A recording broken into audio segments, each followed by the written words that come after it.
The investor now is promised about $1,200 from their $3,000 investment because they paid for so much past delinquent property taxes because the redemption period was up. The county government said we're going to sell the amount of taxes that's due, which was $1,500 in 2 years, which was $3,000. And they promised the person who invests $1,200 profit, so they should get back $4,200. Hope y'all welcome. You can always replay it back. Here's the interesting part. Someone might say, what if the property owner doesn't pay the taxes back? Then what? We just out of our money? No, most likely the bank will step in and pay for it. Why? Because the county government says, if no one pays this, but remember, this person has to now pay $3,200. The $3,000 they owe and the $1,200 that's consistent with the 20% promise to the investor plus they can consider. If no one pays this $4,200, the county government says we're going to give this property away to the person that invested in the property taxes for the amount to the back taxes. So that means someone's going to get this $300,000 property for $4,200 plus his real estate closing fees or closing fees and everything. This thing might come up. You might want to spend a little more than $5,000 to get a property that's worth $300,000. I don't know if you guys caught this. You can essentially get the $300,000 property for $5,000 because the county government says if no one pays back the past due delinquent property tax, then we're going to give the property away, not based on its assessed value, its fair market value, but we're going to give the property away based on the past due delinquent property taxes. The amount would be in around this after real estate closing.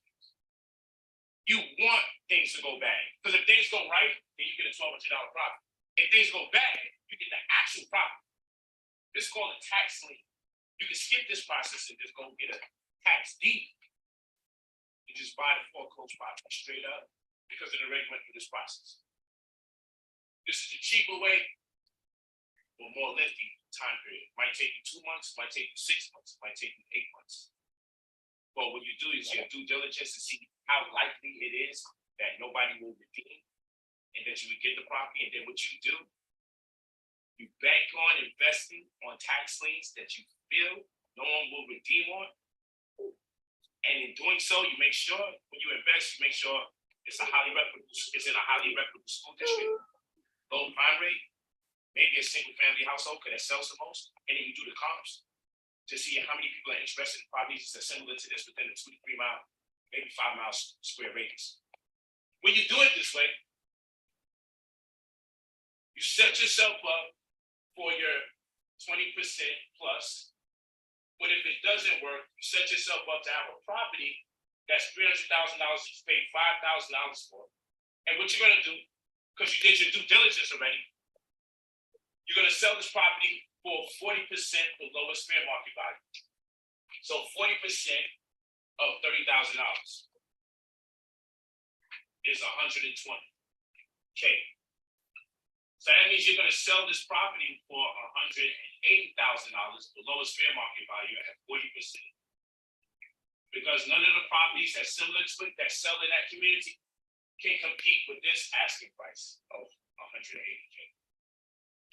And you were able to accomplish all this by $5,000. Or when you get the deed, because no one redeemed, you go to the bank and you ask for a HELOC, a home equity line of credit.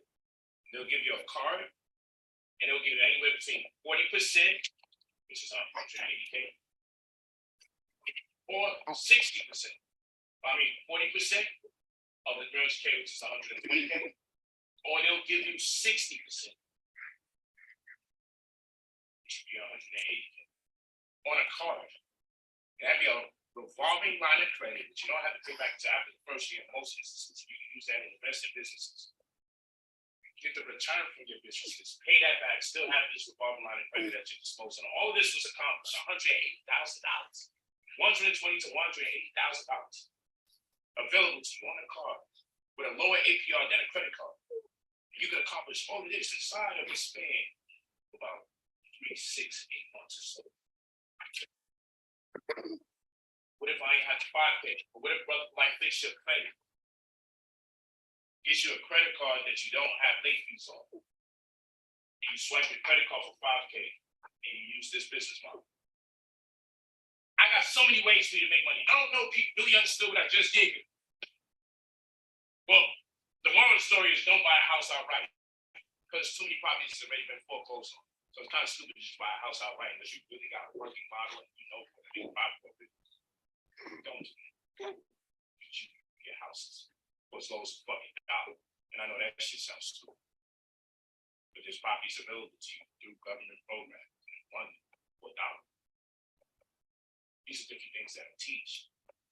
So when people say, well, I got to pay you $2,000 for your mentorship and to boost your credit, because for those of you that don't have much going on, you ain't got no business going on, we're going to help you set up your business. And here's another thing we do. A lot of you got bad credit. Why don't you report your rent to the credit bureaus?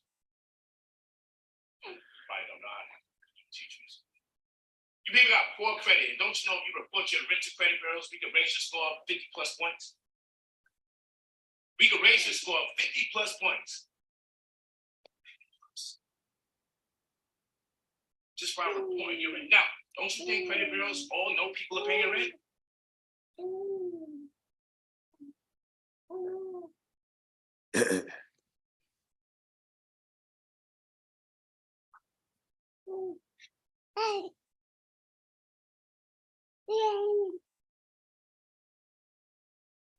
Kimani. Is your name Kimani?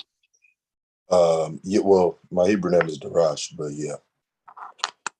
Is that what well, let me fix it then. How you spell it? D-A-R-A-S-H. S-H? Yeah, D-A-R-A-S-H. So it's Raj. Darash, D-A-R-A-S-H. Gotcha.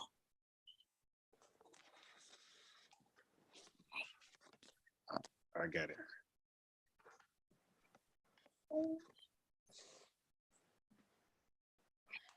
Will you come down here and take a nap? Get back on this bed. Come on. Come on. You've been yawning all morning. Get back here. Come on. Come on. So, how long have you been in your faith? 8 years now. So, like, how were you? Oh, I better say that's a good question. Next one is, how were you introduced to your faith? I have a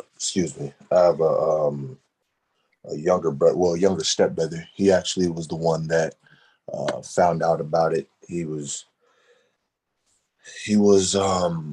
looking through, I forgot exactly, but he was basically, he was on YouTube searching. He was in a phase or in a space where he was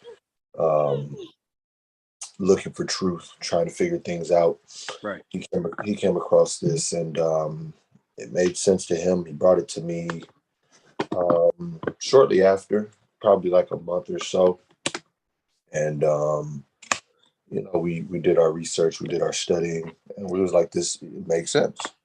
And so we've been rocking with it ever since 2014. Okay. And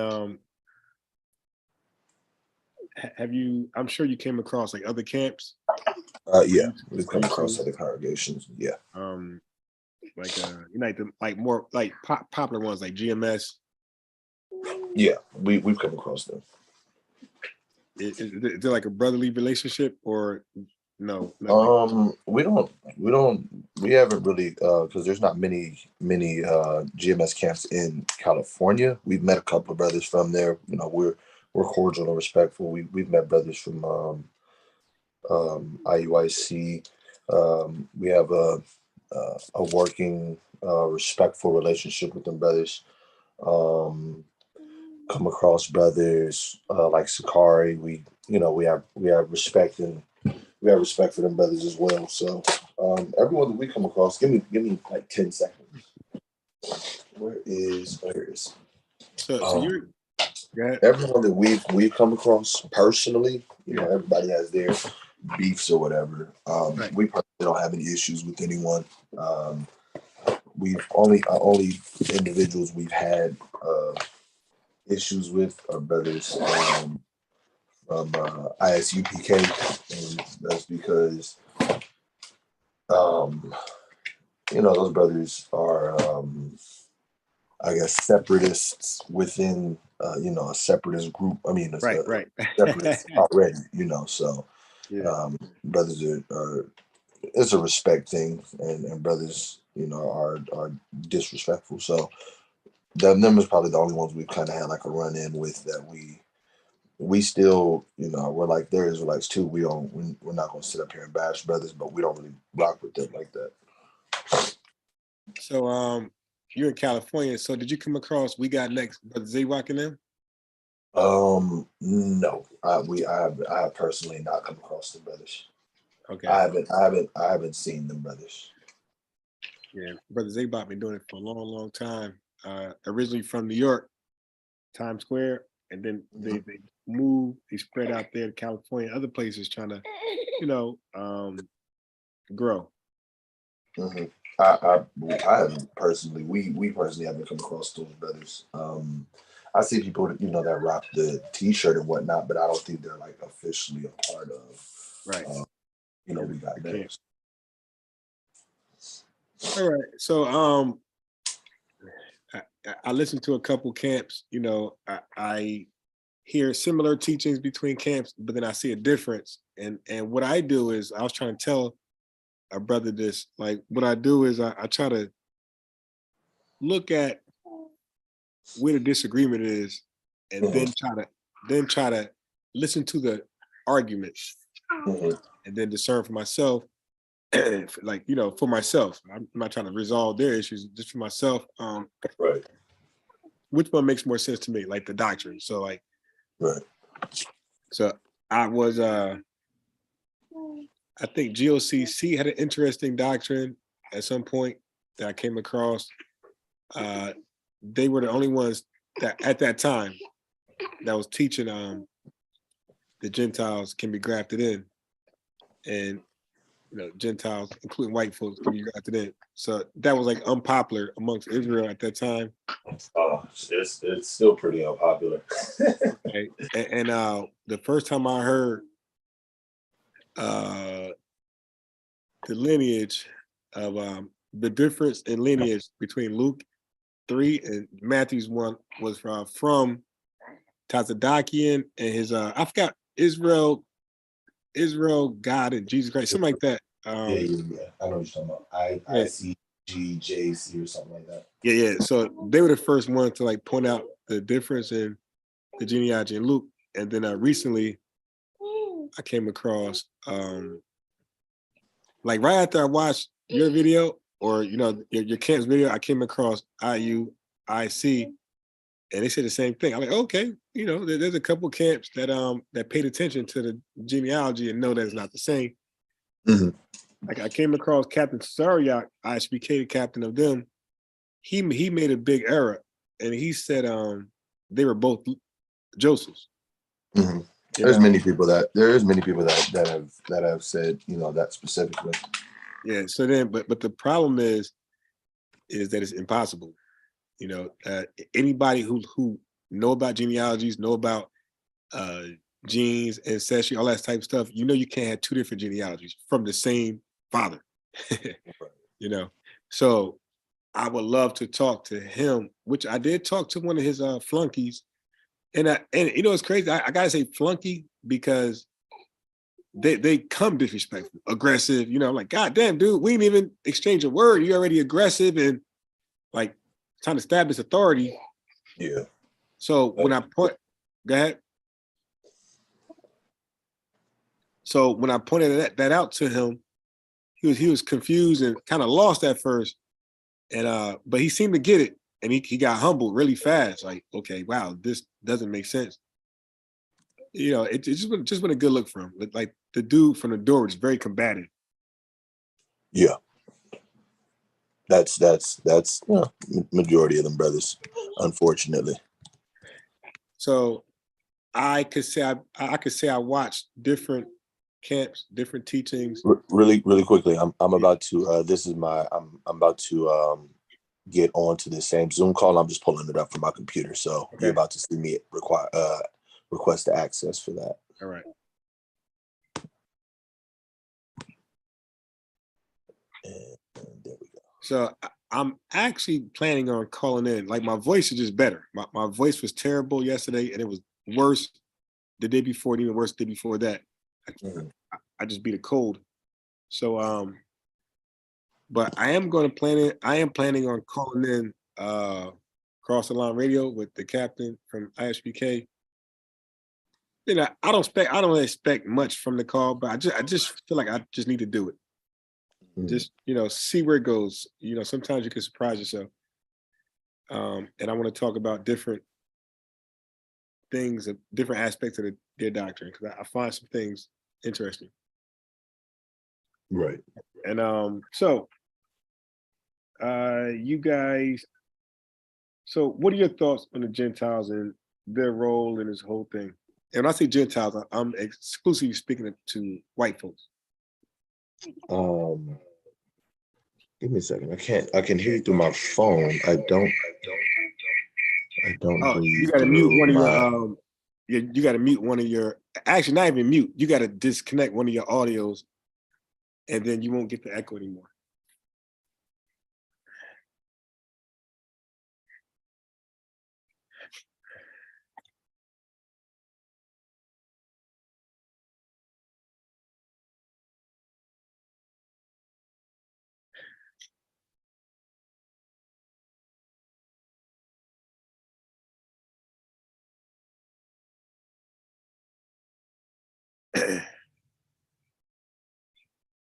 Yeah, so all you gotta do is just okay, Darash, right? Yeah, I got it right. Yeah, so you gotta yeah, there you I'm not getting a sound through here. So what you gotta do is that both of your devices has an audio. And when you have two devices, you cannot select audio for both. One gotta have audio and the other one gotta be like disconnected. Not even on mute is gonna echo. So you'll have the option to disconnect audio. That's what you gotta do.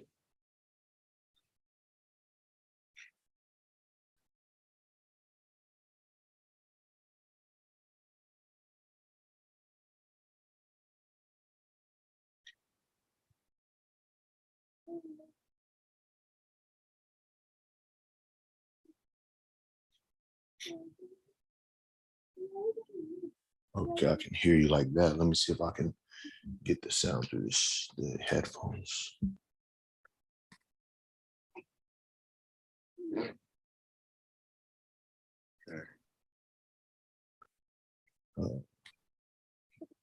All right, there we go. Can you hear me? Yeah, I hear you good. Okay, perfect. All right. So I'm sorry. Go ahead and ask the question again. Yeah, so I was just saying, wait, I'm trying to think what I said last because I was trying to Something about, you said something about the Gentiles. Oh yeah. So what is your doctrine, official position on white people and their role in the Bible? Our official doctrine on white people in the Bible is two things. One, you see it in the book of Obadiah. We hold to Esau being the white man. And we see all throughout the scriptures what the Most High says about Esau, first and foremost, just like every other nation that's had Israel in captivity. They're going to go into captivity for a time, and that's written in. I'm gonna grab two scriptures so we can actually touch on the scriptures and see what they say. Revelations chapter 13 and 10, it says, "He that leadeth into captivity shall go into captivity. He that killeth with the sword must be killed with the sword." Here's the patience and the faith of the saints. So we see every nation has had Israel in captivity, and we see through the scriptures that the Most High is going to recompense them for that. But there's a specific nation, specific group of people that the Most High said that he's going to cut off forever for their overt indulgence of wickedness. Let me grab the scripture really quickly.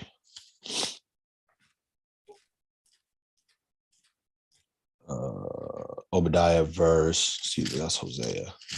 Obadiah verse.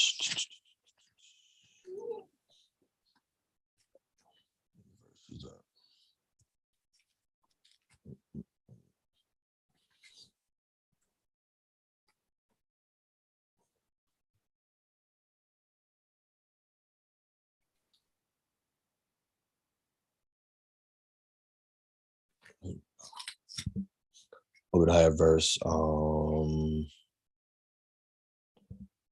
want to read verse 10, and then I'm going to drop down to verse 18.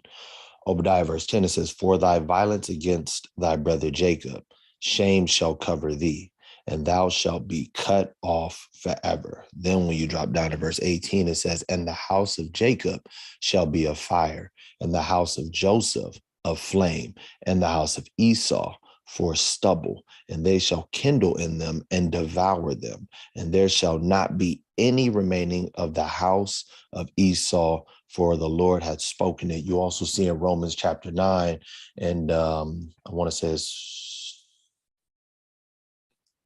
I'm going to grab it. Romans chapter 9 and verse 13, "As it is written, Jacob have I loved, but Esau have I hated." So the Most High has had a perpetual hatred on a particular nation of people for the things that they had done to the nation of Israel, Esau being that particular nation. You can go into history and see that Esau, or the Edomites, are also known as the Idumeans, are Caucasian people. So our understanding, what the Bible essentially says, is that Esau is going to go into captivity just like the other nations, because they all had, of course, Israel in captivity, but Esau specifically for their evil and for their wickedness will be cut off as a people after a certain amount of time forever. Okay, interesting. So now what comes to mind right away, I'm sure you heard it before. Then what about, like, how would that relate to the scripture, "Don't abhor an Edomite," or some Esau, something like that, or your brother? Yes, I know it's something like that I read. Let's go to the book of Deuteronomy.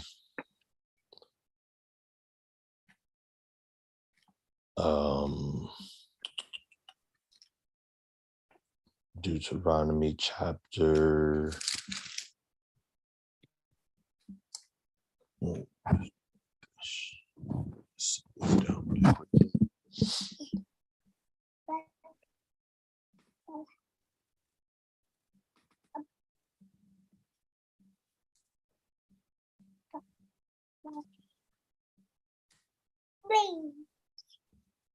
What are you doing over here? Give me that.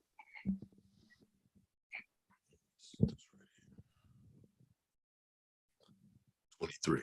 You can still hear me, right? Yeah, here you go. Okay. Deuteronomy chapter 23. Let's get that scripture. Deuteronomy 23 and verse 7. It says, "Thou shalt not abhor an Edomite, for he is thy brother." Excuse me. "Thou shalt not abhor an Egyptian, because thou wast a stranger in his land.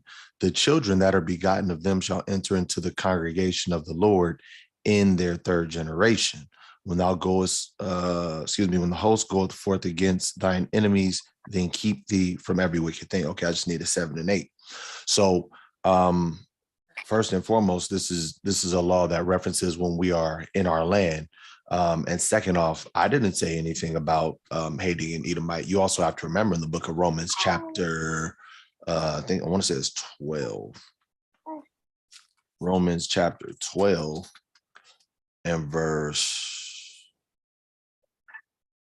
17, it says, recompense no man for evil. No, excuse me.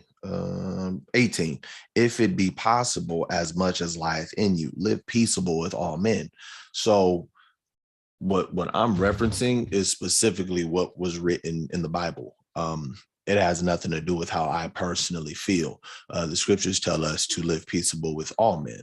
But at the end of the day, when you read through the prophecy and when you read through even areas of the New Testament, such as Romans chapter 9, it talks about how the Most High feels about Esau.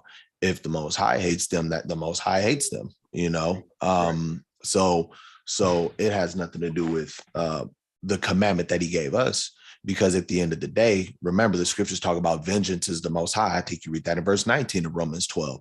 So whether I hate them, whether I get along with them, that has no bearing to what the Most High had already placed forth and what the Most High had already ordained, which is his ultimate judgment on all of the nations for the things that they've done to the nation of Israel.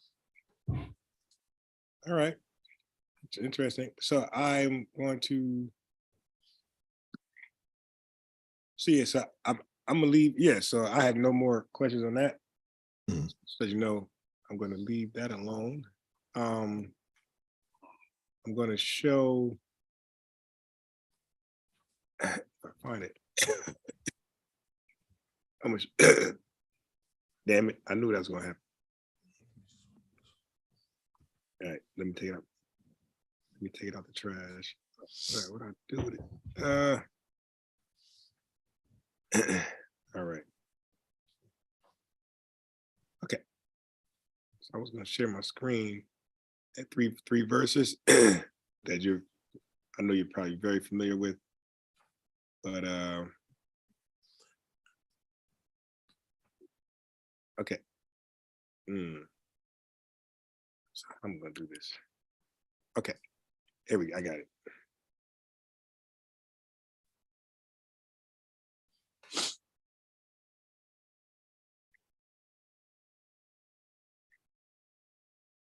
Okay, here we are. So I'm gonna share my screen. Mhm. And this is gonna be more so the topic. So I'm sure you've seen this correlation before.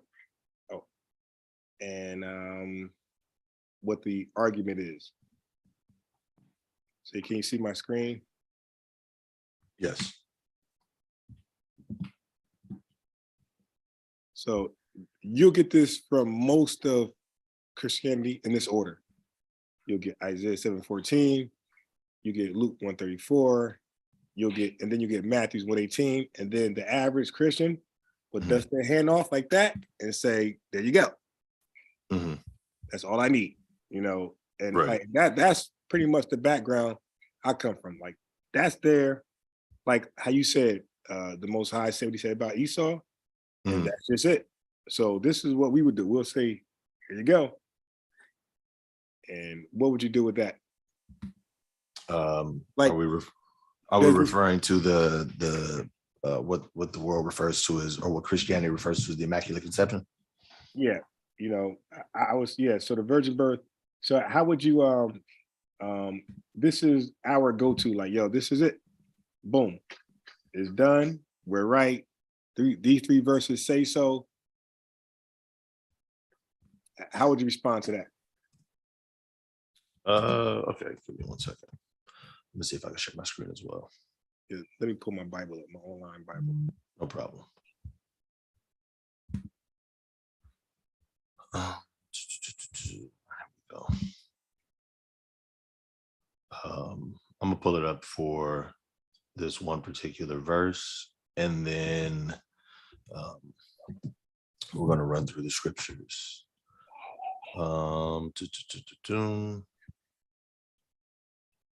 Here we go. Okay. Try to screen share. So we'll deal with Isaiah 7:14 first. So let me go back real quick. Can you see my screen, or you can't see it? Yes, it. Okay, perfect. Isaiah 7:14. So let's read it. I'm actually opening my Bible and read it. Isaiah chapter 7 and verse 14. And it reads, therefore the Lord himself shall give you a sign. Behold, a virgin shall conceive and bear a son and shall call his name Emmanuel. Now we see the word virgin here, right? And we also see it being used again in the book of Matthew in reference to Isaiah chapter 14, right? Now, age 59, Alma, right? So Alma, there's two Hebrew words for virgin. One is Bethula and one is Alma, right? Now, Alma is a virgin, also known as a young woman or a woman of marriageable age or a maid or newlywed. This is the context in which they actually use it. That's the outline of biblical usage. Now, the actual definition is a lass, as veiled or private, a damsel, a maid, or a virgin. Now, again, in Hebrew, there are two different meanings for the word virgin. It was translated that way in English. Well, here's the thing. If they have two different words, actually, let me see if I can pull up the other one. Just so you can actually see it. Let me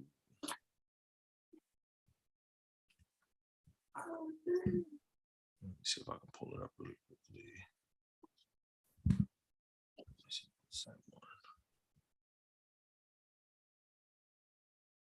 Here it is. Bethula, a virgin. Unused root meaning to separate a virgin from her privacy, sometimes by continuation, a bride, also figuratively, a city or state, a maid, or a virgin. You also have certain things, like I have another app called Accordance, which is another Bible app. And then there's one more. But if you go and you look into the actual etymology of this particular word, this is the one that they usually use for a woman that has not laid with a man. So when we flip over to Matthew chapter 1, this is the question that I always ask, because there's a few things that we have to know. Matthew chapter 1, verse 18, it says, now the birth of Jesus, first of all, let's jump up to verse 16. It says, and Jacob begat Joseph, who's the husband of Mary, to whom was born Jesus, who is called Christ, right?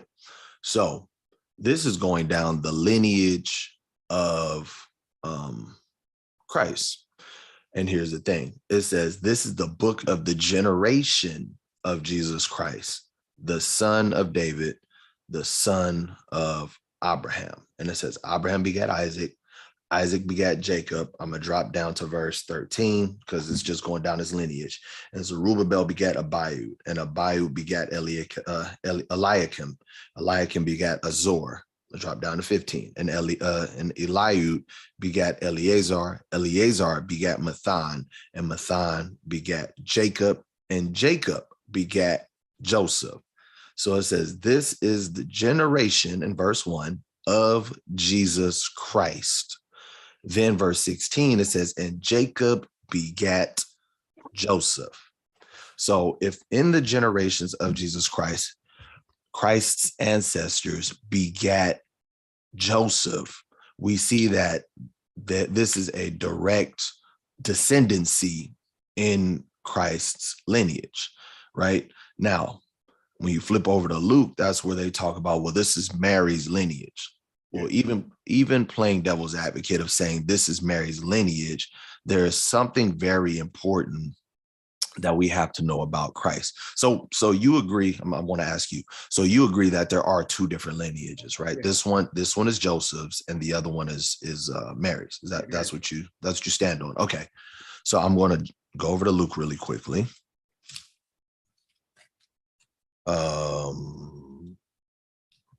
What is that? Luke chapter 3? Yeah, 3. Okay. 20. Yeah. Luke chapter 3 and 23. And Jesus himself began to be about 30 years old, as was supposed, 30 years of age, being as was supposed, the son of Joseph, which was the son of Heli, which was the son of Mathat, which was the son of Levi. Drop down to verse 31, which was the son of Malaya, which was the son of Manan, which was the son of Mattatha, the son of Nathan, which was the son of David, which was the son of Jesse, which was the son of Obed, which was the son of Boaz, so on and so forth. We go all the way back to Adam, right? Now, my question, this is what I ask Christians, and I'll ask you, what lineage specifically was Christ supposed to come down? He was supposed to come through Abraham, David. Right, through David. Do you know which son specifically, which son particularly he was supposed to come down from David? I don't believe that it said which son in the verse. So I could only assume, like, from my, I could give my conjecture from my own. Go ahead. Go ahead. It would be Nathan. Okay. And how would you prove that? Just through Luke? Say that again. I said, how would you prove that? Just through reading Luke chapter 3? So a few things. So for one, definitely reading Luke. Definitely reading Luke. I would say reading Luke and Matthew alone. I would just Matthew's 1, Luke 1. I would come to that conclusion. Okay, so what in Matthew 1 would give you that would allow you to come to that conclusion? Because in Matthew it comes down to different lineage from David. So it couldn't be Matthew's because of Jeconiah. Jeconiah is cursed and he's in Matthew's genealogy and he's not in Luke's. So that's how I come to that conclusion. So that's why Matthew, the way we teach, would be ruled out. Okay. Well, I'm fairly, fairly familiar with the understanding of most people and how they explain the curse of Jeconiah. But when you, I would have to actually pull it up. Let me see if I can, I don't know if it's on here. No, it would be, give me a second.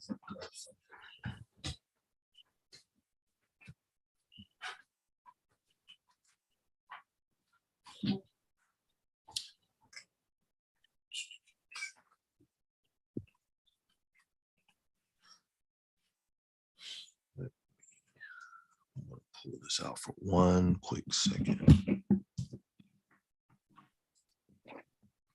Yeah, I'm gonna log in with a second device because my son is near my laptop. And I'm afraid he's gonna close it or drop it. So let me just get it back. Right. No problem. Because I keep moving around, and I'm a Sagittarius, and a lot of men that Sagittarius are clumsy. So it's a matter of time before I drop this damn thing, trying to hide it from him. Right. Let me see if I can pull this up. Is it this one? I think it's this one.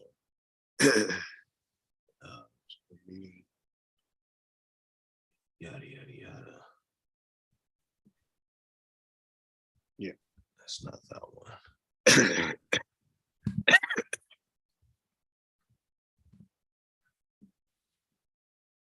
Oh, I think I have it. Yep, I have it right here. It should be it.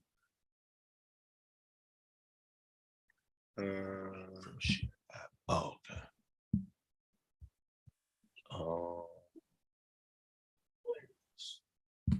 823. Okay. Desktop.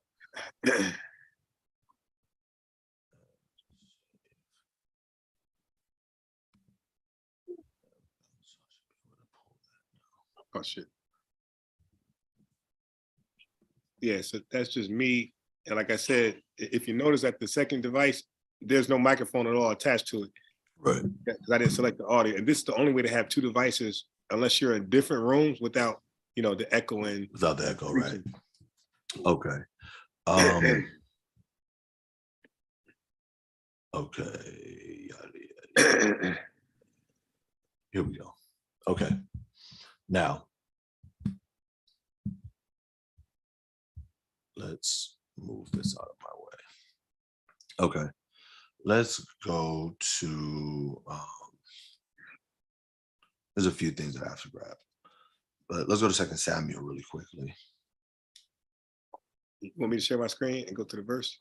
You can. All right. I'm just letting you know which scripture that I'm going to.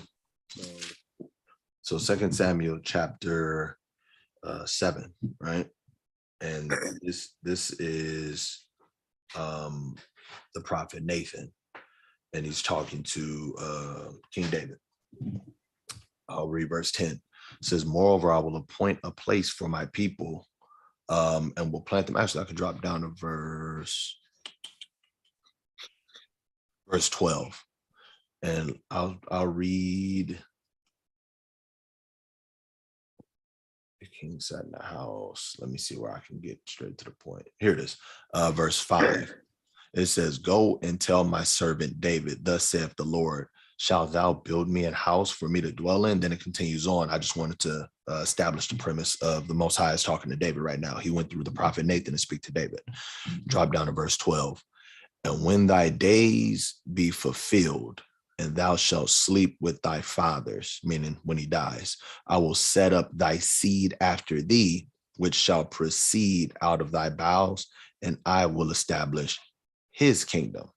He shall build an house for my name, and I will establish the throne of his kingdom forever. So do you agree that this is talking about Christ? yeah, it's like a future prophecy. Yeah. Okay, perfect. It says, he shall build an house for my name, and I will establish the throne of his kingdom forever.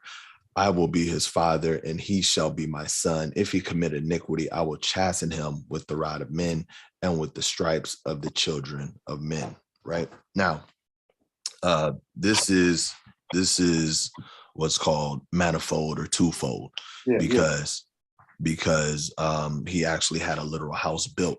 Now, why is this important? Because only Nathan wasn't the one that built the house of the Lord. It was Solomon. So through the seed of Solomon on down, we eventually get to Christ. We see that in the book of Matthew. So whoever the Son of God was, or whoever the Son of God would have been, would have had to establish, or at least down his lineage would have had to establish the temple. And so when you read Luke, whatever this lineage is, some people say it's Mary, some people say it's a different rendition of Joseph's lineage, however you want to look at it, however you want to spin it. This particular one doesn't go down the kingly seed line, because Christ would have had to come from the actual descendancy of the kings, and that was through Solomon's lineage. Nathan was not a king. Nathan was not a part of the kingship. So he was a part of the family of the kings, but he was not the one that was ordained to be a king. Solomon was. So as you continue to go down that lineage, that's where you get Christ in Matthew chapter 1. We also see on a number of occasions, such as Romans 1 and 3. I'll grab a few in the New Testament specifically. Yeah. Romans chapter 1 and 3, it says, concerning his son, Jesus Christ, our Lord, which was made of the seed of David according to the flesh. Revelations chapter 22 and verse 14. Verse 16.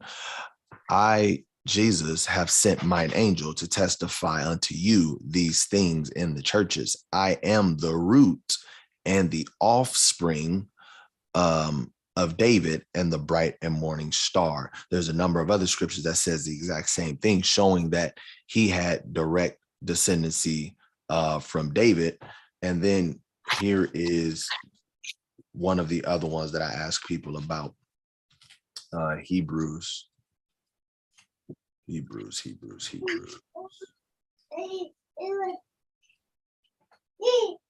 chapter. Where you going? What verse? Let me follow you. What verse? Chapter? No problem. Hebrews chapter 2. And I want to read verse 14 all the way down to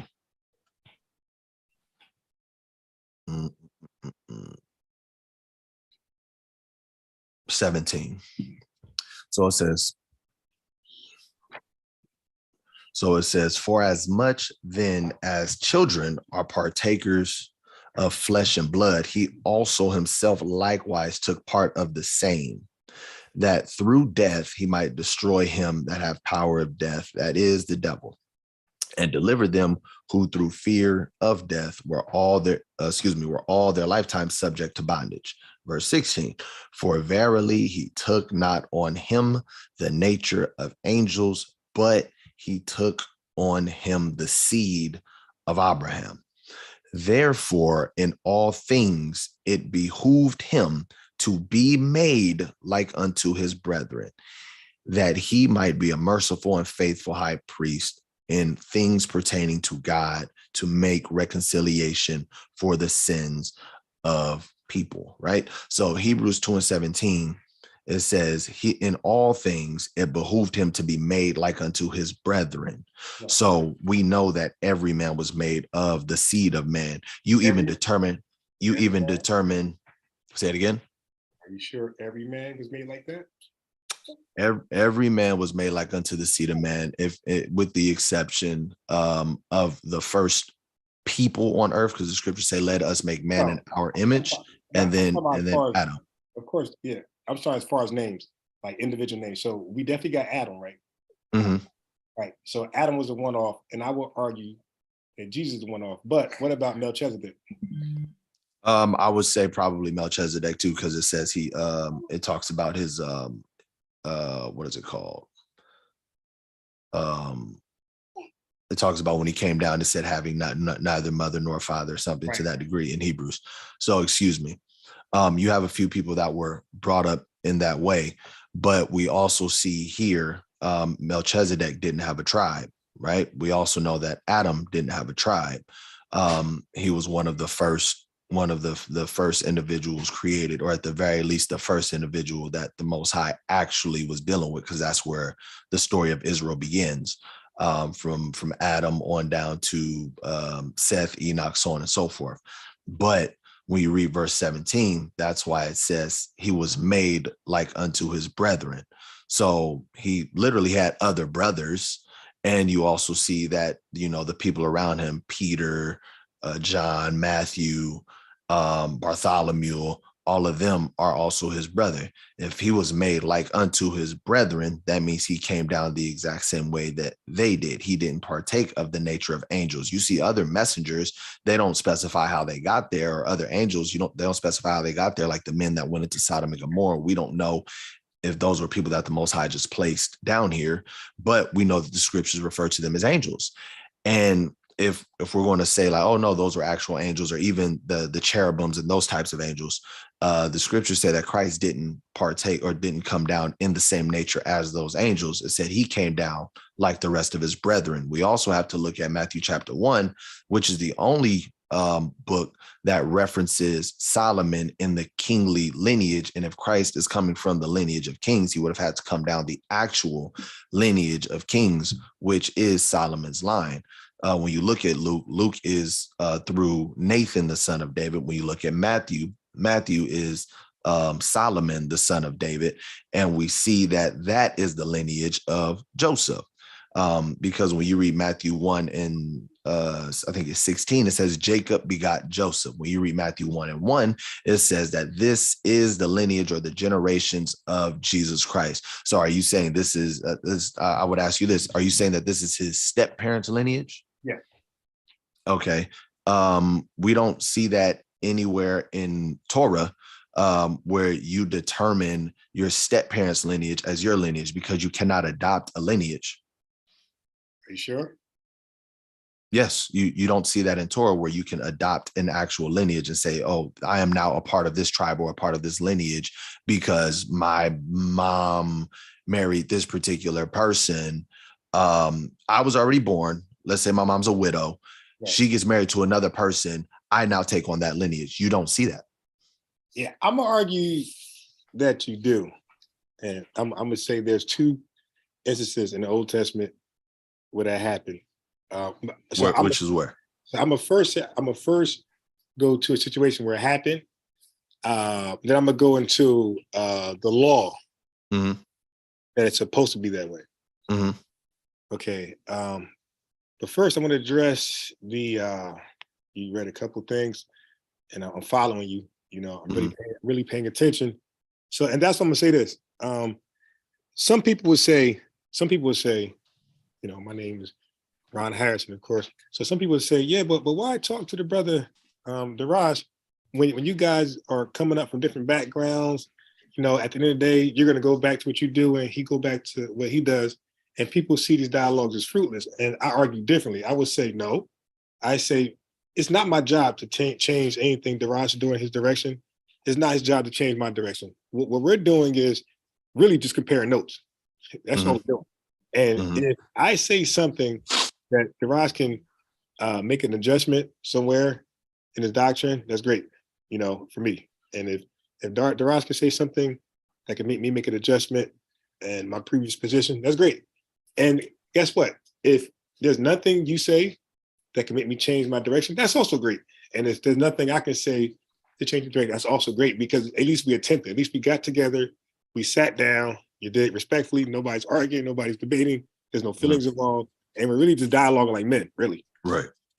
So that's how I see these dialogues. So when I hear certain doctrines from certain people and they be talking real bold online, I'm like, yo, let's just have a peace. But they think, you know, our people think when you ask to sit down, talk, they automatically think it's a fight, it's an argument. It's like, nah, bro, I don't know what you was exposed to growing up, but I really just want to talk to you.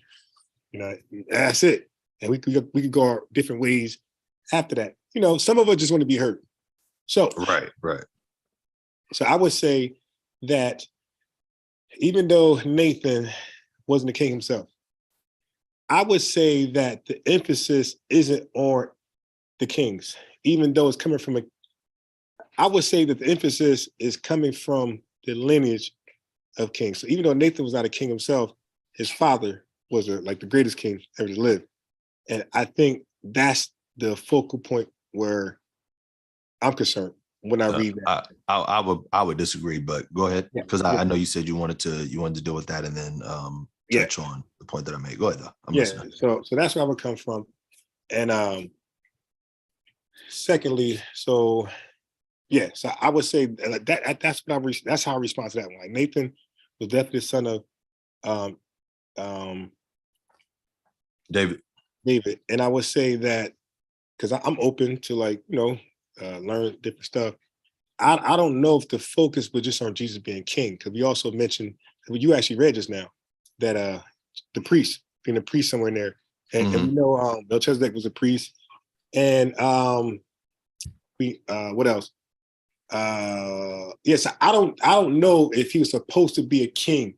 It say he'll sit on the throne as king and those things.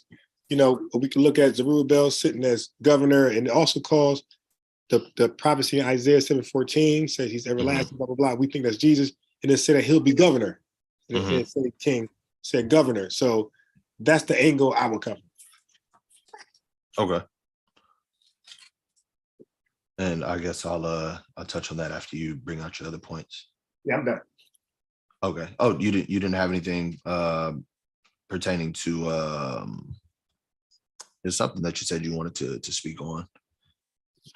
So let me see. The last thing we read, I'm looking at it right now. So, okay. No, so I agree with the angel thing. I don't have a problem with that. And I do believe that people in Sodom and Gomorrah were angels, like no different than Gabriel or whoever else. So yes, that's not an issue over here. Yeah, no, I can rest my hat on that. Okay. I think you're referring to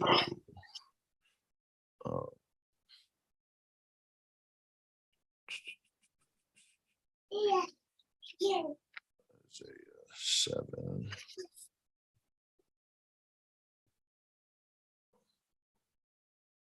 Now, I'm going to actually call in too, because I want to get my coffee.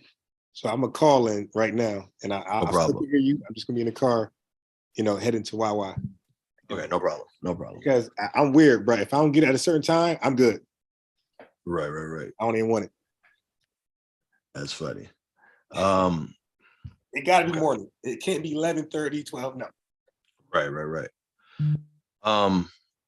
So when you look into, and this is where we get, and this is why, this is a point that I forgot to bring out. When you look into, that's what you were supposed to bring out, which will actually determine, Yeah, I to did a forget. degree, the course of the conversation. So when we're talking about lineage, Yeah. you said you were going to show me Yeah. an individual who had a child whose lineage actually, or tribe, or whatever you want to say, changed because their mother was had gotten married. Right. So that's what I wanted to Yeah. see what you were As I referencing. come back, I will do that. That's why I threw that out there. I'm like, damn, I can't even go into it right now because I gotta run a Wawa. But I will be able to, bring up some verses to substantiate that once I get back. It's gonna take about 15 minutes. Nothing crazy. Okay, not a problem. I have about 30 minutes. I'm gonna get ready to take my daughter to school in a minute, so that works. And also, So I thank you for calling in and building with me. oh yeah, no, definitely. So I want to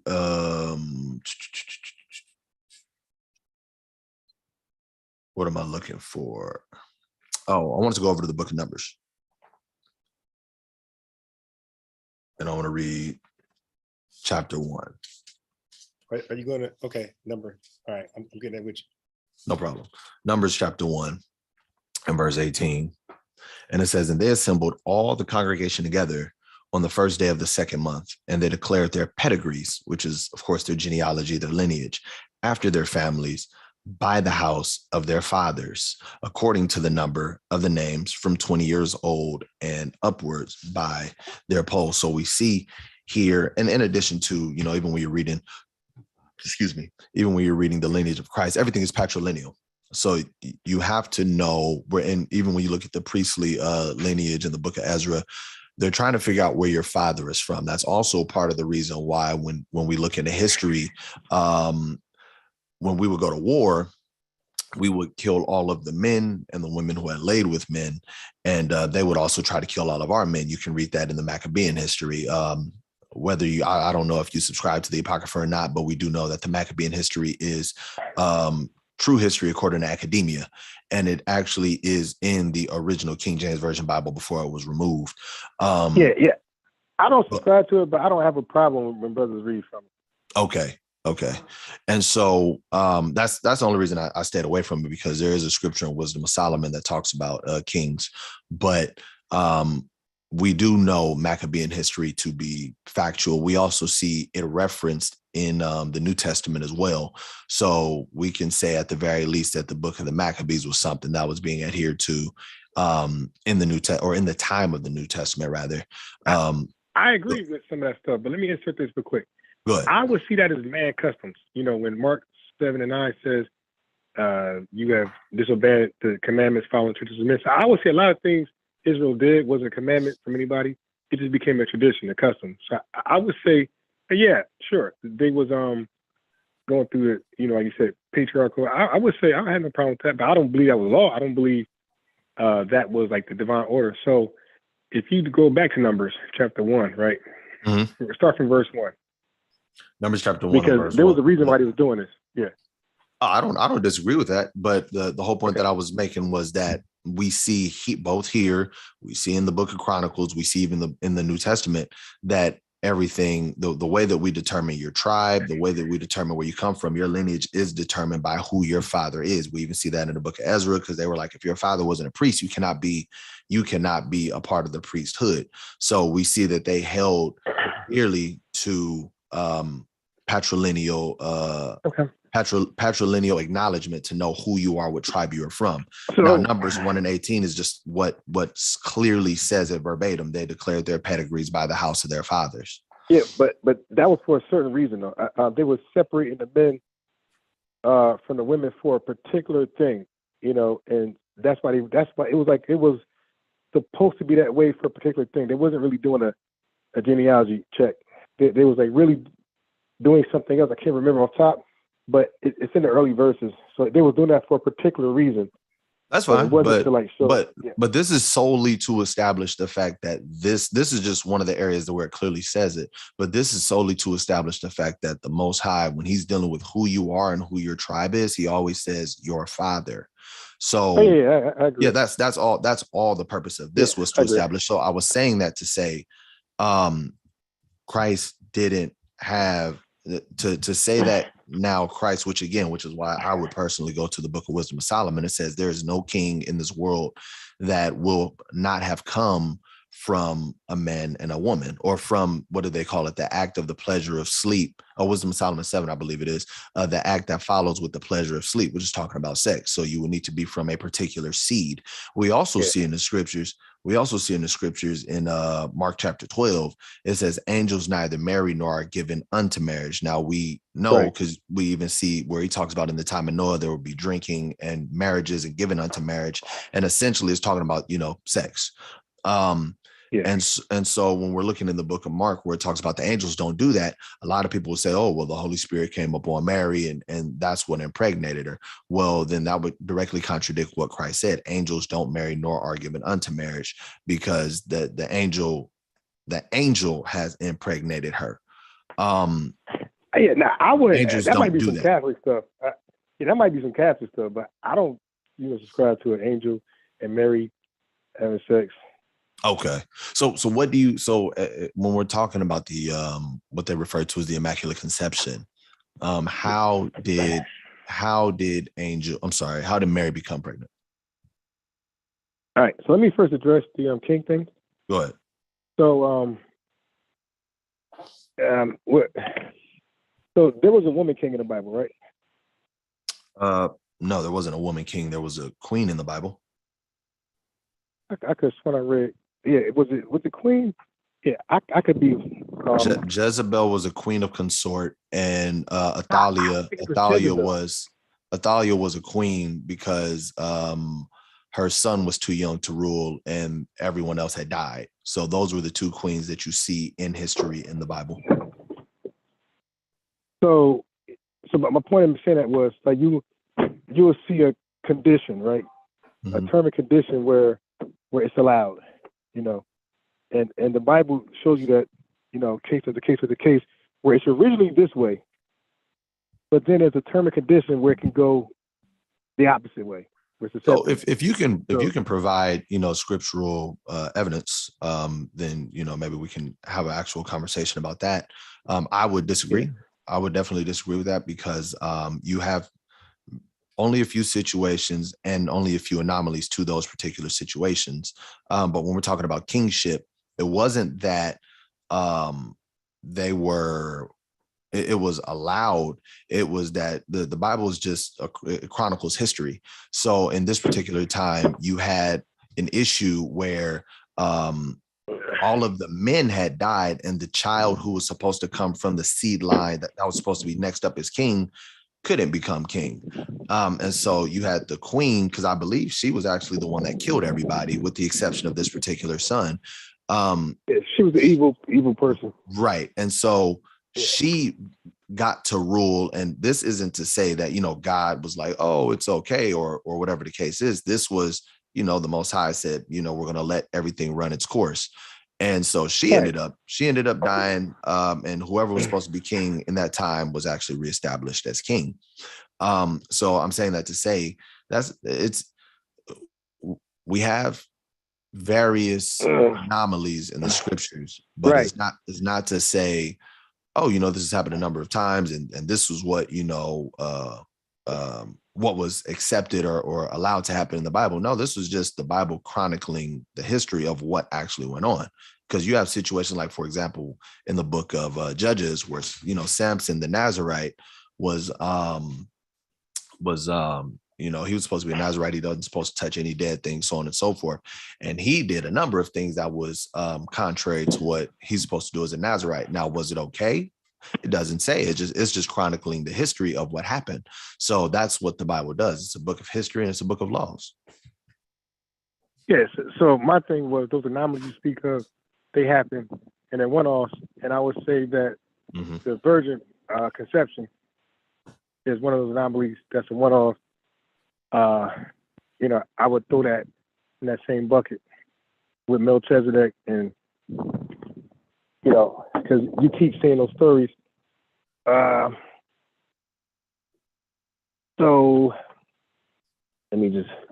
I'm almost on my way to Go ahead, no coffee, problem. and just put him in the car. So let's. Okay, so I said Matthews.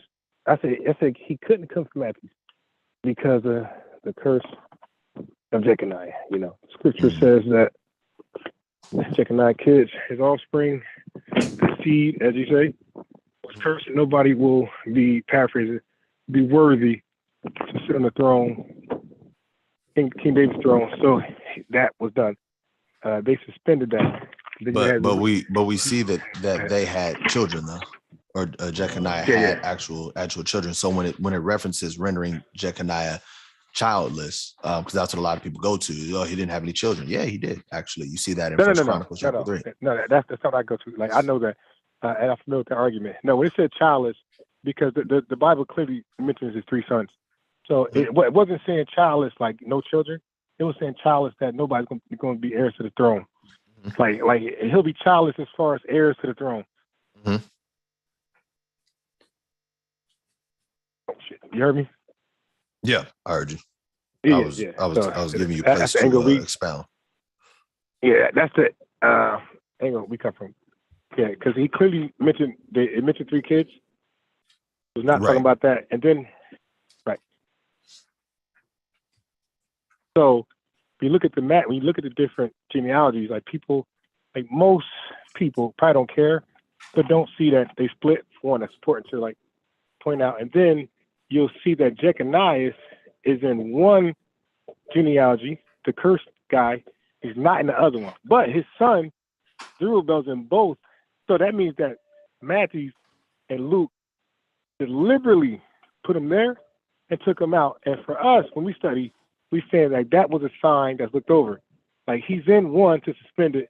He's not in the other one to validate it.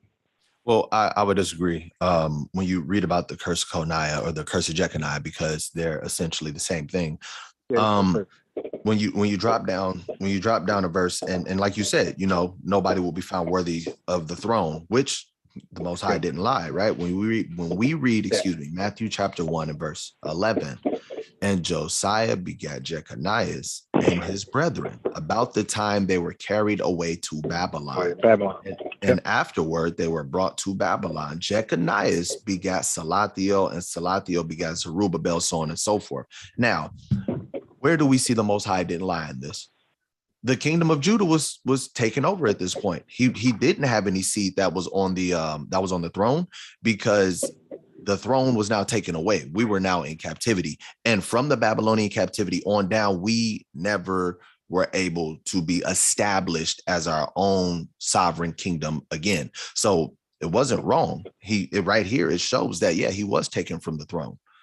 So when you go down the lineage of Nathan, the exact same thing. When you get to this particular time, there was no throne to be given. But the lineage that you see with Nathan is not, and I'll say it again, is not the lineage of the kings, right? So when we use the curse of Coniah, which we already know it's not literally being childless, but nobody would be worthy to sit on the throne. That was for no one. No one was on the throne anymore. So that's why I say even like the offspring, right?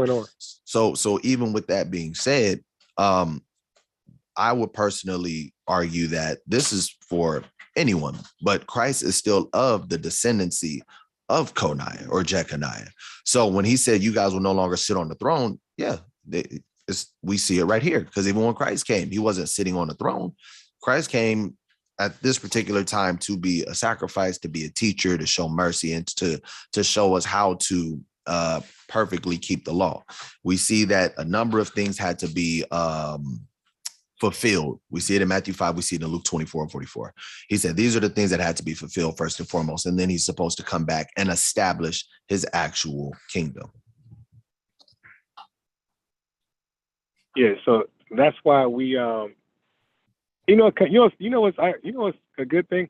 I got that from Nathaniel 7. So I'm telling you, bro, I really am a student to this. I watch Mm. a lot of different videos and I catch things. So when I watched Truth Nation Virgin Birth video all together yesterday, and they said the same thing I said as far as it caught me by surprise. They said like they taught me to look up suppose, as was supposed in Luke 3:23. This was Truth Nation.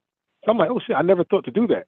I looked it up and it was definitely what they said. It was father-in-law. So I really, really watch entire, like whatever I want to learn or discuss, I really exhaust it. I don't just go one place and be, delusional or cognitive dissonant. I really try to do my due diligence, right? Right. And then, so I was like really shocked because I had watched True Nation video and I didn't go all the way through it because I seen Nathaniel 7. So I said, oh shit. So I stopped on yours and I commented like, wow, you guys teach that? And then I stopped with yours and I watched Nathaniel's all the way through. And because I think it was shorter too. And he said it. So I'm like, oh. So then I watched Truth Nation and they said the same exact thing. So I'm like, wow. So like, so we all agree, like Brother Nathaniel, IUIC, and Truth Nation, we all agree that Luke is that's the father, that's Mary's father's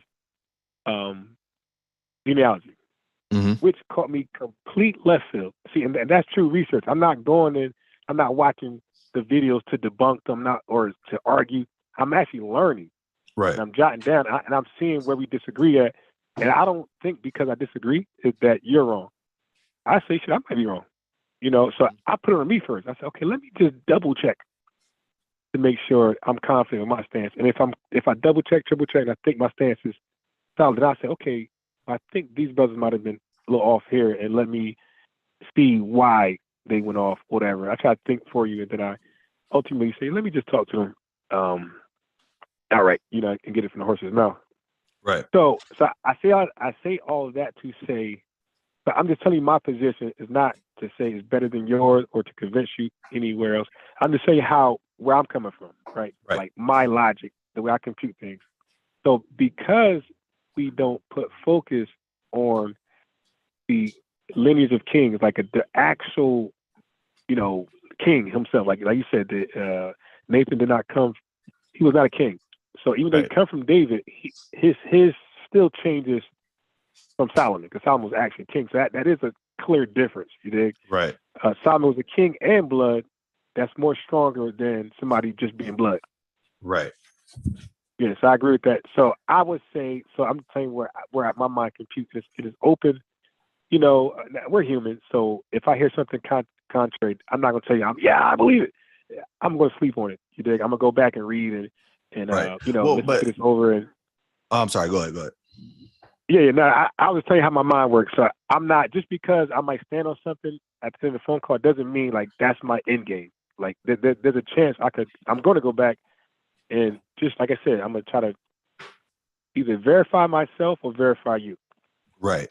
And so my thing was, when you look at the book. I'm sorry. Go ahead. Let me just conclude with this. So I'm telling you why I'm sitting on Nathan, because I don't believe that I believe he couldn't have been a king, or he would have been in the dispel of Jeconiah's line.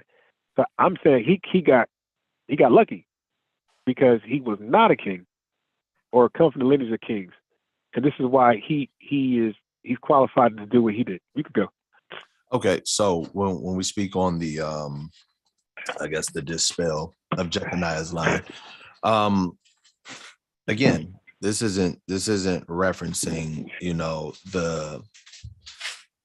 what this is talking about is we would end up in captivity, which we did. So we no longer had a kingship. We no longer had a throne to sit on, because in the time of Jeconiah is when we went into the Babylonian captivity. So we had no more reign. We had no more dominion. And so what a lot of people look at that as, when it talks about the curse of Jeconiah, is saying, oh, the lineage has been cut off. Nobody from the line of Jeconiah will ever be king again.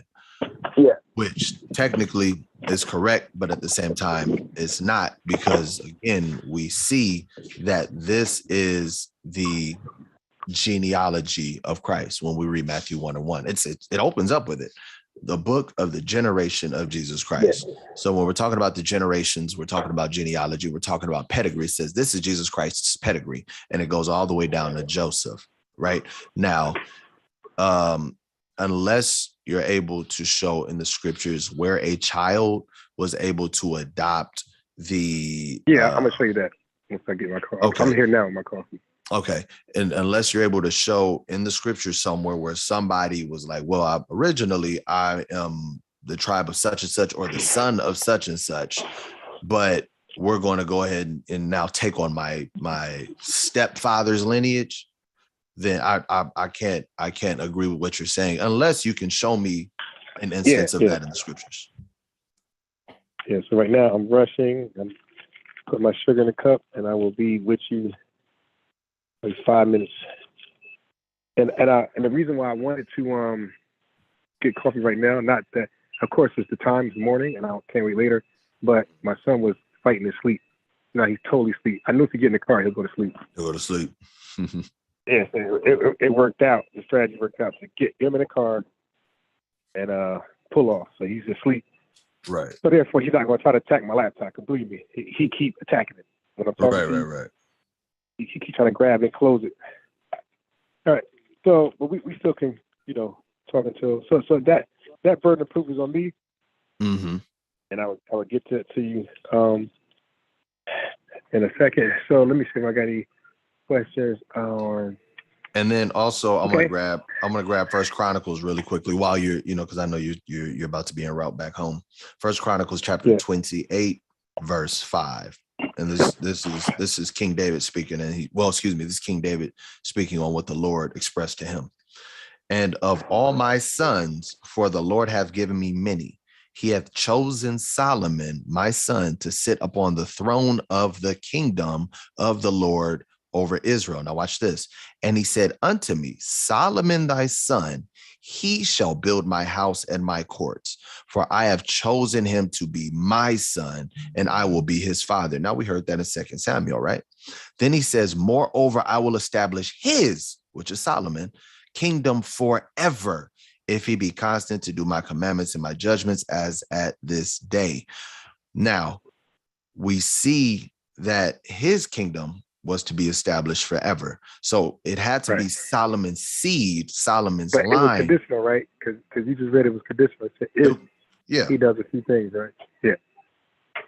Yes. And the thing was, outside of the foolishness that Solomon did, it talks about how Solomon was just like David, a man after his heart, with the exception of blah, blah, blah. So we know Solomon wasn't a wicked king. Solomon did wicked things, and he was chastised for it. And that's where the nation became split. You had the Rehoboam and Jeroboam situation. That's when the northern kingdom went into full-blown idolatry. We read in the book of Hosea where the Lord said, I'm not dealing with them anymore. But then he began to deal with them again, as he said it will be prophesied in Hosea 1:10, so on and so forth. Absolutely. But we see that here that his kingdom would be the one that would be established forever. Like you said, it was conditional, which overall, I feel that it was, the conditions were fulfilled because he wasn't a flat out wicked king. Even the Lord doesn't say that he was a flat out wicked king. We see all through, you have certain kings in the northern kingdom. He said he did wickedly in the sight of the Lord. He did wickedly in the sight of the Lord. Most High was displeased with him. He did wickedly. You don't see that same thing for Solomon. So I would argue to say that he fulfilled what he needed to fulfill for this prophecy to be so, which is why I can go back to Matthew 1 and say, this is the lineage that, which is of Joseph, which is, which is the lineage of Christ, which is also the lineage of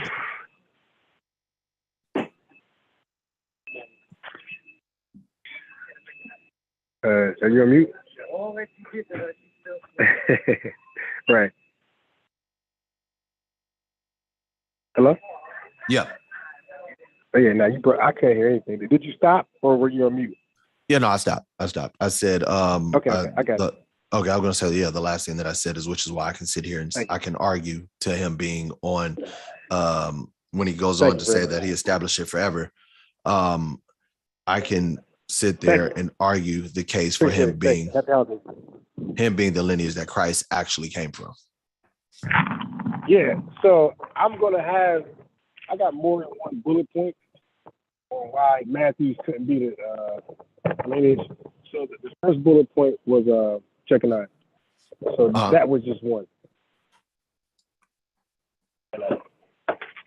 In the car now, got a hot cup with me. Let me see before. Let me see, because I'm going to read on the Bible for this, because that's what you want. You want the verse. You want no damn story. So Right. Let me. Up until that point, let me see if I got a question for you or anything. No problem. Okay. Yeah, I got about 12. I got about 10, 15 more minutes. So let me say this. So of course, like you had questions for me, because the church, pretty much, I can't represent the church. The church has standard positions, right? And so I see Israel got standard positions, and I understand how you guys, some of you guys break stuff down. So, because I really didn't hear this part from the video of Troop Nation, so I asked you, because you got to come across it. So when you read Matthew 1:18, right? If you could go right there, give me a second. that line, we could talk about that, and then that buy me time to get home and get to this Bible. No problem. Matthew chapter 1, you said? This is the, right, because this is our go-to, and we hear a different interpretation of this particular verse. So Matthew 1:18. Okay. Give me a second. Chapter 1, verse 18.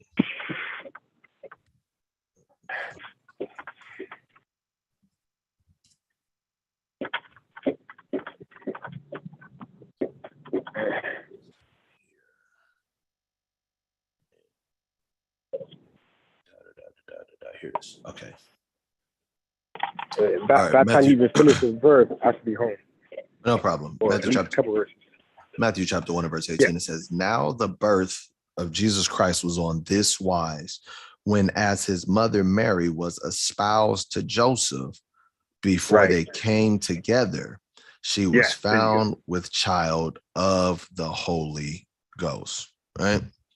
So that's another bullet point of ours, the church, that would say this could not have been the lineage of Jesus.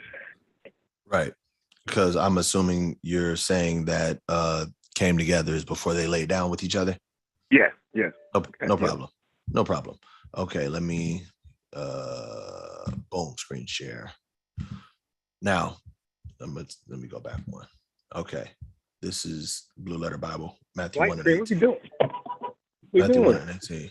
Now the birth of Jesus was on this wise, when as his mother was espoused to Joseph, before they came together, she was found with child, right? So we get into the Greek, espoused to Joseph, they came together. Word that I want to look at right here, synerkomai, which is came together. Yeah. Right? Now, when we open this up, it says, here we go. To come together, to assemble, of conjugal cohabitation, to go, depart, or come with one, to accompany one. Here's the actual definition. That was the outline of biblical usage. Here's the definition: to convene, to depart in company with, associate with, or specially, to cohabit conjugally, to accompany, assemble with, come together, come company with, resort. Now, to cohabit conjugally. What does it mean to cohabit with someone? Off the top, I would say live. And to live together, right? Yes. Yeah. So when we're talking about to cohabit conjugally, we're talking about they hadn't moved in together as a married couple. Didn't mean they didn't do anything. But I don't know what your stance is, but when you read the Bible, there's no such thing as quote unquote sex before marriage. You don't see that in the Bible. If you lay down together, you guys are now married. That's called the consummation of the marriage. Now, when we read, the culture was, and we see it in Genesis chapter 2, a man must leave his house, must leave father and mother and cleave to his wife. He's supposed to now establish his own family and his own house. So she was pregnant before their household was established, before they moved in together conjugally, meaning they moved together as a married couple. They hadn't had, because you don't subscribe to it, but it says it in the the book of Sirach, it talks about to keep an eye over it tells the father to keep an eye over your daughter, lest she become pregnant in your house. So the Hebrew culture was very, what's the word? Strict. The Hebrew culture was very strict. It was very looked down upon for someone to be in their father's house and be pregnant. The man that you're supposed to be with is the one that's supposed to take marriage? you guys are supposed to move are you out. saying? Say it again. Are you saying being pregnant without marriage, or being married and then pregnant? Right. Yeah, if they lay down together, they are married. But you didn't, as the scripture said in Genesis 2, separate from your family and establish your new household with your wife. And so Hebrew culture is very strict about that. And there's a lot of cultures like the Latino culture and even Arab culture. They're like, my daughter doesn't leave my house until she has a husband. Now, the issue is if you've laid with someone and you have a husband and his stuff isn't established, or he doesn't have a household for you to come and move into, so you can now be a part of your new family. So it says she was pregnant or found with child before they lived together. It didn't say before they had sex. It said before they cohabitated conjugally, before they lived together as a married couple. That's not the way I see that, as they're living together, because the conjunction will be laying down to have sex. So the way I see that they're living together, but they're not laying down to have sex right at that point, at that moment. Yeah, but that's not what it says, because the actual Greek definition is to cohabit, specifically to cohabit, and you can look up the definition for cohabit, meaning you would have to live with this individual. Let me see if I can share it. I'll see if I can pull it up and share it right now. So I'm home now. I'm gonna grab my laptop, and I'm gonna show you as much as possible, because you can you see my screen right here? Do you see the Google search that I just pulled up? Or maybe let me see if I have to do a different screen share. New share. Maybe that's what I have to do. Oh no, you should still do it. Okay. So it says right here, to cohabit, to live together and have a sexual relationship. Now, this is where we get into the English definition, quote unquote, without being married, right? But we see the word, because in other words, according to today, if you're not married by the government, then you would just be cohabitating. But it says to live together and have a sexual relationship. So when we go back over here, before they came together, before they started to cohabit with one another conjugally, she was already pregnant, right? So when you look into Matthew 1:18, that's what it's referencing, because it even goes on to say, then Joseph, her husband, right? So we see that one of two things. She had either already been promised to this man, or she had already laid with this man, because that's what it means when we reference someone being that's fine. Reference someone being your husband or your wife. Sometimes it's before you lay together because you were promised, and then sometimes because you guys have already laid down together, right? I personally would hold to, because we see that she's already pregnant, I'm going to hold to that they had already laid down with one another, and she was promised to him. We already know that she was promised to him, because you can continue to read on, and it's like, okay, because it says, be not afraid to take unto Mary thy wife, blah, blah, blah. So we see that if they were moving righteously, he wouldn't have been, the father said, no, but I'm going to disobey the father and do this anyways. No.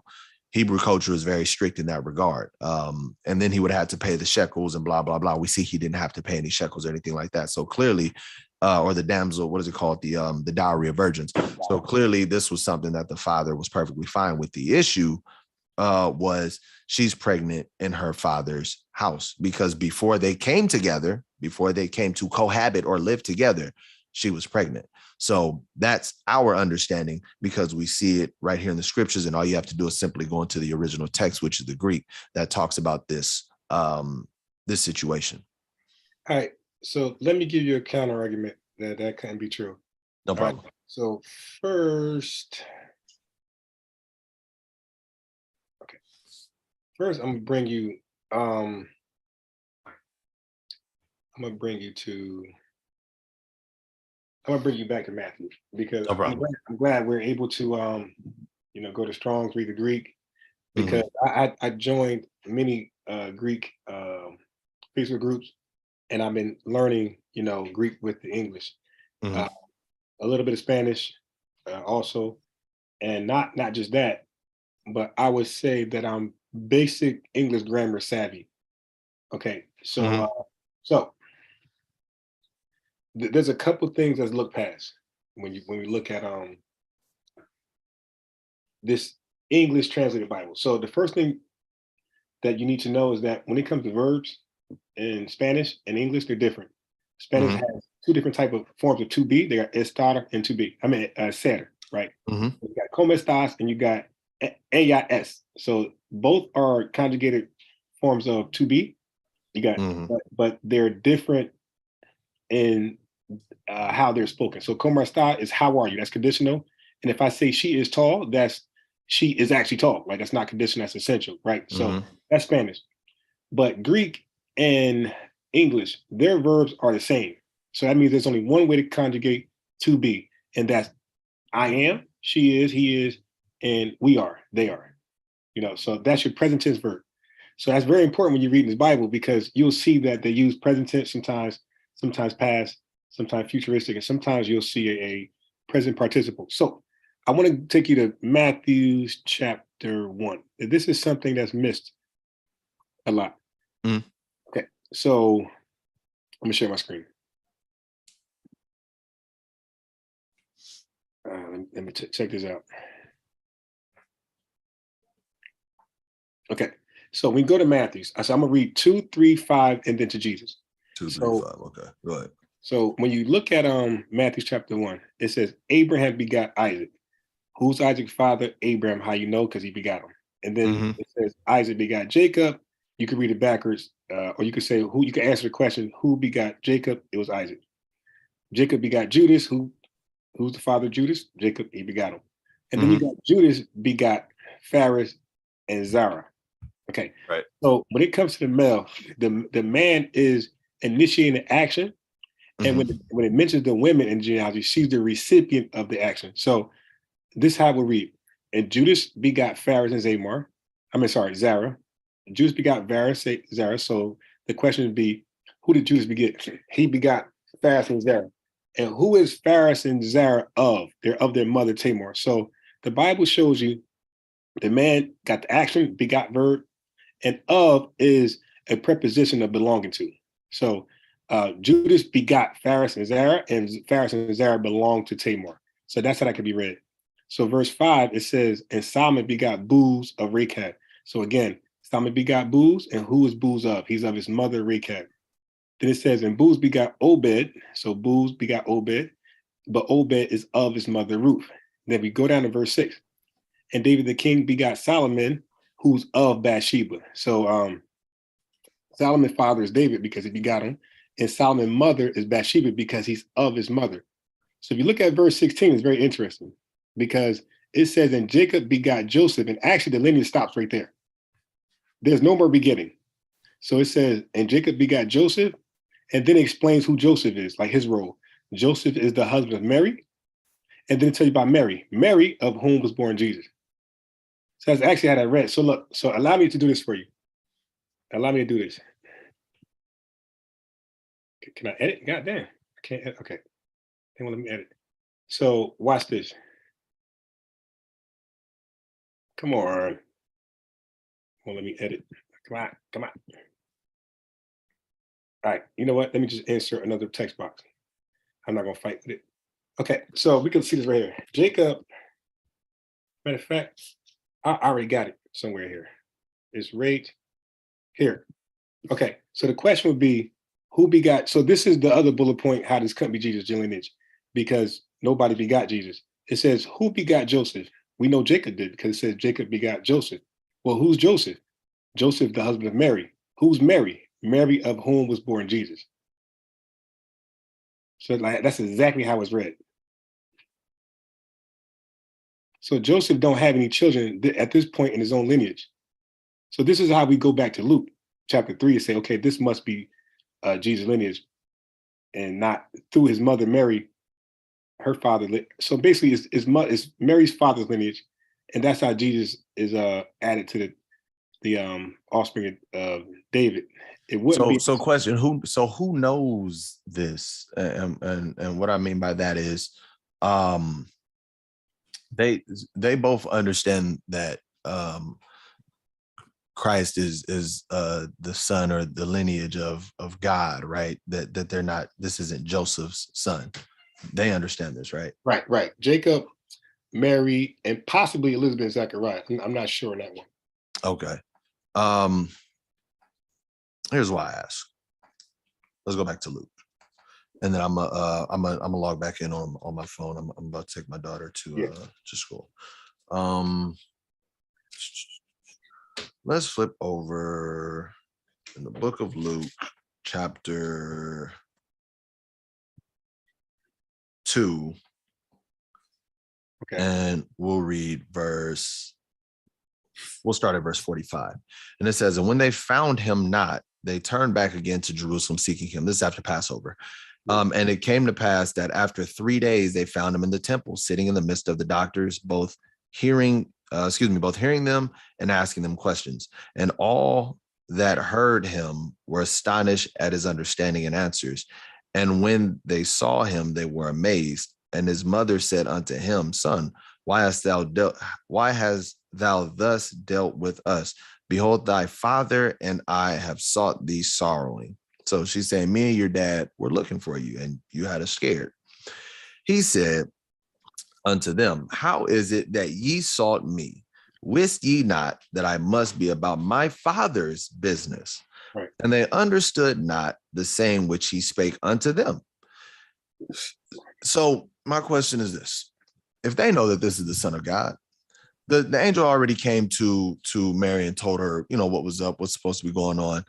When he said this, why are they both sitting there looking dumbfounded? Like, your father, what are you talking about? And then we see all throughout the scriptures that everybody supposed that this was, the actual son of Joseph. This was the popular opinion in that time, or the popular understanding is that, oh no, Joseph, your daddy's the carpenter Joseph, right?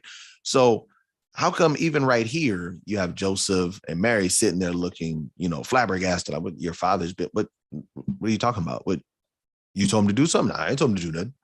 But why is there confusion here? If they already knew his mission and they knew he was the Son of God. Yeah. So give me 1 second. I'm about to switch over right now. Yeah. Okay, so let me go back up to 45. And when they problem. found him not, they turned back again to Jerusalem seeking him. And it came to pass that after 3 days, they found him in the temple, sitting in the midst of the doctors. So Jesus so we're looking at Jesus is in the midst of doctors, and people are around, right? Right. Let me add you. Let me mute this one. Let me just fix your name. No problem. Okay.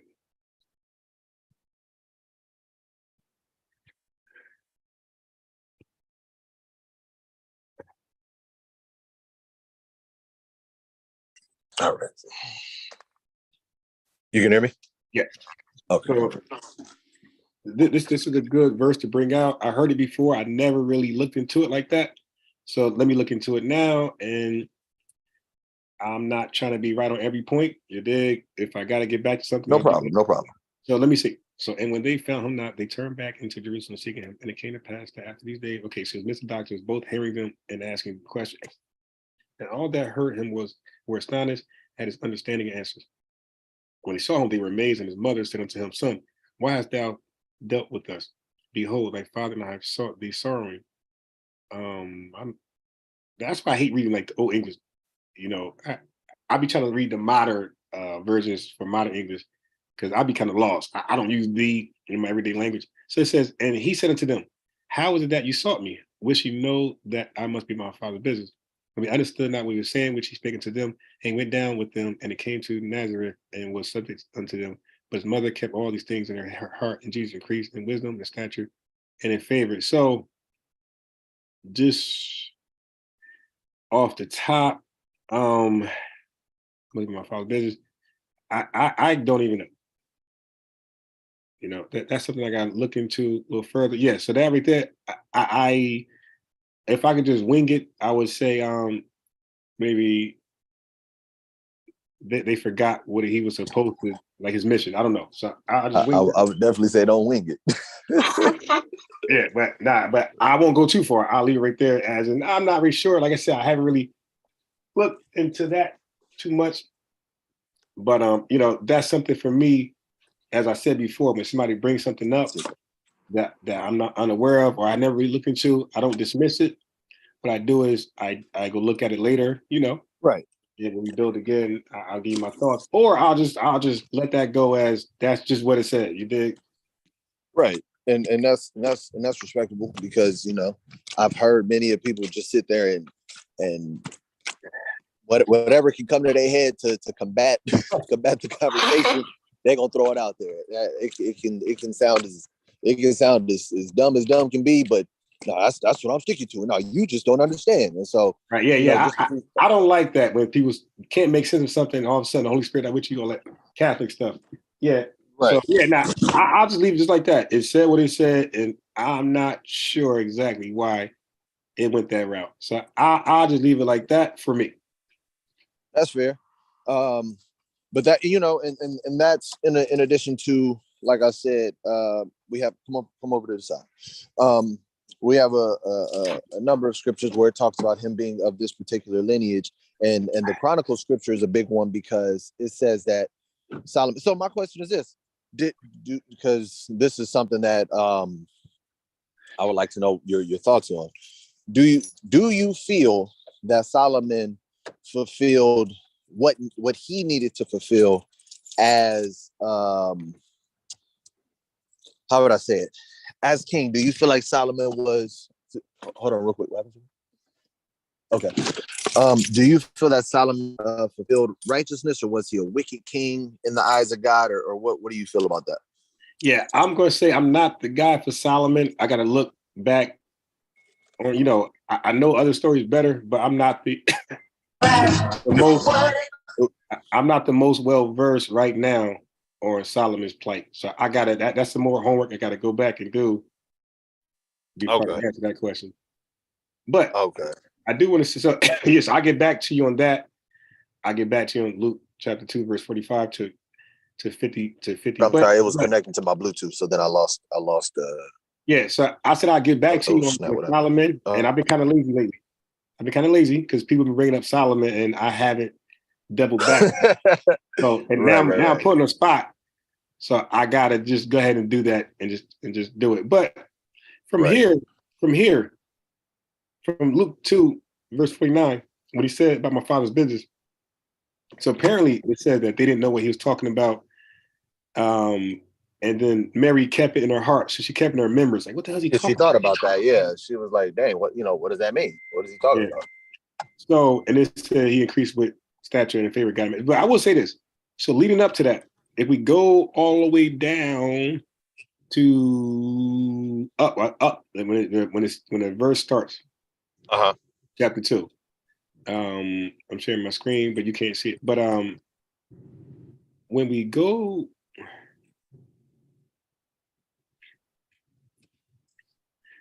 no, never mind. Yeah, I'm just gonna leave chapter 2 alone. Okay. Yeah, no problem. Yeah. So anyway, so let me jump somewhere. So now I do want to go back to Luke. I'm going to skip chapter 2. Yeah, I'm not as well versed on chapter 2 as I am 1 and 3. No problem. Chapter 3. So let me go to 3, and I'm gonna show you again that it's in the language, right? So the thing about the genealogy of Jesus, like I said, it's very tricky because you really got to look at what's going on and look at. And by the way, I'm a chess teacher, so we teach patterns. We teach patience, discipline. We plan well, and I teach that for my little kids. Elementary kids. So, so I say that to say, chess is about planning, right? It's proper preparation to prevent poor performances. So I try to be prepared, right, always in advance before I get out there and start winging stuff. Now, I noticed the pattern in Matthew's: begot, Joseph, no begot. So then I said, okay, all right, maybe somebody can explain that. No problem. So I said, okay, let me go to Luke chapter 3. Now, here's the hidden gem that I believe that was in Luke that was missed, like I believe was missed in Matthew. Like the author is trying to tell us something and we're looking past it. So let me go to Luke. So Luke says a couple things here. So I'm going to go to, again, the words, right? Verbs, prepositions, those type of things. All right. So the words pretty much, if you hit the Strongs will agree. And I don't mind you reading from Wisdom of Solomon because I don't believe they debunk me. I believe they go along with the Bible, like the standard King James. So that's why I don't mind when somebody bring up a apocryphal book, because in my mind, like, yeah, that's just going to further stamp me. So in Luke 3:23, it says, in Jesus himself, he began to be about 30 years old. Okay, whatever that means, began to be. So it says, being as was supposed the son of Joseph, which was the son of Eli. So now I can just do this, which I won't. I can say, brother, your own camp taught you as was supposed means the, father, like he was thought to be the son of God. That's the people's perception because they were not privy to the conversation with the angel. And I can say Nathaniel 7, I see, hey guys, I don't got to prove anything. It's not on me. Your doctrine says it. So, but I won't do that. I'll just go ahead and tell you what I got. So it says, Jesus. So if we just read it like this, at the age of 30, Jesus being the son of Joseph. So when I'm talking to people in Bible class and when I travel to different Bible study groups, or online Zoom meetings, I would say, okay, it says Jesus, and let's even omit was supposed, because ISPK would say, nah, that ain't supposed to be there at all. No, I don't want to deal with that. Screw the Strong's number. Okay, fine. So we're not going to read suppose. We're just going to say at the age of 30, Jesus was being the son of Joseph. And then it says, which was the son of Eli, which was. So I would say, just like Matthew's, begot, of, that's the pattern. Here, the pattern is which was. But when they're dealing with Jesus, it's always, the language always changes. It don't say Jesus, which was the son of Eli or Joseph. It says Jesus being the son of Joseph. So I would ask people in my studies, what does that mean, being the son of Joseph? Okay, so if I say, then I would say, what is the difference of he is a doctor and he is being a doctor? That's rhetorical. So I would answer that, because on Halloween, you are being Iron Man. You are being a witch. You are being things. You're not that.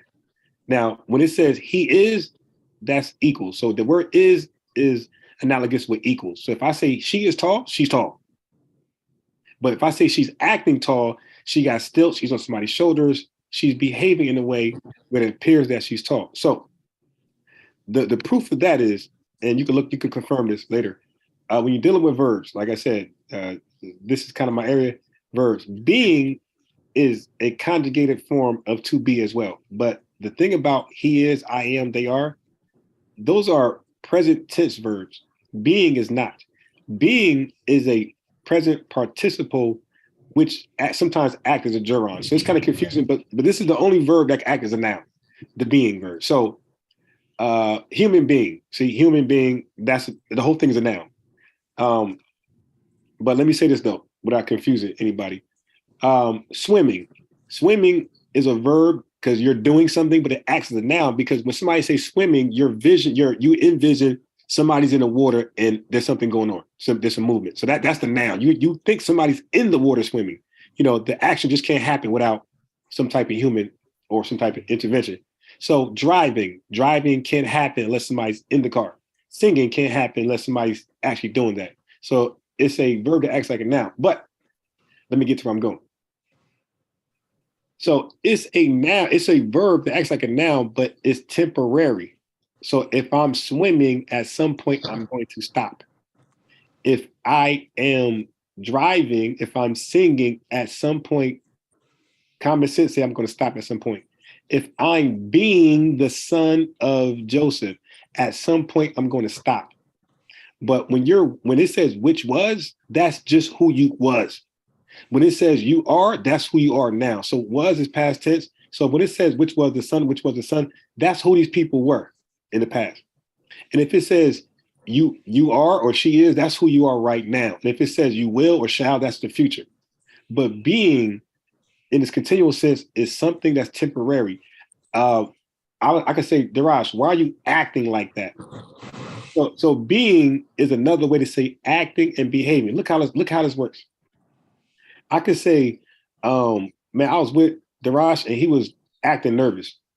I could take out acting and say he was behaving nervous. I could take that out. I could say he's being nervous. So that's all a conditional tense, right? That's just for right now. That's not who you are. But if I describe your character and I say Darash is nervous or like he's a nervous person, that's who you are from conception. So, and that would be essential. So if I say he is black, that's who you are essentially. But if I say he's acting black, that's just who you are right now, and you're going to go back to normal. It's going to stop. So it says Jesus being the son of Joseph. That being is what he is behaving like right now, and it's going to stop. But everybody else, which was all the way to Adam, it says Adam, which was the son of Joseph. Which was the son of God. So that's the short form, for the sake of time. So there are the language there when it comes to Jesus, it always switches in his genealogy to show the readers something's different going on with this guy. That everybody else, it seems more consistent. So, Okay. Yeah. Oh, go ahead. No, I'm done. So how would you respond to that? Okay. So, depending on the context, being can mean acting and it can not mean acting. What do I mean by that? Because if I'm being nervous and I'm actually nervous and you see my state, my state of being, that is physically, literally what I am at that moment. I don't have to act like I'm nervous, because when you're acting like you're nervous or when you're acting like something, you're pretending. If I'm actually nervous and you see my state of being as nervous, that is not the same thing as me acting as if I'm nervous. Those are two different things. So I would disagree with you there. And then now it would lead me to my question, because in some instances, you can use them synonymously, and in some instances you can't. So it just depends. So I don't know how you would come to the conclusion with this particular situation to say he's acting as the son of Joseph. But if that's where you stand, you also said, it's just right now, but it will stop. So now my question is, at what point did it stop? When he died? Was it during his ministry? Okay. At what point did he stop, being the son of Joseph? Okay, so good question. So now let me respond to what you just said. So maybe I left this out. So when somebody's acting crazy, acting nervous, brother, that's the person's perception. It's not a fact. So that's what I mean by behaving like that, acting like that. So when somebody says Darash is being or acting or behaving, that's their personal assumption or assessment on you. Like a cop could say, well, he was acting weird or he was a danger to my life. That's the cop's perception on the brother. That's not a fact. So again, that's the ing. Well, it is if you are clearly, if we're in front of someone and you can see that I'm sweating, you can see that I'm jittery, so on and so forth, and you can also confirm by asking me, like, yeah, he was being nervous because he was nervous. Okay. So it depends on the context. Here's the pushback. Go ahead. Here's the pushback. Again, when you look at being the present participle, it usually have a time frame somewhere in the sentence. So this is how you know that this is true with Jesus. It's gave him a time frame. He started being like the son of Joseph, like it's saying in front of people, like I guess dressing like him, doing the thing Joseph did to carry out the whole act of I'm the son of Joseph. Okay, so it said Jesus himself at the age of 30, starting his ministry. That's the time frame where he started to behave, act like he's the biological son of Joseph. So, and it's during his ministry because he didn't want to be. He kept telling his disciples, "No, not right now." So are you saying that before he wasn't? Because we read when he was a child that your father and I, we were seeking you, and he said, "Well, why were you looking for me? Don't you know I need to be about my father's business?" Like literally, right. He was a child at that time. So he did. So did he only start being the son of Joseph? No, when he started ministry? No, he said it. He said, "Why are you looking at me? I'm being about my father's business. I'm not acting like I'm doing Joseph's business at this point. It'll come a later time when I do that. and that's at the age of 30. But right now, That's conjecture because you don't see that in the scripture. That's a stretch. So we do know he said that, and his mother did not understand what he was saying. Absolutely. Right. So when he said that, that was not clear. That she was like, what the hell are you talking about? So, and then she held on to it. So she didn't. So she didn't. Wouldn't he still be about his father? Well, he's more about his father's business in his 30s because that's when the ministry starts, and that was his father's business. But the other thing about his father's business, he first had, because remember, we read in the scriptures, it says that the child waxed strong in the spirit. So all of this stuff wasn't just given to Christ. It wasn't like once he came out the womb, he knew everything, or he was a wise teacher. It said he had to grow tutors in the spirit. He had tutors. Yeah, right. So things. Right. So I'm saying that to say, he, at 12 years old, he was about his father's business. At 30 years old, 33, when he had gained the wisdom that he needed to start fishing and start gathering souls, he was still about his father's business. So why is it that he was? What do you mean that at 33, that's when he started being the son of Joseph? Everybody understood him to be the son of Joseph before that. Okay, because he's about to start doing miracles and perform healings, and he doesn't want to be rooted out right away as the Christ. So this is why people were confused. Like, how is this guy? But people asked him, like John. And John, he told John, he said, well, you see everything that I'm doing, right? Just 1 second. Go ahead. If Jesus don't remind people and establish that he's the son of Joseph and he does his miracles, then it's more believable he's the Messiah. Like what everybody's saying about him. But the people were confused because they was like, yo, he's doing messianic things, but this cannot be him because he's from Nazareth and he's Joseph's son. So the people were confused. Like, how is he's doing messianic things? So we kind of believe him, but then we can't believe him because he's Joseph's son. So my question is this, right? When people asked him, what did he say? He said, I know he referred himself as to the Son of Man a lot. He did. But I'll give you an example. John had disciples. When John's disciples asked him, what did he say?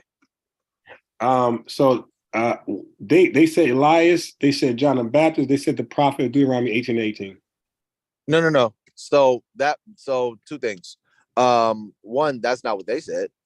He asked Peter that, and Peter said, some say this, some say that. He said, what say you? And he said, I say you're the Christ.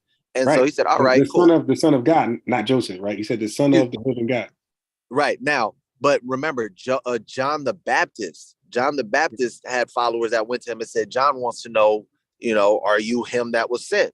He told him, go back to John and tell him, you see all of these miracles and everything that was done. So you can come to your own conclusion. Basically, he confirmed John's suspicion. No. So he did not confirm.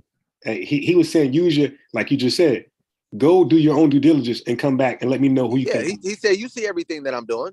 See, but look, right? look. But I'm saying that to say, real quick, I'm saying that to say he never denied it. So with everyone saying, oh, with all these miracles, but isn't this the son of Joseph? He never denied that he was the son of God. He never denied that he was the Messiah. But they didn't conclude that. They said he was Elias, John the Baptist, and the prophet of the old days. He said some. Some said, and some said, right. Right. Oh, yeah, but we got three choices. We got A, B, and C. Multiple choice there. None said the Son of God. So when they went back and did, so when Jesus put them to task to look at my miracles and come back and assess me, they came back with, so they did that. And they came back with John the Baptist. They came back with Elias and that prophet of Deuteronomy 18. Give me like 30 seconds. I'm about to walk my daughter to school. Give me a second.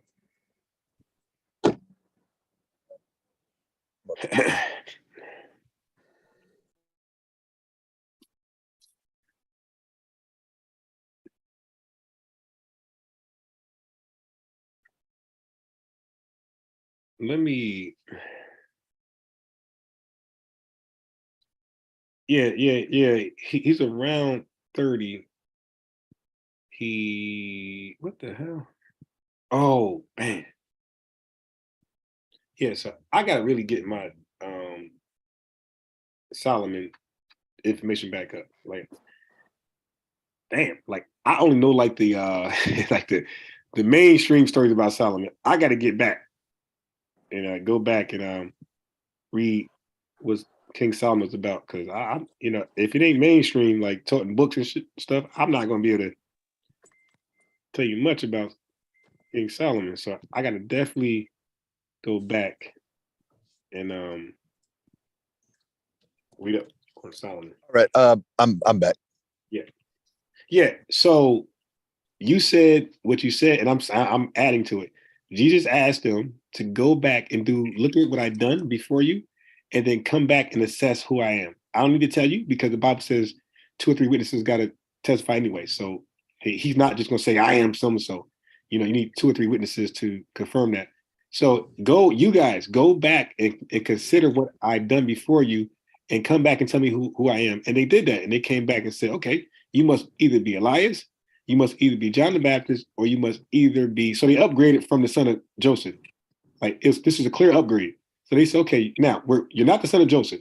You must be Elias, John the Baptist, or the prophet Moses spoke about in Deuteronomy 18. Okay.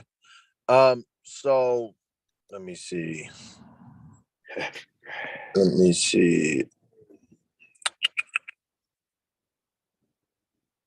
Let's go here really quick. So I'm gonna read John 3 and 1. I'll start there. It says, there was a man of the Pharisees named Nicodemus, a ruler of the Jews, right? This is just to establish who he's talking to. So I want to drop down.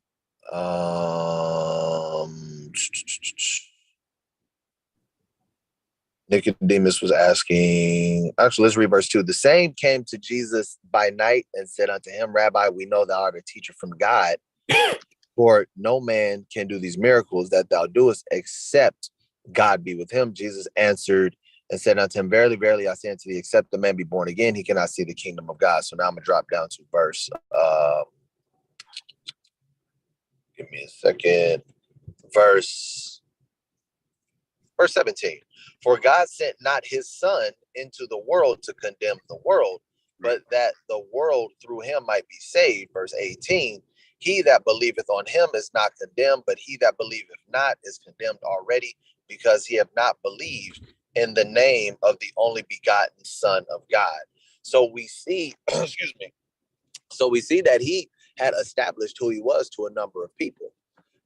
He's talking to Nicodemus, which is a Pharisee right now, which wasn't a part of his disciples, and neither the 12 apostles or the other 73 or 74 disciples. But this was, just an individual who was coming to learn from him. So there was times where he neither confirmed nor denied. There was other times where he actually established, yeah, this is what it is. Even with Pontius Pilate, he didn't deny with Pontius Pilate. He said, are you the Son of God? He said, hey, thou said it, you said it. So his thing was what we read all through the scriptures, about Christ. Christ always used the understanding of the scriptures and the prophets to speak to the people. Christ also had a very humble spirit. Yeah. So it wasn't really mandatory, for lack of better words, for him to have to sit up there and establish who he was. People saw what he did and people knew who he was. So going back to my point earlier, when he was 12 years old and about his father's business, everybody, including Joseph and Mary, was like, this my son. What is he, his father's bit with? I didn't tell him to do nothing.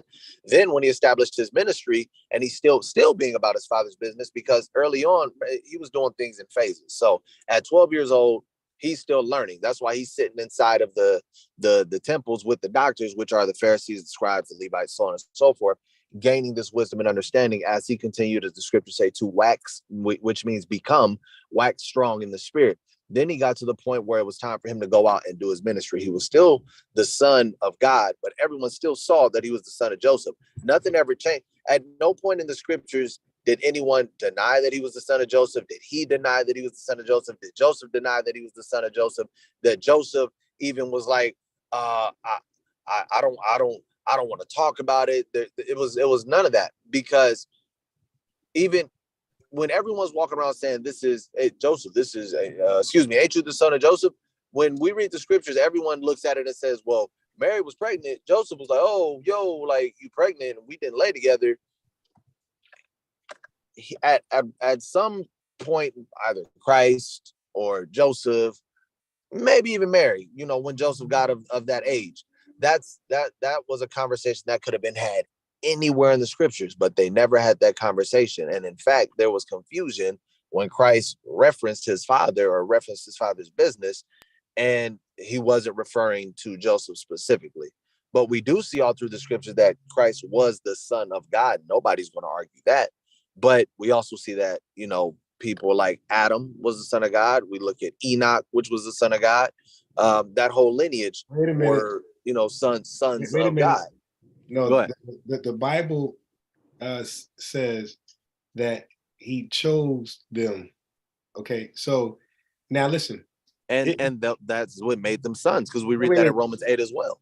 Again, good. So you agree with the adoption thing? Exactly. That's right. So you could be adopted into the lineage. You what do you mean? You can't be adopted into a lineage. Yeah. You don't read that anywhere in the scriptures. Yes, we do. But again, it's about you were supposed to pull that up. You never did. Yeah, I got because you won't listen. Look, so I say a few things, I make some points, and then you flow, right? You flow, and you be making, you bring out good verses, you flow. I haven't flowed yet, right? You did. The whole time the whole 15 minutes I was driving to, 12 out of 15, because I started speaking when I was 2 blocks away. The whole time I was driving my daughter, you spoke the whole time. You can go back and listen to it. It was for no, but that wasn't of 10 minutes. Right. But I was focusing on something in particular. Like I showed you the difference in genealogy of Matthew and Luke, but I didn't flow because we addressed Matthew's right away and we addressed Luke right away. I'm saying flowing where I bring out multiple scriptures, and like you just did, where I could tell like a storyline and then stop. Right. So that's what that's what you was. Okay, we'll go. Well, I'm allowing you to go ahead and flow and bring out somewhere in the scriptures to deal with someone being able to be adopted into a particular tribal lineage. So this is what I'm gonna do. Go ahead. I'm gonna try to, as much as possible, bring out everything. Okay. No problem. Is that cool? Okay. So let me see where I want to start from. Blah, blah, blah, blah, blah, blah, blah, blah, blah. Okay. So the law in Deuteronomy 25:5. Mm-hmm. If brethren dwell together and one of them die and have no child, the wife of the dead shall not marry without unto a stranger. Her husband's brother shall go into her and take her to him to wife, and perform the duty of an husband's brother. Verse 6 is important. And it shall be that the firstborn which she beareth shall succeed in the name of the brother which is dead. So the dead brother has no seed. He has no biological offspring. She sleeps with his brother, like Nathan and Solomon, 2 different trees. She sleeps with his brother. And according to the law in the Bible, that firstborn has the right to the dead brother's lineage. And that's not his lineage. That's not his son at all. That's an adopted son. He was adopted to the lineage. This is Jewish law.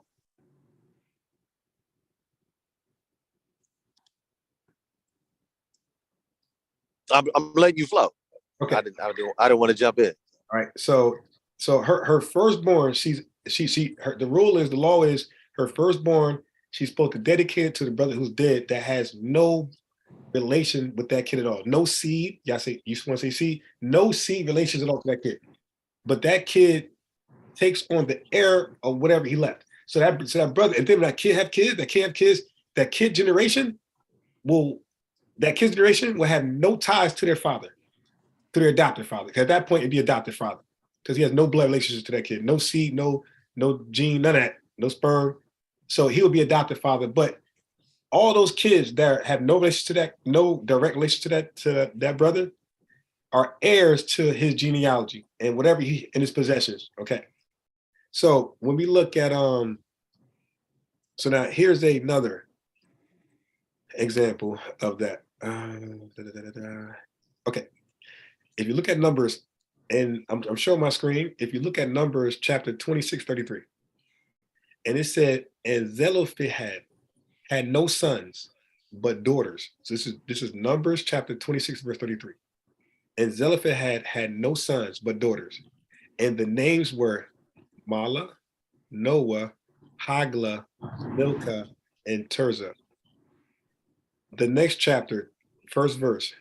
Then came the daughters of Zelophehad. So his daughters are coming somewhere. They stood before Moses by the door of the tabernacle of the congregation, saying, our father died in the wilderness, okay, and had no sons. Okay. So our father died and had no sons. Let me just make that bold because I almost skipped that. Because when I do my notes, I like to highlight to show the to set apart from the other verses. So it said, so she said, our father had no sons. Why should the name of our father be done away from among his family? So they're showing that when the father has no sons, the lineage stops there. And that's what I'm saying about the last one I just read, the law 25 Deuteronomy and Matthew's genealogy. The lineage stopped with Joseph. Okay. So it says, why should the name of our father be done away with from among his family? Because he had no son. Give us unto therefore possession among the brethren of our father. So we see somebody being adopted in place of somebody who was rightfully deserving. And Moses brought their cause before the Lord. And the Lord spake, saying, the daughters of Zelophehad speak right. Thou shalt cause the inheritance of their father to pass unto them. And then he made that the standard law from then on. Let me go to, okay. Now, this might be the best example. Let me make sure this is it. Shoot. Yeah. Okay, this is the best example. This is First Chronicles chapter 2. Now, this is everything I read to you. This is the one you might want to jot down out of everything. This is a game changer. This is First Chronicles chapter 2. It said, these are the sons of Israel. This is Judah. This is Judah's genealogy. First Chronicles chapter 2, verse 1. It says, these are the sons of Israel: Reuben, Simon or Simeon, Levi, Judah, Issachar, Zebulun, Dan, Joseph, Benjamin, Naphtali, Gad, Asher. And it said, and Boaz begot Obed, Obed begot Jesse, Jesse begot his firstborn, Eliab, and Abinadab the second, and Shema the third, so on and so forth. But King David was the seventh son, or seventh, either son or seventh kid. So it said, now Sheshan had no sons but daughters. So now the next person had no, well, not next person, but in that, I ain't gonna say next. So I went from 15 with David being the seventh, and then I stopped. Then I went down to begot, all the way to 34. So let me not act like this is the first verse. This is 19 verses down, where we see the next guy, Sheshan, because he had a father, his father had a father, but Sheshan had no sons. He only had daughters like the last guy. And Sheshan had a servant, an Egyptian, whose name was Jarha. So he had no male offspring to continue lineage, just daughters, and he had an Egyptian male servant. Look what he did. And Sheshan gave his daughter to Jarha, his servant, to wife, and she bare him a tie. So now his daughter, and women don't have any natural rights to the heirs of the fathers, it's the sons. So this woman, the daughter, was able to marry a straight up Gentile father. So now that Gentile had that baby with that woman. We talk about the seed. That's not the seed of Judah. What verse are you at? First Chronicles 2 or what? 34. Okay. So 35 shows that Sheshan gave his daughter to Jarha, his servant to wife, and she bare him a tie. And then get the lineage continues. So there was a disconnection. A Gentile was added to the lineage of Judah. And matter of fact, if you read the first chapter, it'll tell you that this is the lineage of Judah, or the Israelites. So it says, so the daughter, who's not supposed to be in the genealogy, because people say Mary can't be there. Really? Well, that's not Jewish custom, because we see the daughters are added to the genealogy, and she's allowed to have sex with a Gentile, and that baby continues the lineage of Judah. So it says, they bear the son a tie, and then a tie begot Nathan, and Nathan begot, and then the whole lineage of Judah continues from a Gentile and a daughter. That's being adopted to the lineage. So now, when we go from there, where I want to go next? When we go from there, see what okay. So now I want to bring things back into context, right? Because the virgin birth is Matthew. Oh, I got one more. I got one more. I'm sorry. I got one more example of somebody being adopted into Israel that's not of Israel. So let me just stop sharing my screen. I'm gonna go back to the Bible. I'm gonna show my King James Bible. Give me 1 second to just do this real fast. I think it's in the book of Ezra. Let me just make sure. I think it's Ezra 8 actually. Ezra, come on. Let me share my screen again. Okay, so I'm gonna go to Ezra. Yeah, I used to know all the Bible books in chronological order. I'm falling off now. So now, okay, I think of Ezra. I made that my business to know all the verses. You know, I mean, all the books. Me and my boys, I used to keep him sharp. Like I'll ask him, go ahead, and he's a recital. Okay, so let me go. Okay, let me just get there real fast. Let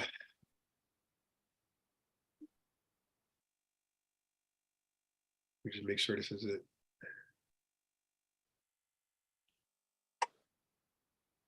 Let me just. Is it Ezra or is it? Let me see. There we go. There we go. Oh, I got it wrong. It's not Ezra. See, the names, the women names be killing me. It's Esther. Okay. So let me share my screen again. This is Esther. We're gonna go to chapter 8. Esther chapter 8. 8. Okay. Let me start from verse 1, and I'm gonna read. I'm going to just give some context. On that day did the king of Ahasuerus give the Ahasuerus. give the house of Haman the Jews enemy until Esther the queen. And Mordecai came before the king, for Esther had told what he was unto her. And the king took off his ring. I'll put my nose. Okay, and the king took off his ring, which he had taken from Haman, and gave it to Mordecai. And Esther sent Mordecai over the house of Haman. And Esther spake yet again before the king, and fell down at his feet, and besought him with tears to put away the mischief of Haman the Agagite and his device that he had devised against the Jews. So we see that he has something against the Jews. And the king held out the golden scepter toward Esther. You still there? He probably fell off. But I'll keep reading it. Okay, he's coming back.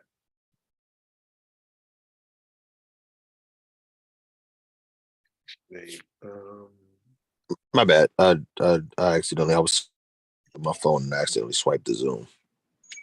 Yeah, my phone, I have a problem talking to my phone. That's why I was kind of hoping it didn't have this problem. But mine's I either mute myself by mistake or it bangs on people. It's just a cheap phone, so it keeps right. No, that's all good. I was like, what happened? Like it just went quiet. I said, oh damn, I accidentally swiped out of the Zoom, so I tried to get back in. But no, okay. I heard you reading. You got to the point where it referenced Haman as the Agagite. Yeah. So then it says, I'm trying to see this. Okay, yeah, I can read this.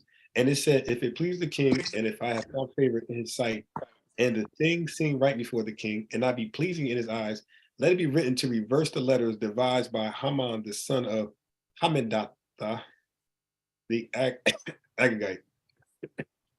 Now I'm coughing.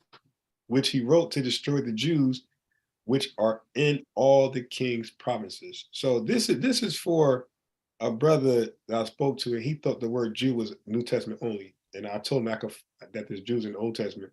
So if it's, this is just for him. Like, no, the Jews will definitely Old Testament. So because people read Revelation 2 and 9, and I heard people say, "See, who called himself the Jews? It's the white man." Like, okay, then everybody in the Old Testament were white, I guess, because we see Jews here. So anyway, which he wrote to and the Apostle Paul called himself a Jew. You know, so which he wrote to destroy the Jews, blah, blah, blah. For how can I endure to see the evil that should come to my people? Or how can I endure to see destruction of my kindred? Then King Ahasuerus said unto Esther the queen and to Mordecai the Jew, "Behold, I have given Esther the house of Haman, and him they have hanged upon the gallows because he laid his hate upon the Jews. So write ye also for the Jews, as it liketh you in the king's name, and seal it with the king's ring. For the writing which is written in the king's name is sealed with the king's ring. May no man reverse." Okay, cool. So he and all was written to according to all that Mordecai commanded to the Jews. I'm skipping into the lieutenants, blah blah blah, and the rulers of the provinces which are from India to Ethiopia, and 120 of 7 provinces. And then it says, and unto every people after their language, and to the Jews according to their writing, according to the language. So we're dealing with different people, different provinces, not just Jews. He said, and he wrote to the king, seal it with a ring, blah, blah, blah. That's not where I'm going to go. So the copy of the right, so just writing, no reversal, mules. Okay, now 15. And so after all that was said, and Mordecai went out from the presence of the king in a royal apparel of blue and white, and with a great crown of gold, and with a garment of fine linen and purple. And the city of Shushan rejoiced and was glad. The Jews had light and gladness and joy and honor. And everyone, and in every province, so everything we just named earlier, Ethiopia, this place, it says, and in every province and in every city, whithersoever the king's commandment and his decree came, the Jews had joy and gladness and feast and a good day. And many of the people of the land became Jews, for the fear of the Jews fell upon them. So if they're not from the tribe of Judah, naturally, they're from somewhere else. How would they become Jews if there's no adoption? And how do you just snap become a Jew? You I can respond. Yeah. Okay, cool. I wanted to make sure that I don't want to break your chain of thought. Okay, no problem. When you go to the law, right, you see in the law that it talks about there is one law for the stranger, one law for the Israelite, right? So when you ask how does one become a Jew, it's very simple. Their DNA does not change and they all of a sudden become a Jew, because to say I'm an Israelite or I am a Jew is to say that I am the seed or descendant of Jacob. You cannot physically change your DNA to be a Jew. When they're referencing what in the book of Esther talking about becoming a Jew, they're talking about conversion. They converted to the customs of the Jews. It says for the fear, right? And it said for the fear of the Jews fell on them. So remember, initially, if you read the whole book of Esther, because that's where we get the holiday known as Purim. When you read the book of Esther, speaks about Haman, who wanted to kill the Jews because Mordecai refused to bow to him. Haman ended up being put to death because Esther was one of the wives of Ahasuerus. Esther then, which is what we just read, asked Ahasuerus, can we please put out a letter, because Haman put out a decree that all the Jews to be killed. Can you put out a decree that all the Jews can fight back and kill these individuals who are trying to kill them? Ahasuerus put that out. They all found out, and then they found out, damn, these Jews are going around killing all these people that are trying to kill them. I don't want no problems with them. Clearly, it's something special about them. I'm going to convert to what they believe. I'm going to believe in their God. I'm going to try to follow their God. They converted to being Jews. Their DNA didn't change. So no, they were not adopted. they converted to the practice of keeping the law, statutes, and commandments. We read that in Genesis, where even Abraham had servants that followed God as Abraham did. We read that remember, when we left out of Egypt, every single Egyptian didn't die. Some of the people cleaved to us because they saw the Lord was with us, but they were mandated to keep the same customs and everything we were keeping. Yeah. So with that being said, they essentially, quote unquote, converted because they had fear of our God. So I'm not arguing that. My question was, and I still don't believe, if we flip over to First Chronicles, I don't believe that whole chapter, because we have seen in a number of books where there'll be a specific topic or it's talking about something specific, and then there will be a shift. I do believe when you start off reading First Chronicles chapter 2, it's going into the sons of Israel. It goes into Judah. Then it goes into speaking on. We get to the point where Shishan, I think it was called, or yeah. He had a daughter. He had no sons. He died, or he gave his daughter to Jara, and then it goes on to talk about the lineage of Jara. I'm not arguing that. I didn't argue that, but as you continue to read on, it doesn't then finish off and say, and these are all the sons of Judah at the end of the chapter. It doesn't say that.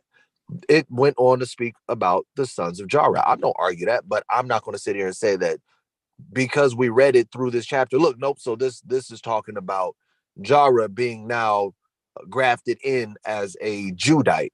I don't see that in the scriptures. Now, when we get into the daughter who gained the inheritance, excuse me, my whole point was, you don't read, because even when you go to the book of Numbers and you read that scripture, it never said that this woman's, or these women rather, these women's lineage would continue through them or anything like that. It's talking about an inheritance, because remember, you needed a son, because especially a firstborn son would gain your inheritance, which was your plot, your land, right? So he didn't have any sons, but they went and pleaded in front of Moses to say, well, we should still be able to get an inheritance. So they allowed the women to have an inheritance.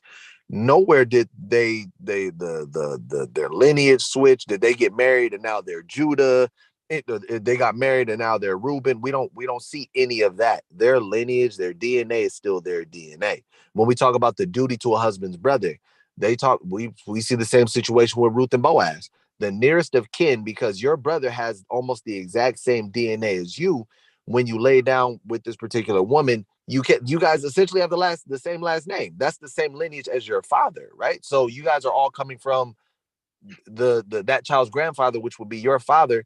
So it still is this particular lineage. Now, here's the thing. These weren't different tribes. That's what I'm saying. It didn't just switch over to a whole another tribe, because I asked you, and you can go back and listen to it. I asked you if you can show me in the Bible where an individual's tribal lineage switched based off of being grafted in or being adopted or being married. You don't see anyone's tribal lineage being switched. Yeah, and that was the point that was being made, right? So now when you read, we can jump back over to the whole Immaculate Conception situation. When you read First Chronicles, it said that Solomon would be the one whose lineage will be established forever. Then you also see in the prophecies, it says David's throne will be established forever. Well, we know it's talking about David's throne through his descendancy, through his progeny. Then it goes on to specify that it has to be Solomon, through Solomon's progeny. And we know that Christ came down that line through Matthew 1, which was also Joseph's lineage, because it also says these are the generations of Jesus Christ. This is Jesus Christ's pedigree. Then you flip over to Luke. It also talks about this was the son of Joseph, as was supposed this. I'm more inclined to hold to Matthew, even if we say Luke is Mary's pedigree, that's perfectly fine. Mary's lineage doesn't go down the kingly line. And as I said earlier, when we talk about the Coniah situation, the Lord held true to that point, because in the time of Coniah, we went to the Babylonian captivity and the throne was in fact removed. But Coniah was the one whose line, because you don't read about those particular individuals in Luke, but you read about those particular individuals in Matthew. And so in Matthew, it talks about Solomon begat such and such, begat such and such, begat such and such. And then he gets all the way down to Christ. Verse 1 also says this is the lineage or the generations of Christ. And it's hard to argue that because it's right there. Christ is our king to be, which the scepter shall not depart from Judah. We read that way back in Genesis, and the scepter didn't depart from Judah. The king, what would you call it? The throne had been taken down because we no longer had a kingdom, but it still had to come down this particular line through the line of the kings. And if it doesn't come through Solomon, God is a liar. And we see that Luke chapter 3 does not touch on Solomon. So God will not be God because God is a man that he should not lie. And I am the Lord, I change not in Malachi. And he said it would come through Solomon. Luke 3 doesn't touch the lineage of Solomon. Matthew 1 does. So that would be all the arguments. The First Chronicles 2, I dealt with that. The daughter's inheritance, which is not switching over, because you were talking about adoption, does not switch over your tribe, does not change your DNA, does not change who you are. You've only adopted the customs. And then the duty to a husband's brother, nobody disagrees with that. But again, they already have the same DNA. Yeah, but like you said, it switches though, because Solomon and Nathan have same DNA, and as we both agree, it's not the same. It's a total different lineage from Solomon down to Nathan down. Because like you said, because if that's true, then Jesus fits both if he's from Nathan. So both genealogy. What do you mean? What do you mean Jesus fits both? Okay, meaning that you could choose any genealogy, because again, so we can't have it both ways. It's either the man himself, it got to come from his loins and his descendants, or it could come from his brother. Because if it could come from his brother, like the law Deuteronomy 25, then that means Jesus could also come through Nathan that still fulfill the scriptures. So it's either one or the other. It got to come through one guy and his descendants, or it could come through his brother. Well, the issue is this: you don't read anywhere where Nathan was supposed to be king. So when we're reading about, again, and you can look at this in any culture when we're talking about the kings, there's a specific son that gets chosen. This son was already chosen. So it'd be different if he died and then maybe Nathan picked up the throne after he died. That didn't even happen. He lived he fulfilled his kingship. He then had a son who then had a son who then had a son. So let me say this, just like you have with many people in the Bible, there's covenants with certain people. This was an agreement that the Most High made with King Solomon. Yes. Okay. Right. And King Solomon did some wicked things, and things changed. In the New Testament, you don't read the word Solomon one time outside of that genealogy. It's the descendants of Abraham, the descendants of King David, the offspring, the seed. Romans 1:3. You're not going to read anywhere in the New Testament, anywhere, where it says Jesus will come through the seed of Solomon. Nowhere. It's going to say. You don't have to. You see it in the prophecies. So it doesn't have to be said. Hold on. It doesn't have to be said in the New Testament because it's already said in the prophecies. Okay. And the prophecies are eschatological, meaning it's about the end times. It's about the latter times. So I don't have to reiterate it in the New Testament because you also see in the prophecies that it says David's throne will last forever. Then areas it says Solomon's. So it's saying that he's of the seed of David. No one's arguing that, but so in let me flow real prophecies fast. it specifies. So let me flow. So go ahead. So it's a fact that nowhere in the New Testament it said Jesus will come from the seed of Solomon. Not one place. No, it just says David. Abraham and David. And if I'm right about Luke chapter 3, verse 23, then he came from the seed of David and the seed of Abraham. If I'm right? So that'll fit perfectly. Now, let's address First Chronicles chapter 2, because that was dismissed and it shouldn't have been. So if you read First Chronicles chapter 1, all the way down, every chapter, it's going to tell you that these are the sons of so and so. Just like Matthew chapter 1 said, this is the genealogy of Abraham.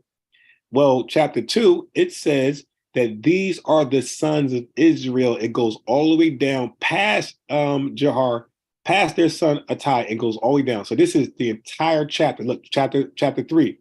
it says that these are the sons of David, which were born unto him in Hebron and first of mine. So it goes all the way down. So it tells you when it says sons and it lists everybody, that's the sons. Nowhere does it say, and it changes from, again, this is called context, right? When something says, yo, if somebody said, yo, everything in the basket is yours, that's just what it is. So this says these are the sons of Israel. That means everybody listed is counted as the sons of Israel. In chapter 3, David, chapter 4, these are the sons of Judah. Every person, every male listed that says begot. And then from there, we got the sons of Reuben. So we got Israel, we got Reuben, we got all the Israelites. It tells you that these are the descendants. So we definitely read that Sheshan had daughters who he married to an Egyptian, and they continued in the genealogy of Israel. So again, there's no way around that one. I'm still inclined to Yeah. not agree with that. No problem. And I want to tell you why. Let me see something. Let me go to, maybe it would be as a 5. No. Here we go. First Chronicles chapter 4. The sons of Judah, Perez, Hezron, so on and so forth, right? And then it continues on and it goes down a lineage. Because even when you read First Chronicles chapter 1, watch this. First Chronicles 1, Adam, Seth, Enosh, Kenan, so on and so forth. The sons of Gomer, the sons of Javan. Now, the sons of Abraham, Isaac, and Ishmael, these are the generations. The firstborn of Ishmael, Nebaioth, then Kedar. The sons of Esau, Eliphaz, Reuel, Jush, Jalam, Korah. The sons of Eliphaz, Teman, so on and so forth, right? Yeah. Now, when I get all the way down to First Chronicles 1, excuse me. When I get all the way down to the end, it says, these are the dukes of Edom, excuse me, right? Which were also the descendants of Edom. Now, right? Why did I bring that out? Because this whole chapter is not about Edom. That was my point. No. Because when you start at the top, it starts off with Adam. Then it doesn't. Then it goes into Abraham and his descendants. Then it touches on Edom. So what I'm saying is it's going down. It goes down a lineage. That's not true, because this is, you're not gonna let me flow. Okay, go ahead. Well, you cut it on me too. I just have to put that out there because I'm like, I try to make sure. But that's not true though, because here it says, and the sons of Gomer, and the sons of Javan, and the sons of Ham, and the sons, and then so listen, it's telling you the sons, and it's skipping from man to man, and then when it goes to begot, then those are all the people from the last son mentioned. So when you go, so now this is going the sons of Ham, the sons of Cush, the sons of Javan, the sons of Gomer, the sons of Esau, whatever. But when it stops at that son and goes begot, those are the people of that son's last name lineage. So when you go to chapter 2, that's Israel. When you go to chapter 3, that's Judah only. There's no other sons of mention in 2. There's no other sons outside of Israel. There's no other sons mentioned from 3, which it says Judah, and then 4 was Reuben. If we keep going, you'll see that they're all part of one man. So what's his name? Shushan, not Shushan, Jara. Yeah. Jara's supposed to be in the lineage of Judah, correct? Yeah. No, not Judah, Israel. But that doesn't make sense, because it was specifically under Judah. No, it says these are the sons of Israel. So that's Jacob. Okay, so Jacob. Judah's chapter 3. It then began to list his 4 sons, right? Right. So hear me out. Right. If we're saying that this particular person, Jara, ended up in the lineage of Israel, you're right. Specifies. Judah. You're right, Judah. Okay. Yeah. So, are we able to go to chapter 4? I'm driving right now, so I can't see it. So, are we able to go to chapter 4 and establish that he is in the lineage of Judah? chapter 4. We're here. That's the lineage of Judah. I'm asking you. So Let's read. First Chronicles Wait. chapter 4 No. is the lineage of Judah. Okay, right. So let's read. So it says the sons of Judah, Pharez, Hezron. So now you know there was two sons. There was Pharez and there was Zara. So, but this one starts at Pharez. There's no Zara here, the twin. So it says the sons of Judah, Pharez. It never said that Judah had twins, but okay. That's how it's told. But let me ask you this: is Zara also a son of Judah? Yeah, because that's in genealogy in Matthew. It says that, and they both were of the mother of Tamar. So that's right in Matthew. So he has two. Okay, so but this don't mention. I don't see Zara here, so he's omitted for whatever reason. But this says the sons of Judah, Pharez, Hezron, Carmi, Hur, and Shobal. No Zara, and Rhea, the son of Shobal. So this goes from Shobal. So this is the lineage of Judah through Shobal. Okay, not Pharez, not Hezron, not Carmi, not Hur. So no, you won't see a tie that was the Egyptian son here because this is through Shobal. So this focus on Shobal. What was that? I didn't hear the last part you said. You broke up. You said something about Shobal. Yeah, this is the lineage of Shobal. So it says Rhea, the son of Shobal, so everything comes from. It shows Judah's sons, but it hones in on Shobal only. That's the focal point. Okay. So my point will still remain, and my point will still stand. You can read all the way down. And if this was a son, that was something that would have been established. It said that he had no sons, he had a daughter, right. He gave his daughter to his servant, yep. And then it goes down the lineage of that particular servant. Yep. You don't read in the book of Genesis, you don't read it even in the book of Exodus. And when you're going through the lineage, right here is the only place that you see that it references what people will perceive, because I don't even believe that it's saying that, what people will perceive to, oh, look, this particular person was grafted into the lineage. So this is the only place that you can see that, which would clearly go against Torah. It would clearly go against what the law states as it pertains to genealogy and how genealogy is defined according to God's law. Which in this particular time, some people will argue, I don't know what your stance is, but I know some people will argue when you get to the New Testament, it doesn't matter about the law, whatever the case is. But if we're using this particular example in the Old Testament, in history, we know that the people were going by the Torah and the laws of God as it pertain to certain customs and certain things. So when we're talking about the actual lineage of an individual, the lineage had to come from a person's father.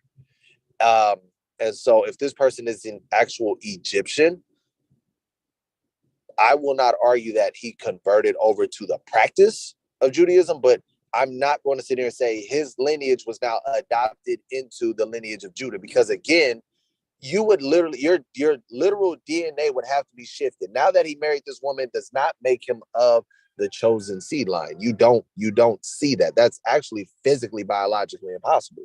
So you can come to that conclusion, but I'm still going to stand on the fact that no, as you continue to read down with Jara, is giving you the sons of Jara. And I'm not going to argue that it's giving you the sons of Jara, but I'm also not going to sit here and say, and these are because you have the sons of Jara a few verses down where it talks about these are the sons of Israel, that they are in the exact same lineage, because now Jara is an Israelite by blood. He was able to convert, and now he's of the chosen seed. You don't see that anywhere in the Bible, so I won't agree with that. So you are, I heard that before. So some people are fixated on this blood thing, and they're not really understanding how genealogy works in the Bible, Jewish custom. So this is why if you want to get real ancestry from genealogy, you don't start from the father, you start from the mother, because the fathers, there can be doubt. Matter of fact, look at this. Solomon has sex with, King David has sex with another man's wife. So the men, like Joseph, they're going to think this is Joseph's son because he's married to Mary and she's pregnant. That's how it's thought. Just like when Solomon had sex with my man's wife before my man died, if she was seen pregnant, the people around would assume this is the guy's baby. They wouldn't have fathomed this is King David's baby. So when it comes to men, there can be some doubt, some confusion. But when it comes to women, when you're tracing genealogy from women, there's the ancestry from women, there's no doubt. That baby came from that woman. The father, there could be dispute, could be on Maury, whatever. There's never confusion ever on the mother. There's always historically confusion on the father. So if you want to sound, that's why the Bible's written like that. When it comes from men, they allow adoptions. But if it was from the mothers, none of this stuff would be happening. It'd be just impossible. It'd be no confusion. It'd be no, as opposed to son of David. It'd be none of that. We seen this baby come from this woman. So okay, so this is where I disagree, because the actual. Oh, I'm sorry. You're not done. My bad. Okay, right. So I was just saying that. So you hold that point. So because I want to read this real quick. So you could just, I will help you remember that point with the women and the father. But I want to get to this real quick. Go ahead. Because I believe this is missed. Because again, the language, and when you read the Strongs, because you mentioned something about overshadow, because I hear people say the angel, adultery, and I'm like, well, why do people pick and choose what Strongs they read? Because overshadowing, there's a Strongs number there. And there's no angel involved. So let me explain what that is.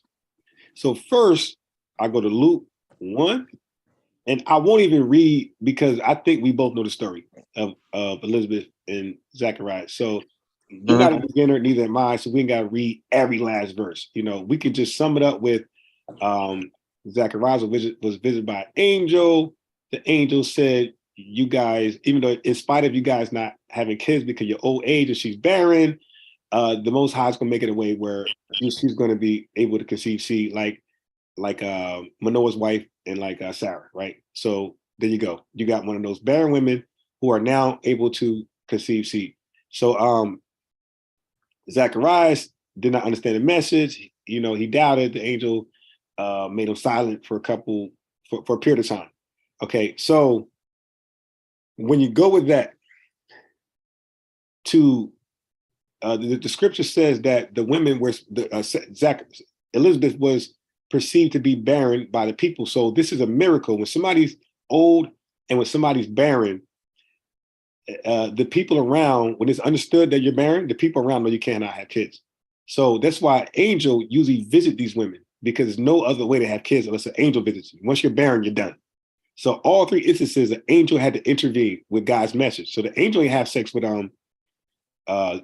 Elizabeth to get her pregnant or to like help her be fertile. He didn't touch her. He just relates a message, and the Most High does the fertilizing of the eggs. You dig? So the angel relates the message. The Most High takes over. Same thing with Mary, and I'll read. So, so I read that stuff. So now, when you read the angel, Zacharias, and Elizabeth, it's important to keep in mind when they say how long things took place. So it says, so anyway, right after the angel spoke to Zacharias, it said right away he departed to his own house. That's verse 23. And then it says Elizabeth conceived. So that means obviously he went to have sex with her after the message. So everything is in the present tense. It's not futuristic. He told Zacharias the prophecy. Zacharias went home, and now Elizabeth is conceiving, and she hid herself 5 months. So these months are important, especially dealing with pregnancies. It's very important. Any woman would tell you that. Any mother would tell you that. Any father would tell you that. That's active in the home. They'll tell you that these months are important when a woman is pregnant. Okay, so as soon as the angel got done convincing Zacharias that this is the way it's supposed to be, he went home right away, and Elizabeth conceived. This is not a future prophecy. This is to happen right now. Okay, so then right afterwards, Elizabeth was like, she was thankful. She said, the Lord dealt with me in days where he looked upon me and take away this reproach among men. So that's proof that the neighborhood knew she could not have kids. So she hid herself because if she's pregnant, then people, so that's what I'm trying to say. People, when he's behaving like the son of Joseph, there's an appointed time to do things. So she was not supposed to be seen pregnant before the people. She hid her pregnancy from the people. The miracle was not supposed to be seen and witnessed by the people. So she hid herself 5 months, saying, thus the Lord have dealt with me. Because again, if people know think about this. She hid herself, she hid her pregnancy, Elizabeth.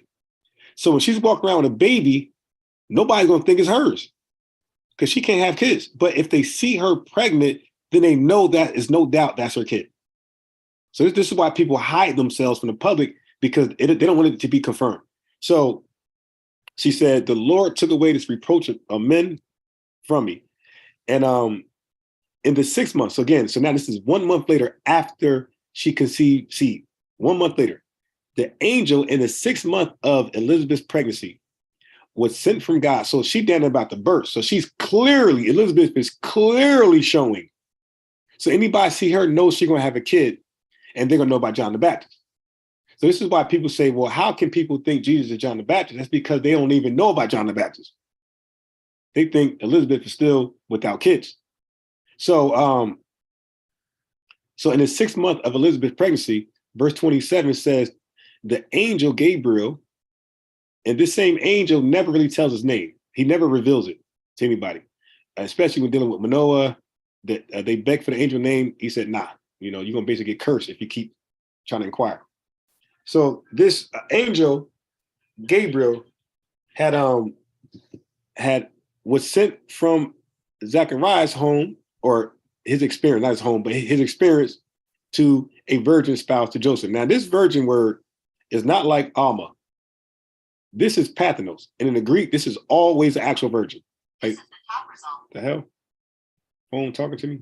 Cheap phone. God. Oh my God. So anyway, Parthenos. This is always virgin. As like, again, English and Greek are more similar than Latin and English, or Latin and Spanish. So this is an actual virgin that they're talking about in the entire New Testament. It says virgin. Okay, so the angel came to a virgin espoused to Joseph, promised to Joseph, and the virgin's name was Mary. And the angel came into her and said, hell. So this angel came, so 3 angels came to women that could not have kids, right? Because they were, God wanted to bless Sarah, God wanted to bless Noah's wife, and God wanted to bless Elizabeth, right? Because he found favor in them, some type of favor. Mary is the first person that the angel is coming to have a kid who can have kids. She's not known to be barren. So why would an angel come to a fertile woman to have kids? So it says, and the angel came into her and said, hell, thou art highly favored. So this is why the angel comes to her. It's because the Bible says, who could find a virtuous woman? And it said, like, basically nobody. So now the angel said, wow, I found one. I found a virtuous woman. So it says, the Lord is with thee. Blessed art thou among women. That's it. The Lord is with thee. That's Emmanuel. Thou art highly favored. The Lord is with you. That's Emmanuel. God is with you. So she's a sign. So it says, blessed art thou among women. And when she saw him, she was troubled, like most people are. And she didn't understand the message, just like she didn't understand Jesus' message when he said about my Father's business, because they are carnal minded. So, and the angel said unto her, fear not, Mary, for thou hast found favor with God. And the whole Jesus, blah, blah, blah, the whole, she consumed Jesus, blah, blah, blah, blah. And it says, verse 32 is very important because people skip past this. So this is to answer your earlier question about angel and adultery. That's actually blasphemous, because this tells you how it's done. It said, he shall be great and shall be called the Son of the Highest, not the son of Joseph. He shall be called the Son of the Highest. And the Lord God shall give unto him the throne of his father Solomon. No, the throne of his father David. It's all about David when it comes to Jesus. No Solomon. 34. Then Mary said to the angel, how shall this be, seeing I know not a man? So I wanted to just read this to you, so there's no play on words. No, not a man. Genesis 4:1. Adam knew his wife, had sex with her because she conceived. Cain knew his wife. Cain, Abraham, and they took them wives, Sarai and Milcah, and Abraham took his wife. So we know knowing when you know somebody, that's sex. Okay, so I just want to. So those are reference points to that. So Mary said to the angel, "How I'm going to have a child and name these Jesus and all this type of stuff? I never had sex with a man." So now, if you have to know that Luke's account is before Matthew's. The angel visited Mary before he visited Joseph. So Luke's chapter 1 is actually before Matthew's chapter 1. So when you read verse 18, the birth of Christ and his wives, that's actually picking up from the experience with angel and Mary. So it's a conclusion. It's picking up. So she said, "How shall this be? I have never had sex." So at this point right here, we know she's an actual real virgin. And it says virgin Parthenos, and we know she's a virgin. She just said it. So there's no doubt here. She's an actual virgin. Okay. Let's go to 35. So that was verse 34. How shall this be? I'm a virgin. That's not possible. We need to have, like you said, we need to have a father and mother. Angel, what are you talking about? So the angel went to explain the process. And this is what people miss in the Strong's numbers. And the angel, G32, answered and said to her, "The Holy Ghost, not Joseph, will come upon thee, and the power is G1411. Now that right there, my brother, you should look that one up. So the power of the highest, there's no angel. The power of the highest shall overshadow thee. Therefore, also that holy thing which shall be born of God shall be called the Son of God, not the son of Joseph. So everything is with God, the Father, and Mary.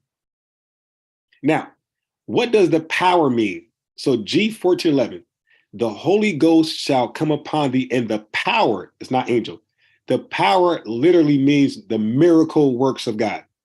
This is literally a miracle birth. It says the Holy Ghost shall come upon thee, and the miracles of the highest shall overshadow thee. Therefore also call that holy thing God. Where's the proof? Precepts. Let's do precepts. Mark chapter 9, verse 39. But Jesus said, "Forbid him not, for there is no man which shall do a miracle." G1411. That's the power we just read about, 1411. Acts chapter 2 and 22, the day of Pentecost.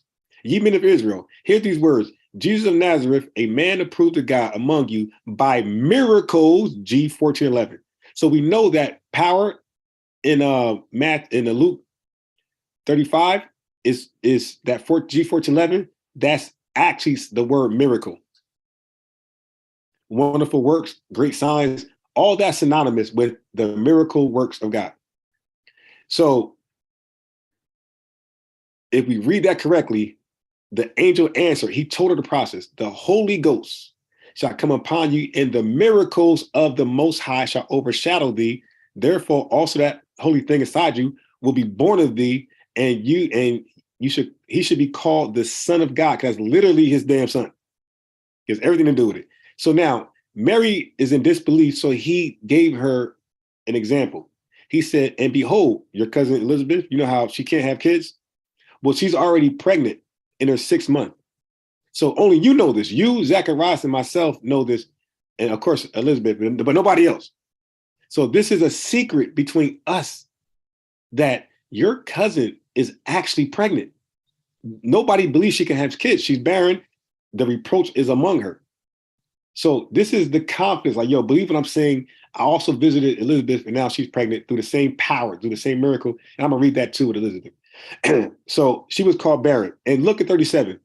37 makes the most sense in all of this. For with God, nothing shall be impossible. A barren woman having a baby, with God, that's not impossible. A woman with no agency of a man having a baby, that's not impossible. So this was the assurance. He told her what's going to happen and how it will happen. He gave her cousin as a sign. And then he says, if that's not enough, then just know nothing. Don't doubt us. Nothing is impossible with God. So now Here's the most important part. 38. Remember the be to be, present tense, present participle? Okay. Here's another language tip here. And Mary, 38. So after he said, nothing's impossible. And Mary said, remember, Zacharias went home right away. And I'm going to show you that even with Noah, when the angel came to them and said they have kid, they did it right away. Okay, when the angel come to you, it happens right away. What he's telling you. It's not some. So anyway, and Mary said, behold, the handmaid of the Lord, be it unto me. Okay, be it. That's 1096 Strongs. Be, to be, is a present tense verb. Just like Zacharias said, okay, well, let it happen according to your word. He went home and had sex with her. Mary said, let it happen exactly. So be it means let it happen exactly the way you're saying it. So she said, okay, then be it unto me according to you, the way you explained it, and the angel departed from her. So I say, according to Mary's words, be it, the process started right there. As soon as the angel departed from her, the conceiving started right there. And here's the proof. 39. And Mary entered into the house of Zacharias and saluted Elizabeth. And we know everything from there. But what we missed was this. We missed verse 56. So if I'm right that it started, well, if I'm right that Mary said be it until the way you said it to me, and be means present tense, means action, verb, present, happen now. That means the process started now. The most important verse in all of what we read in Luke chapter 1 is verse 56. Again, it tells you how long Mary stayed with Elizabeth as she was conceiving seed. This is all before she visited Joseph. She's still a virgin. She had no sex. Joseph and her did nothing. I don't give a damn how long they lived together. She's a virgin from her own mouth. Okay, so verse 56. And Mary abode with her about 3 months and returned to her own house. So if I'm right and the Bible's right, she's coming back to Joseph 3 months pregnant. So she left, no, not pregnant. She's coming back 3 months pregnant. This is an important verse that most people missed. She's going back home 3 months pregnant. Now, Matthew chapter 1:18 picks up from here. The angel visited Mary first as a virgin, no sex, with no man. Now she's going home after staying away for 3 months. So of course, Joseph is going to say, damn, Mary, where you been at? Oh, you pregnant? Oh, shit. So this is why you get Matthew's chapter 1:18. But before I do that, let me first show and prove that be it means something to happen now. That's 1096. Matthew's 8, chapter 13. And Jesus said to the centurion, go thy way, and thou hast believed. So be it done unto thee. And the servant was healed in the self same hour. It happened right away. He was healed. So it said, be it done. That's an action, present tense. That's a present tense action. Matthew 9, verse 10. And it came to pass. That's 1096. That means it happened now. As it came to pass, as Jesus sat at meat in the house, and behold, so we know be it is something to happen now, not in the future. 1096, look it up. And then look up the present tense verb to be. And it's all its conjugations. Now, so verse 56 shows that Mary went home pregnant, 3 months pregnant. She stayed with Elizabeth 3 months until she's actually showing. Because if I'm right and she's conceiving seed, if she goes home too early and she's not showing, Joseph's not going to look at her belly and recognize she's pregnant. So he's going to have sex with her. And men, when they have sex with women, now the angels say, no, that's not your child. Joseph's like, the hell it ain't. I just had sex with her. So that's why it's important for him to already see her pregnant before he has sex with her. So there's no doubt that's not my kid. So, but before we do that, so before verse 56, where it shows that Mary was clearly showing signs of, because she stayed in 3 months of pregnancy, I'm going to back up to 46.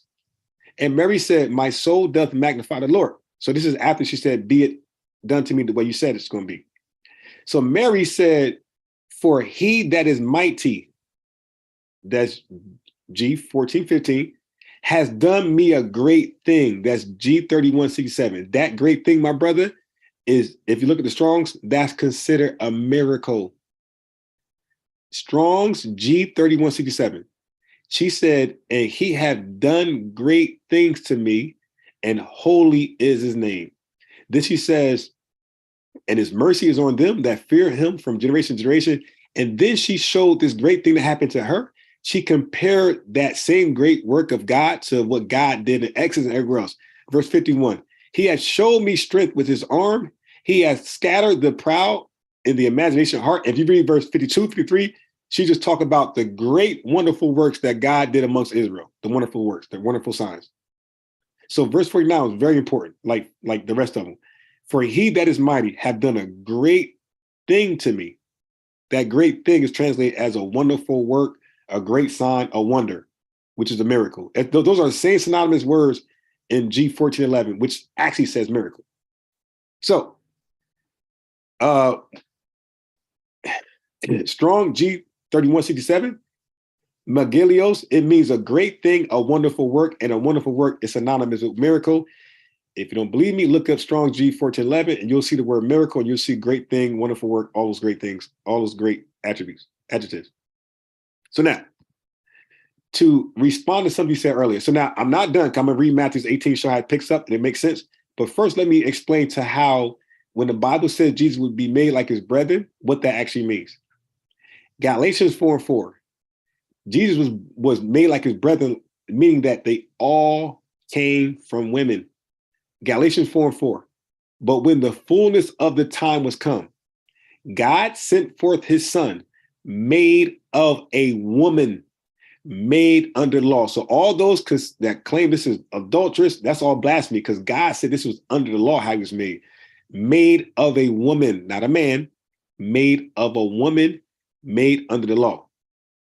And the way he was made, if you go back to Hebrews 2, you look at verse 9, but we see Jesus who was made a little lower than angels. Yes, if the Most High is your father, you're going to definitely be above man, fleshy man, but you're going to be a little bit below the angel because you had human intervention or interaction. So it was the Most High miracle work with Mary, which by default puts Jesus under the angels because the angels are pure, no human intervention at all. 1 Corinthians 15 says, 47 says, the first man is of the earth, earthy. The second man is the Lord from heaven. God was manifest in the flesh, just means woman. That's 1 Timothy 3:16. Justified in the spirit, and so on and so forth. And I want to do Philippians chapter 2, verse 5. Let this mind be in you, which is also in Christ Jesus, who, being in the form of God, thought it not robbery to be equal with God, but made himself of no reputation, took up him form of a servant, and made in the likeness of man. And he was being found in fashion as a man. This is what's going on in the womb. This is only possible if you're born from a woman. So from there, I just want to go to where Matthews picks up from there, in verse 18, and you could take it away. Let me just go back. Matthews. Okay, and then I'm done with this. At least this is my entire argument, along with other things I stood by. So Matthew chapter 1, verse, and then we could just do a conclusion, and we could just, so we ain't talking in circles. So Matthew chapter 1, verse 18, this is when it picks up. Now the birth of Christ was on this wise. When as his mother was espoused to Joseph, before they came together, this is why we know they have sex, because it's telling you what was going on in Luke. She was already pregnant when she was coming back, 3 months pregnant. So they didn't have sex. She came there pregnant. So Joseph is no doubt, he never think that baby was his. So before they came together, she was found with the Holy Spirit, the Holy Ghost. So if I'm correct, this is correct, the way it reads. Before they had sex, because she's a virgin, she don't know a man, she came back home, found by Joseph, pregnant with the Holy Spirit. Then Joseph looking at Mary, because if I'm right and the Bible's right, and she's coming back home pregnant and they didn't have sex, like she said they didn't have sex, and she's 3 months pregnant, then Joseph is going to see her as an adulteress. But Joseph had a lot of respect for Mary because she's highly favored. You know, she must have had a great reputation in her community and amongst Israel. So then Joseph, being her husband, or Joseph her husband, being a just man, being, think of that word, it's a behavior. That means you can be unjust. That's not who you are. So he's being a just man at this point. He's taking the high route. He said, and not willing to make her a public example. And we know the laws was supposed to happen. So a quick reminder in Deuteronomy 22, I won't even read it because I'm sure you're aware of this.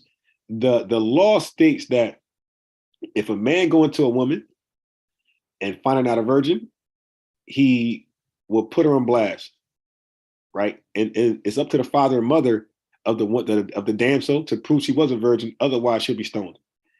And then the other law is, so that's one thing.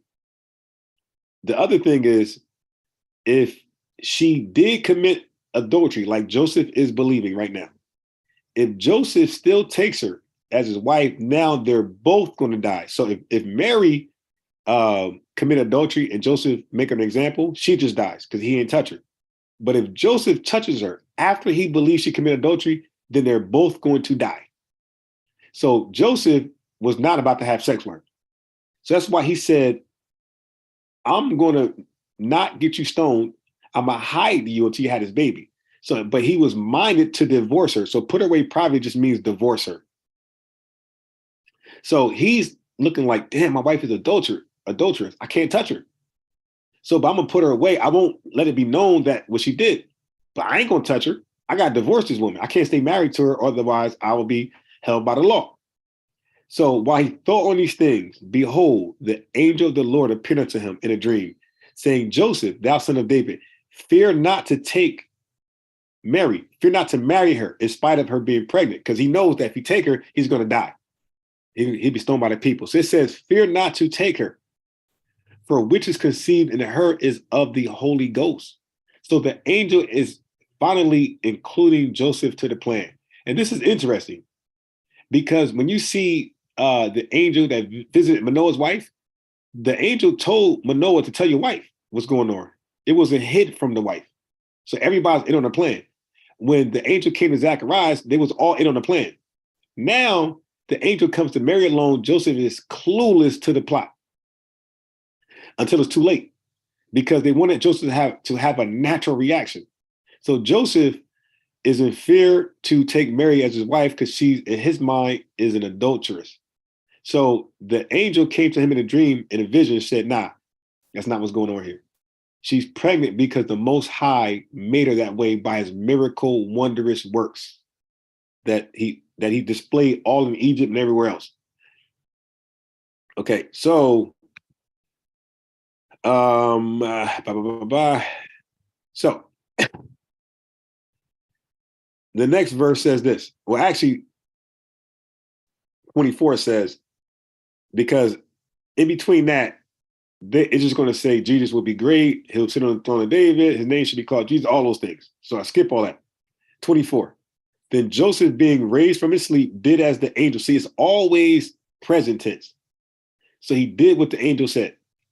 And he took Mary. He still married her in spite of the baby not being his. And he knew her not, 25. So I already explained what know her not means, or knew her means. It means sex or no sex.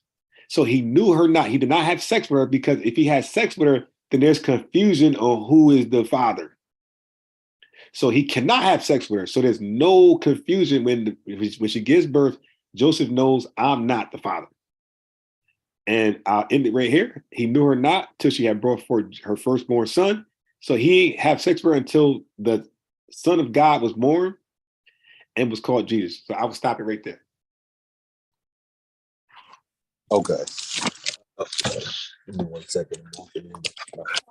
About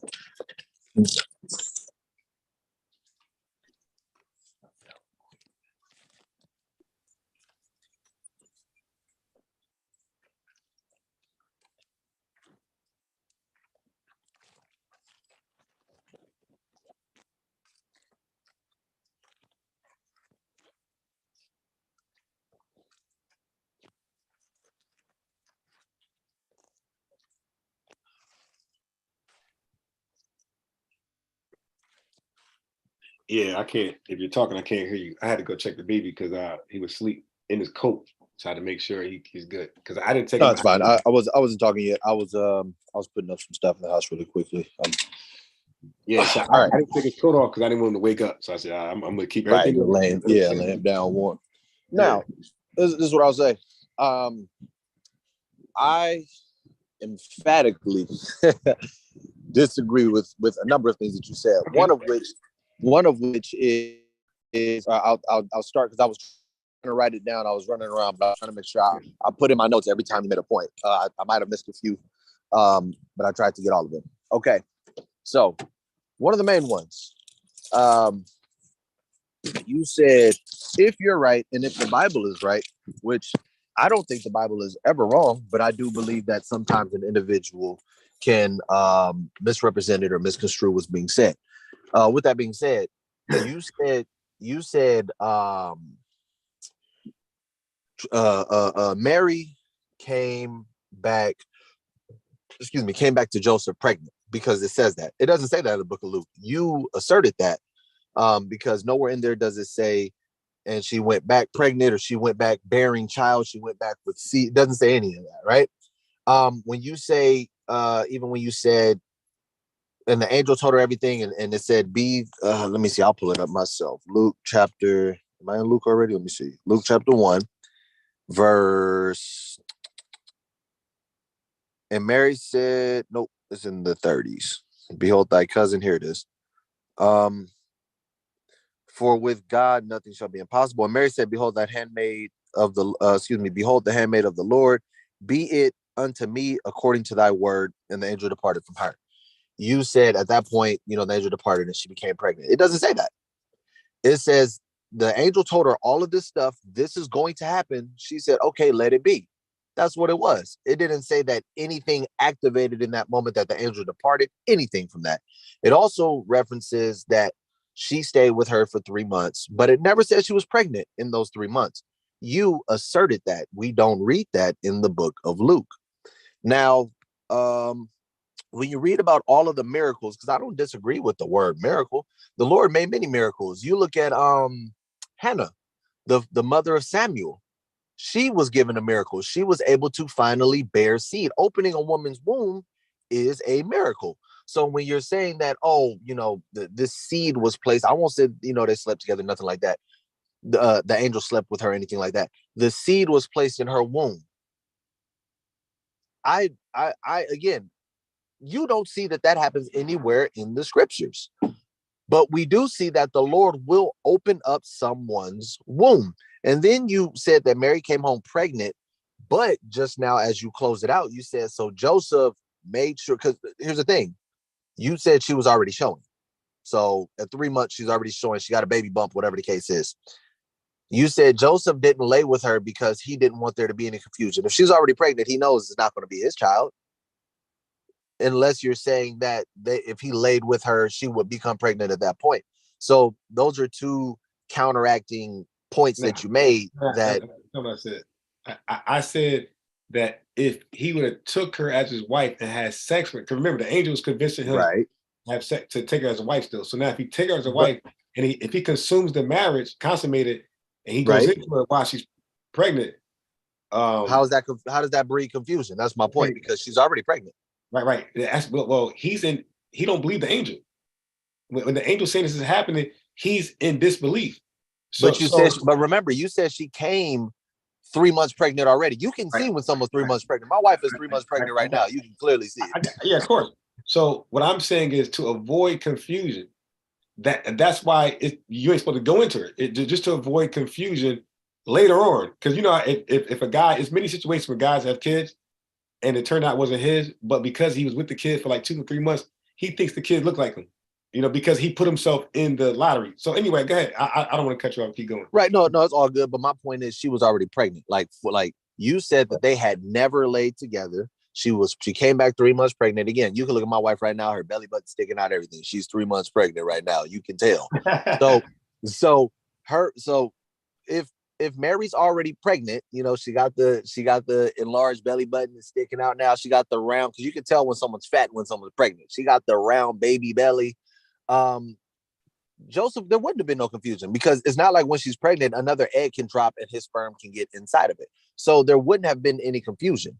But I personally don't agree that she was pregnant when she went back, because you don't see it in the Bible. And for me personally, I go off of what is written in the Bible. I try my best to make sure that I'm not making any assertions. Yeah. So then you also said that he couldn't remain married to this woman because she was an adulteress. So even after the angel came to him and told him this is what it is, he still decided not to lay with her. You said it was two things. One was he didn't want any confusion, and the other thing, if he laid with her, I'm assuming you're saying this because you felt he doubted the angel, he would feel like he committed adultery, right? But the thing is, Christ had brothers and sisters. So even after this baby was made, there was more babies. So and remember, she was a virgin. So Christ was the firstborn of Mary. And then there were brothers and sisters that followed. We read through the scriptures. He literally one of his brothers' names is James. You can find proof of that. They actually still have, because Israel had this thing where, the skeletons, the bones were sacred. They used to have what was called a bone box or an ossuary. And they still have to this day James's ossuary, which on it reads James, translates to "Here lies James, the brother of Jesus." So we see that he had brothers and sisters, but if he really felt that he couldn't marry her, he wouldn't have laid with her, because remember, he was a just man. So I'm saying all of that because now I'm going to bring it back. The miracle that he gave to Elizabeth, he opened her womb. The miracle he gave to Hannah, he opened her womb. The miracle he gave to the wife of Manoah, he opened her womb. It's the exact same thing with every single situation. So when we're talking about Mary, I don't see the continuity being broken. How do we know this will be the Son of God? Well, now we see all the things when he started his ministry, everything that this man did. Yeah, this is clearly the Son of God. This is a different individual. Now, unless you're implying, well, they were supposed to know this from the very beginning. They were supposed to know this, when she got pregnant. I personally can't stand on that because, again, I don't see that in the Bible. But I do know that he was supposed to be born in this area, which he was born. These things were supposed to happen, which it happened. You can read Luke 24 and 44. He said, everything that was written in the prophets and the law concerning me needs to be fulfilled. And just about all of them were fulfilled, with the exception of him coming back, raining vengeance, and taking control of the entire world again, right? Or taking control of the entire world, excuse me. But outside of that, those are the only things that were not fulfilled. But that's how we will see that it was already forewarned. This is a special individual. You're going to see. And sure enough, they saw. Now, to the point again, because I can circle right back to this point, if Joseph knew this was not his son, he should not have been confused when he said, I'm about my father's business. Because the angel came and told him this is of the Lord. So he should have known, oh, he's talking about, the Lord, because, he technically ain't my son. But that's not the case. Everybody's sitting there looking befuddled. Everybody's sitting there confused. And it was because, just like the rest of the world understood it, Joseph understood that this was my son. So whose father? What father? What are we talking about? Right?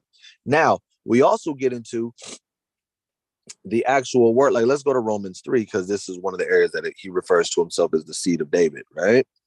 And I want to touch this really, really briefly. Concerning his son, Jesus Christ, our Lord, which was made of the seed of David according to the flesh, right? So the literal seed of David. You can even figure that out when you look into the Greek word G5065, sperma, semen, viral, offspring, posterity, a seed of future generations. So we see, and that's literally where we get the English word sperm from.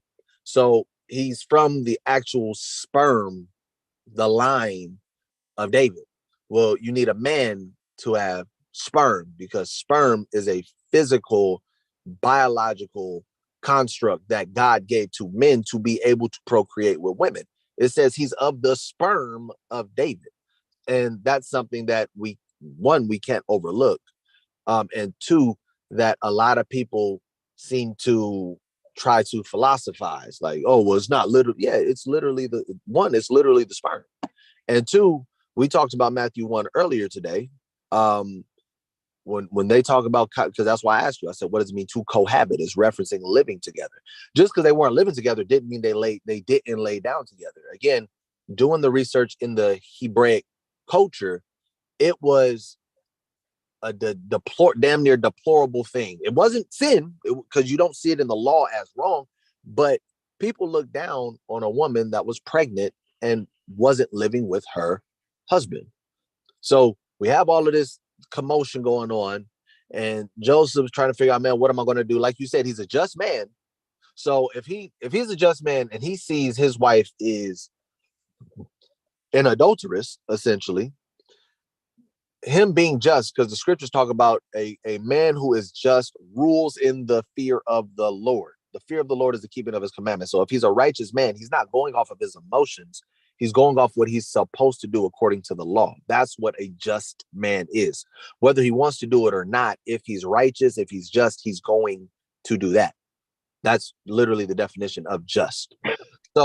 So if he's a righteous individual and he sees his wife committed, or his spouse, or his espoused, his fiance committed adultery, that's exactly what he would have done as a righteous man. Instead of, even when you inserted that, oh, he hit her instead of, put her on blast, I hold to when he said, I'm gonna put her away, I hold to he literally was at that point he was trying to hide her. That's how I understood it, right? At that point he was trying to hide her, but then the angel came to him while he was asleep and trying to figure this out. The angel came to him. Let's go to Matthew chapter 1. I'm gonna jump back over to Matthew 1 real quick. Matthew 1 chapter, chapter 1 verse 18. And it says, now the birth of Jesus Christ was on this wise, when his mother Mary was espoused to Joseph before they came together, meaning before they, like I said, cohabit. I mean, you can look up the definition: conjugally cohabit, move in together as a married couple. She was found with child of the Holy Ghost. Then Joseph, her husband, being a just man and not willing to make her a public example, was minded to put her away privately. So he's like, man, I don't want to put her out on Front Street.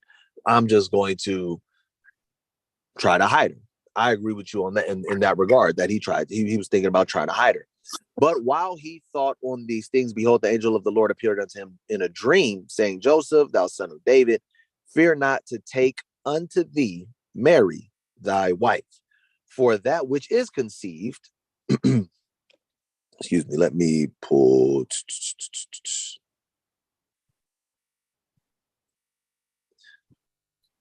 Hold on, my phone is tripping. There we go. For that which is conceived in her is of the Holy Ghost. And she shall bring forth a son, and thou shalt call his name Jesus, for he shall save his people from their sins. Now all this was done that it might be fulfilled, which was spoken of the Lord by the prophet, saying, behold, a virgin shall be with child and shall bring forth a son, and thou shalt call his name Emmanuel, which is being interpreted God with us. Joseph, being raised from his sleep, did as the angel of the Lord had bidden him, and took unto him his wife, and knew her not till she had brought forth her firstborn son, and they called his name Jesus. So if he felt that she was impregnated by someone else, something, whatever, that's still adultery, unless you're arguing, well, it doesn't matter. The angel said what he said. Even if, she's pregnant, Joseph's still going to do that. Well, that wasn't, the argument that you made earlier. You said he didn't lay with her at all because he knew that he would be up for adultery if he did that. We see that they ended up laying together and he had many brothers and sisters afterward. So my understanding when I'm reading this is the miracle was that we will have someone here that is interpreted as God is with us. And they did. They saw everything that Christ did, and they said, this man is clearly the Son of God. This man clearly, these miracles he's performing, God has to be down here with us, literally. It had nothing to do with the fact that, oh, she was pregnant by magic. No, this was a chosen individual, just like the Lord chose many other people. But when he chose them, he didn't choose them and stuff a seed inside of the woman. They were all still made the exact same way. And to your point earlier about, angels didn't have any human interactions or human interventions or didn't become humans, Sodom and Gomorrah, those messengers who were angels did have human intervention or interaction, because when the men were trying to sodomize them, it said, where are those men? So they saw them as physical men who had powers, because you saw how they blinded them and all of that. It was a miracle. So we see these things are doable. We see these things can happen, and it just shows the power of the Lord.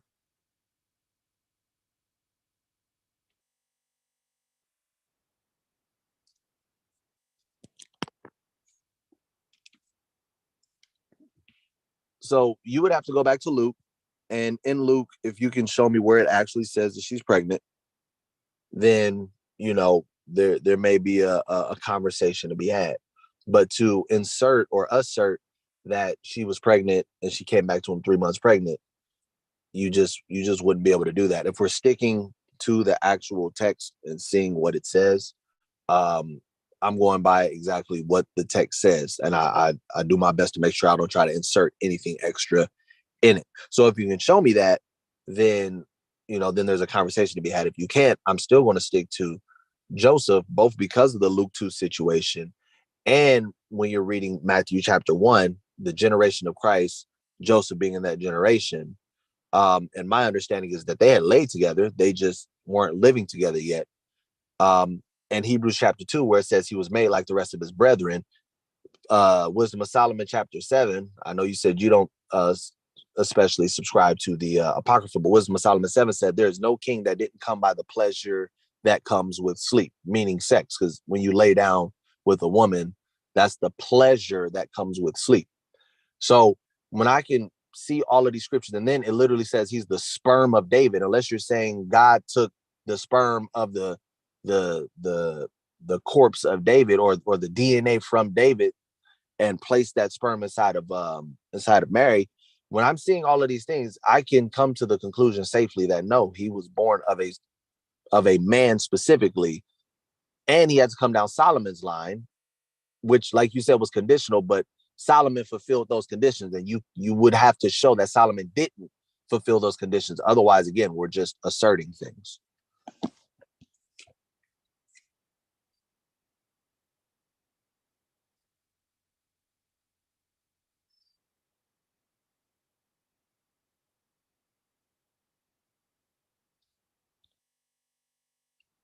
Are you on mute? Can you hear me?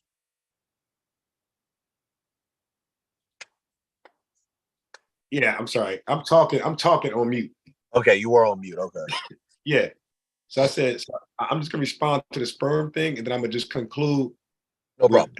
Because the whole point of us building was to show that two Black people, men, can disagree respectfully, and it doesn't have to be a fight, a name call. It doesn't have to be animosity, hatred, none of that type of stuff. Like, we can Right. together share information and listen, not ignore, play video games in the background.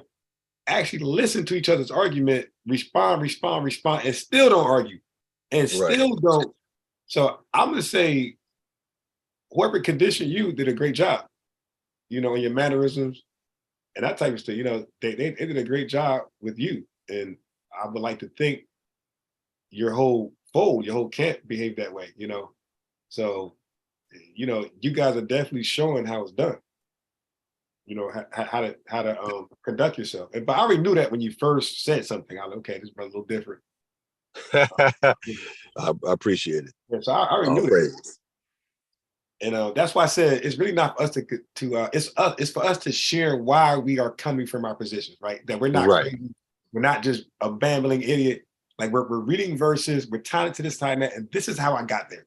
So if you're able to, in your own estimation, say, okay, the brother, I see why he got there, but he's off because A, B, and C. Like, that's great. And if I'm able to say, okay, I see why the brother got there because I follow your logic, but he's off here and there. That's great. That's what we need to do. And we need to say, okay, there's other. So, like, for you, you can say, okay, I see why he got there. He's flawed, but now I know why somebody would think like that going forward. So now when somebody bring that same argument, I'm better prepared to handle that.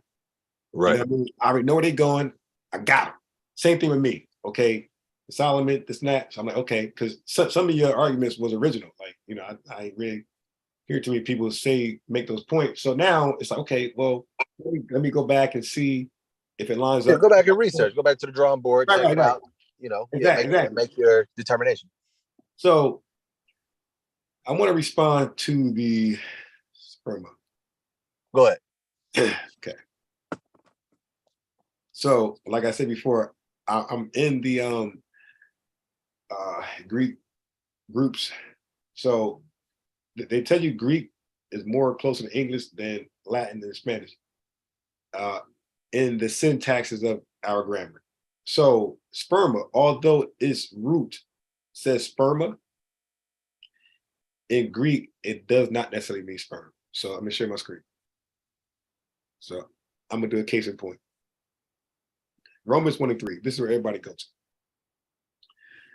They go to verse 3. Concerning his son, whose son is this is Joseph. So this is rhetorical. Concerning his son. Now clearly the same talking about Joseph. Jesus Christ is our Lord. So it's funny how they bring this up to show that Jesus is from the seed of a man, but it says his son, the Lord.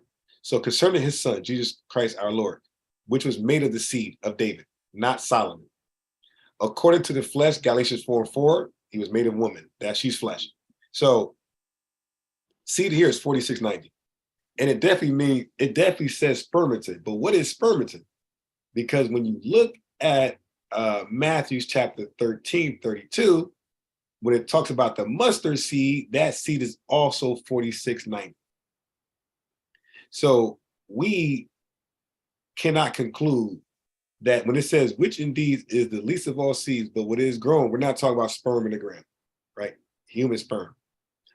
Then when we go to Galatians 3:16, it says, now to Abraham and his seed, that's 4690. But this ain't talking about Abraham's sperm, because it says now to Abraham and his seed, where the promise is made. He said not into seeds of many, but as of one. So it's not a plural seed.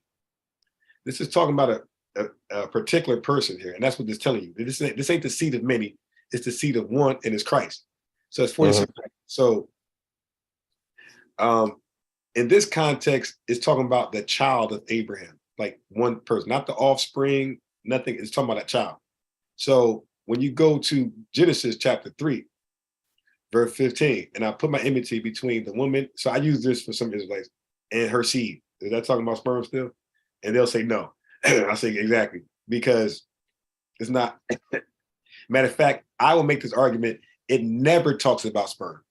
Maybe 1 or 2 times when you actually read the word sperm in the Bible. And I know where it's at when you actually read the sperm. When you read the word seed, it's talking about 3 things almost exclusively. It's talking about a child, one, singular, plural, offspring, lineage, or an actual seed in the ground.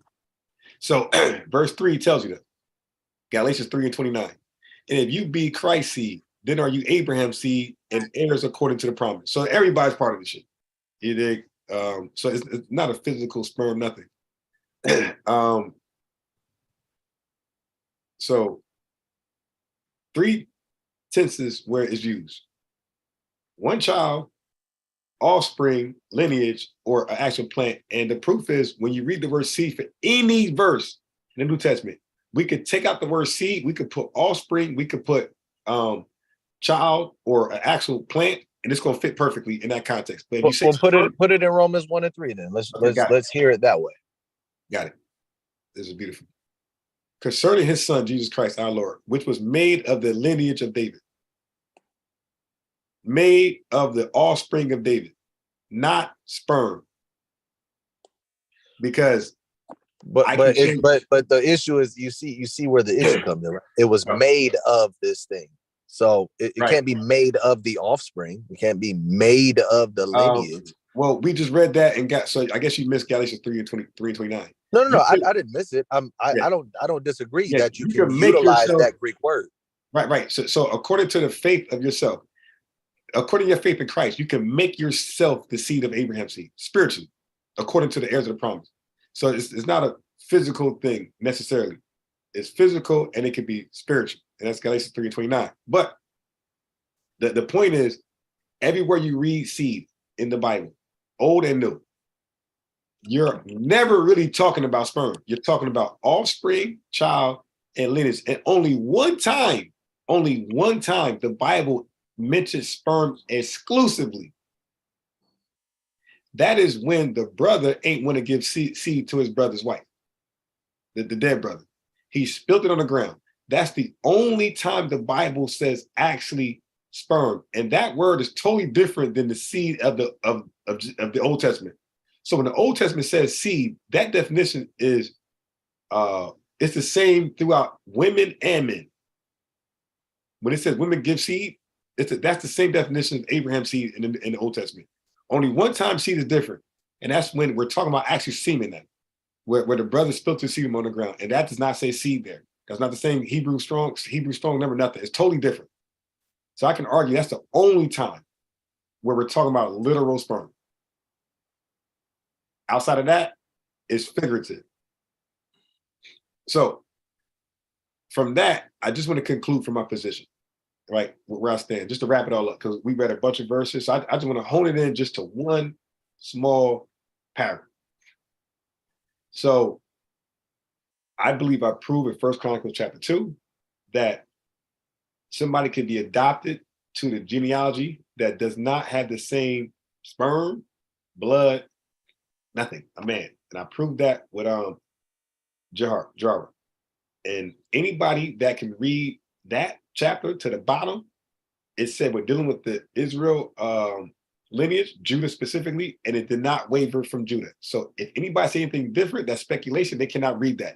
They cannot read it changed. Like you said, we got to read it. Nobody can read that lineage changed from Judah to somebody else. Can't read it. Of course, if this person begot this person, he's going to beget this person, and we're going to go further from the progenitor, down. If you keep having kids, you're going to go further from the actual guy, the father of it all, the father of the lineage. You're going to go further away from him if you keep having kids. So that's why it goes to the bottom. It shows Raycat. So I show in my mind, I showed that you could be adopted to a man's genealogy. You cannot be adopted to a woman's genealogy. I also has proven that in both genealogies, Joseph is not mentioned as the father in any of them. He begot nobody in Matthew, and nobody which was of him in Luke. Both genealogies. I showed, in my mind, I showed that in Luke 1, that Mary said herself that she never had sex, and the angel went to her before Joseph. It said she abode with Elizabeth for 3 months before going to her house. And anybody, even Captain Zarak, would tell you that Luke 1's account is before Matthew's. So if she is with Elizabeth for 3 months and goes home, of course she's going to be pregnant. Now, my interpretation on what Joseph is thinking is just my interpretation. You can't hold the Bible to that. That's just what I see. You know, that's me making sense of things. But what's not interpretation, though, is that she went there after abiding with Mary for three months. And again, this is just open. This is just open for anybody who can see this in the future. When Mary said, "Be it according to thy word," let me just go to Zechariah's wording. Let's just say it's the same wording. Zechariah's, where's my Luke? I'm gonna go very quickly. Okay, shit, passed it. Okay, so Zacharias said, what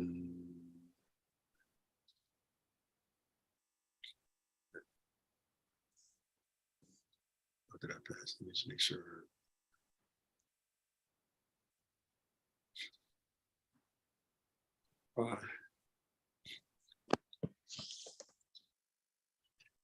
Okay, maybe it wasn't. So maybe it was Elizabeth. I'm not sure. So, but to me, that doesn't make my point less strong. So,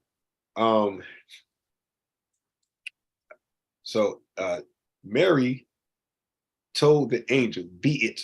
Now, what's not debatable is that that's a present tense verb. It's not futuristic. That's not past tense. That's undebatable. Present tense verbs are happening now as you read it. She is tall. That means she's tall in the present as I'm saying it. So if I'm reading a book and I say she is tall, the recipients of my words are to believe she's tall right now. So when she said be it as the word, that means now. And I show how Joseph, after visiting the angel visited him, he went home right away and she conceived. I can go to Manoah, the angel talked to them and left them. They had sex right away. She conceived right away. So that was something to happen now. So that's my position. But just to lead out alone, go further. So Joseph came upon her. By the way, the law states when a man can put away his wife. And if people don't believe Joseph thought she was an adulteress, there's no other, he can't put her away. So if he had sex with her before the feast of say, that ain't law to put her away. You got to keep her still. Now, there's some penalties, but that's your wife. So the law tells you when you can put away your wife. But that would not be a reason. That would be an unjust man. Now, I looked up the word came together, right? So let me explain what this means. So conjugal. Let me share my screen. I'm a researcher. I look this stuff up. So conjugal is a series of things. It's not one thing. A conjugal relationship is one of some permanence when individuals are interdependent financially, socially, emotionally, and physically when they share household and related responsibilities. So they actually live together and when they have made a serious commitment to one another, which is be espoused. Conjugal does not mean sexual relationships or sexual relations alone. So again, you could do all those things we just read about conjugal relationships and not have sex. So for somebody to insert that, we got to read that. We got to read conjugal relationships always, there's sex going on. And I'm sure it will happen eventually. But just because you're in a conjugal relationship, it doesn't mean you are actually having sex. There's a process. So now when we go before they came together, that could be one of the, that's not living together. That could be any one of these things we just read that fits the description of a conjugal relationship. It could be financially come together, socially, emotionally, or physically, which would be sexually. So it's not just having sex. So we got different attributes of a conjugal relationship. So Joseph is not the father of Mary in Luke 3:23. He didn't beget anybody, word for word, but we know who. So Joseph was only the husband of Mary and the son of Jacob. That's all we know about him. There's no, you say he got other kids? Well, those kids ain't in the genealogy either. So in his genealogy, he begot nobody. But you see how that's contradictory though, right? Because we literally read about him having actual brothers. Like Christ literally had physical brothers. And so to sit here and say Joseph didn't beget anyone, you would be saying that Mary, because unless Mary just has the ability like asexual reptiles to be able to procreate on her own, you can't sit here and say, well, because it wasn't written right here, it didn't happen. Because we know that he had brothers and sisters. And even to your point of bringing out this definition, you're completely removing cultural context. You're removing what Hebrew culture was. I don't disagree with that definition, but I disagree with how you're using it, because we know in Hebrew culture that when you came together financially, you came together physically, you also came together into the same household as well. You can go and research any ancient Hebrew history, cultural customs, and it will show you that. Now, there's a number of points that you're saying, and I appreciate you saying, in my mind, in my opinion, I prove blah, blah, blah, because I would sit here and say that there are some things that you didn't prove. It was just things that were asserted. But I did want to touch on that because, I didn't mean to cut you off. Right. I wasn't that concluded. I didn't mean to cut you off, but my thing was you have to be careful with certain things that you say, because if we clearly see that Christ had brothers and sisters, we know Joseph was the daddy of them, unless you're saying that Mary just knows how to procreate on her own. So first of all, I don't disagree that Mary and Joseph lived together. So I keep making that clear. And I was just saying that that's a conjugal relationship, but those you can be conjugal and one of those attributes not happening at the moment. Is going to happen because you're conjugal, but everything ain't poof miraculous. Everything's happening at one time. It's a process for everything to take place. If you and your woman lived together, it was a process before you all did everything together. Before you cooked together, you did something before that. So it was a process before you did all things together, and there's probably more things you got to do together. So it's a process. So I'm saying part of the process with the conjugal relationship between Mary and Joseph is that they didn't have sex. That was one of the last things they didn't do. And we see that when she said, "I don't know a man," because verse 56 says she returned to her own house. So what own house she has? She lives with Joseph. And so she's going to her house with Joseph, so they live together. And she said, "I'm a virgin." So going to her own, so we know that her conjugal relationship so far did not involve sex. And I was just playing devil's advocate with the Joseph didn't have kids. I was just saying that because this genealogy isn't about his kids. I'm sure if his kids had a genealogy outside of his real kids, biological kids, not Jesus, I'm sure it would have said Joseph begot them. So right. So now I'm not under the belief that they didn't have kids afterwards, because it clearly said that until Jesus was born, he could go into her. So I'm not under that belief. That's probably some Muslim stuff. But no, I believe they went into each other afterwards, had kids, had a big family. So my thing is that Jesus was not his son, because this is called the genealogy of Christ, not his other sons. So that's why they won't be in this genealogy, because they're not of Jesus, right? He didn't beget them. So Joseph was the son of Jacob. That's undeniable. Joseph was the husband of Mary. That's undeniable. And what's also undeniable is the next wordings. Jesus was of Mary. That's undeniable. And what's also undeniable that we don't read Joseph begotten Jesus in his own genealogy. So that's there to show us that this is the genealogy through the promise as we just read earlier in Galatians 3:29, that there were a promise inheritance, there was a promised genealogy, and this is Jesus' promised genealogy. He's fulfilling that which Solomon failed to fulfill. What do you mean what Solomon failed to fulfill? Okay. So when it said his house shall live forever, shall last forever, did Solomon's house last forever? Yes. No, it did not. It failed. No, his house lasts.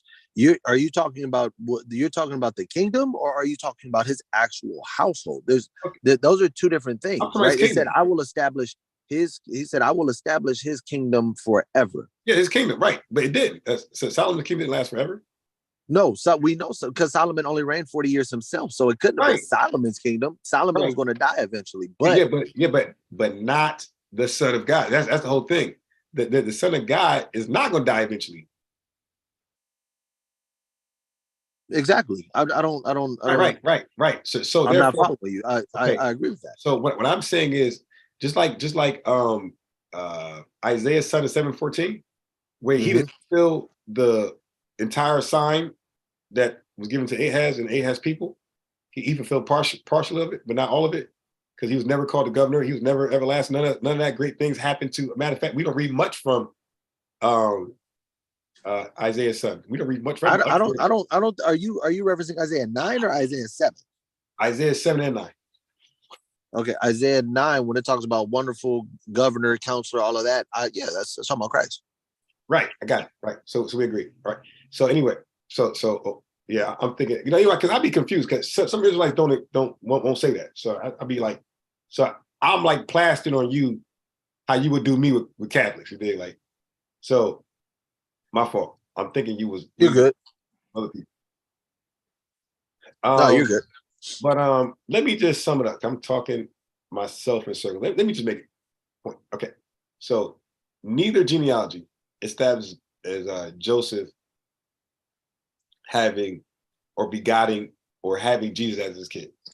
So that's hands down. He didn't beget anybody his own genealogy. Like that's no way to debate. Then I said Mary came home pregnant. There's Luke, and that's up for you to look at later. Like I said, I don't expect, even if you were right, I don't expect myself, I'm being realistic, to like agree right now and be in tune with what you said. It's going to take some time for me to look it over and then say, that brother was right. So vice versa. Right. I don't expect you to be like, you know what, your brother wrong. He's correct. Let me go ahead and no. I believe it's going to take time. Maybe I share our conversation with some of my brethren, and I say, well, he said this.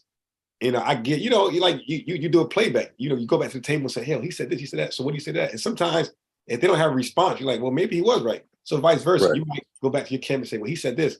And if you don't get a good response, like, well, maybe he was right. So but that's up for us to go some months later, come back and say, you know what? Yeah, I think he was right about so and so and this and that. That's on us. Right. So, but what I don't want to do, which we can do, is talk in circles. Like I can say the Right. same thing 20 times over in a failed attempt to try to brainwash you to my way of thinking. So, Right. I think but I will say this: I think you have some interesting things to say. I think you raised some great points.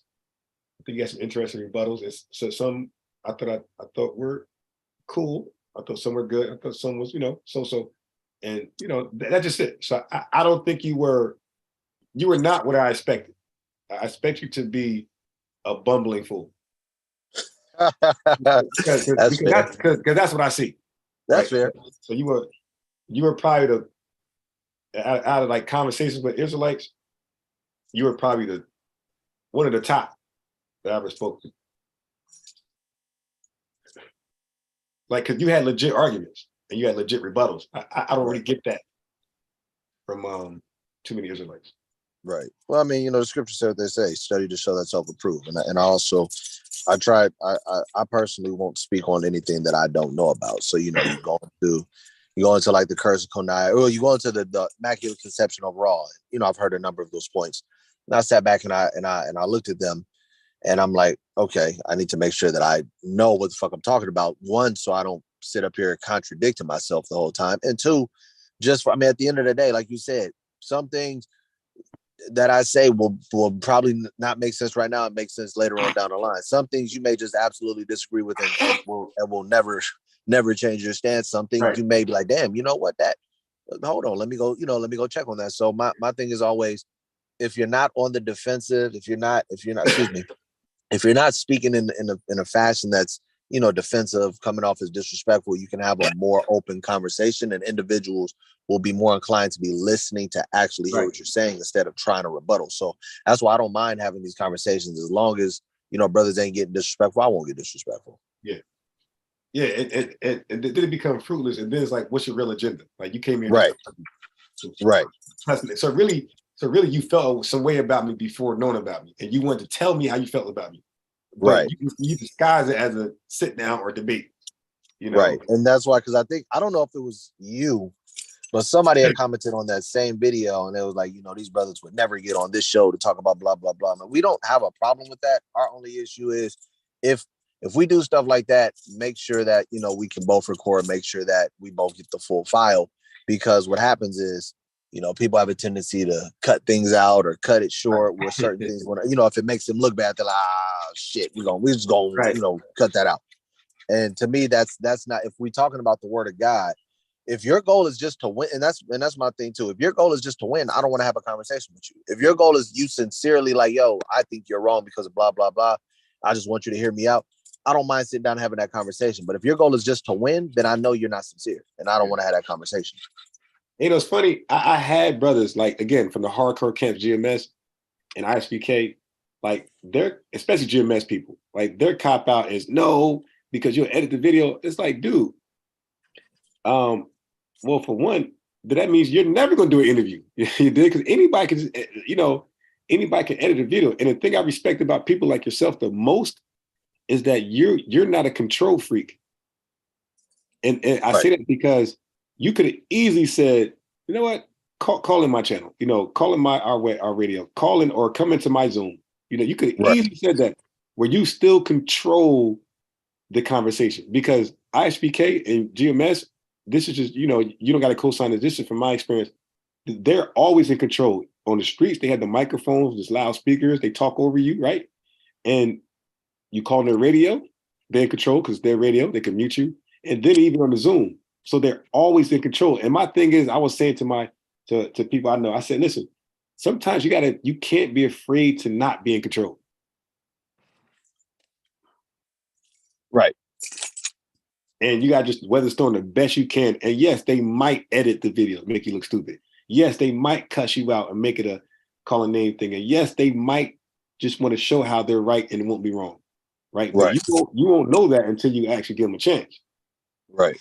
And that's my thing. At the end of the day, you know, you can listen to the whole. It would be very hard, you know, even in this one, if you decided to, you know, in its, I guess, most blatant term, if you decided to be disingenuous and I'm finna just cut it up, it'll be very hard for you to do that anyways, because everything that I spoke was pretty linear. So it wasn't a lot of, like you said, fumbling and bumbling and anything like that. But, you know, my thing was, it was something that you had posted. I think you said, you know, hey, I didn't know that, you know, you guys agree on that, blah, blah, blah. So from what I discerned, I was like, okay, he might be a brother that's, you know, just trying to have this conversation. I don't know if he's trying to convert me over, or if he's really trying to get understanding, or if he just wants to have the dialogue to see if he can, like you said, compare notes.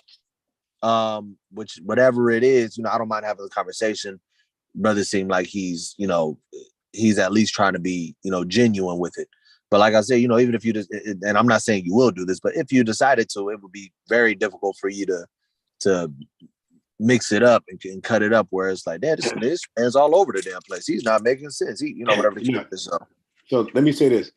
So I am going to send you a link of the entire video. And if you look at my channel, you'll see I got 12-hour discussions. I don't even have the time. Because first of all, when you try to edit stuff on YouTube, because they got their own editing software, that takes forever to edit the smallest thing. Right, forever. So you would need your own, like, you know, your own edifying stuff yourself, because the YouTube would take forever. I mean, just like, let's say if you did a curse and I went to edit that thing out. Yo, that change could be 40 minutes, 50 minutes, just editing out you saying a curse. Off of that. Right. So I don't believe any human being has the time to edit on YouTube. So they would have to pick, you know, buy their own editing software. But all you got to do is look through my channel, my videos. You'll see 5 hours, 6. And guess what? Just send me the link to your thing. Yeah, I will. And guess what? You'll see 6-hour videos. And really the conversation was only 2 hours. Like the main conversation. And then we just segue to different things, you know. But the main, so I don't even edit that out. I keep it all there. Right. So nobody could ever say I had a conversation and they might say I talk over them. They might say this, but they can never ever say, nobody can say I edited one video. I lead a video. So right now, let's say if you left and I kept going, the subject can change and I could be just talking about, let's say the latest thing is LeBron James said, how come they didn't ask him about Jerry Jones' photo? So the conference, so it can go there, and that could be 3 more hours. That could be 4 o'clock. Right. So and guess what? That's going to be there. Right. On our discussion. So it could be so believe me, brother, people come late. So you'll be long gone, right? And somebody will come more and hear the discussion about LeBron James and Jerry Jones, and they would think we never had a discussion because I'm now talking about that. And talking about something different. Right. And they say, yeah, this is clickbait. Like, nah, dude, I just never stopped the live. I just kept going. Right. Yeah, definitely shoot me the link. I'm about to head into. Well, Yeah, actually, I'm I'm about to gonna get do ready that. Like I said, to head man. to work. Yeah, I hope other camps can watch you guys and learn how to conduct themselves, learn how to converse, learn how to interact with people, even if they disagree. And I think that'd be a good look for Israel. I mean, you got some that do, and that's the beautiful thing. You know, we can't. It's difficult because not everyone's going to do that. Not everyone's going to feel that way, but you do have brothers that are doing better at that. So if it's the Most High's will, hopefully, more will hop on board, and realize it's not an ego. To me, it's not an ego thing, and to us, it's not an ego thing. It's what really does the most. What does this book say? We want to make sure we get it right. We don't want to be in a situation where we don't care who's right. We care what's right. So Lord willing, that is the mindset of the majority of us, and we can get to that point. But we have it's a slowly rising situation where some people are getting a lot better at it. Not everyone, it's not perfect. I do believe, and I tell people this to their face, I do believe some people do have like power problems, ego problems, and like you said, they do kind of feel the need to be in control of a lot of things. But at the end of the day, for us, we strive to, we strive for righteousness, and we strive to be like Christ. That wasn't Christ's mindset all the time. I have to be in control right now. It's like, I'm gonna give you what I got. You take it or you don't take it. Right. I'm gonna teach you what I teach you. You gonna take it or you ain't gonna take it. If it's for you, you gonna take it. If it's not, you not. So see now look how beneficial our conversation was, because as I reached out to you, I reached out to another brother. I don't even know his camp. I forgot. But whatever his camp is, he responded with email. He said, I might have a half hour after my class tonight. He said, to pretty much the Most High willing. Right. He said, I heard a conversation, and this is right now, this email. He said, I heard a conversation you had with the guy. He's talking about you. He said, and you seem civil, right? Because again, like Black people usually wild out, so we think that of each other. So he said, yo, you actually cool. He said, Right. he said you're able to read scriptures, and he put a thumbs up. But what he didn't like, and I admit, he said I'm wrong. He said, however, I see you name dropping camps, but didn't actually hear a direct dialogue with you and them. So he's saying, don't bear false. Don't do that. Right. All right. So, and I'm saying, yeah, you're right. I got to cut that out. Right. He said, hoping your intentions are actually pure, but regardless, I'm always happy to speak about the scriptures. Are you going to lie this evening? So because we had this conversation, I was able to convince another brother or motivate another brother to talk to me a little later. Right. Just based off the fact that you, at the very least, have a respectful dialogue, or you're able to have a respectful dialogue. I mean, a big part of it too is, I know a big part of it is also reactionary. So, depending on how, like, if I would have kept cutting you off, if I would have been trying to overtalk you, then, conversation probably would have went a little differently. But, like you said, being able to be civil, I let you get yours off. I let you, flow, and then you give me my time to flow. And it was a good back and forth conversation that allowed people to also be able to take notes. If anybody was taking notes, I had seen that it said it was being live streamed or something like that. I was like, it doesn't matter to me. I'm just here to have the conversation. But it allows people to be able to follow the line of the train of thought and the line of thinking, and be able to, even separate the notes and keep the notes. So, and look, and let me speak to that. I'm like, so when I sent you the link, right, because it took you a little while to find the email, I was not live. So I'm like, damn, does he expect me to go live or not? Right? Because I was just gonna do a private Zoom meeting. You and I just talk, like no live. So I was like, so now I'm like, damn, does he expect it to be live? You dig? So I'm thinking if I don't go live, you're gonna say, hey man, what you up to? See, because if it's look at my logic.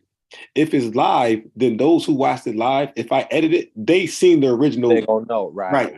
But so I'm thinking like, if I don't go live, he's gonna think I'm more likely to edit now because right. When I re-uploaded this the first time. So I was like kind of like debating, like, damn, should I go live? Should I? And I was just going to ask you, but I said, no, let me just go live. If he don't like it, if he mentioned it, I'll just stop it. Right. So that's what I said. So it wasn't that. No, I didn't sweat it. I mean, I figured, like, after when you like, you might have a Zoom conversation. Like most people get on Zoom and go live. I was like, maybe it'll be live, whatever the case is. I personally don't care. I'm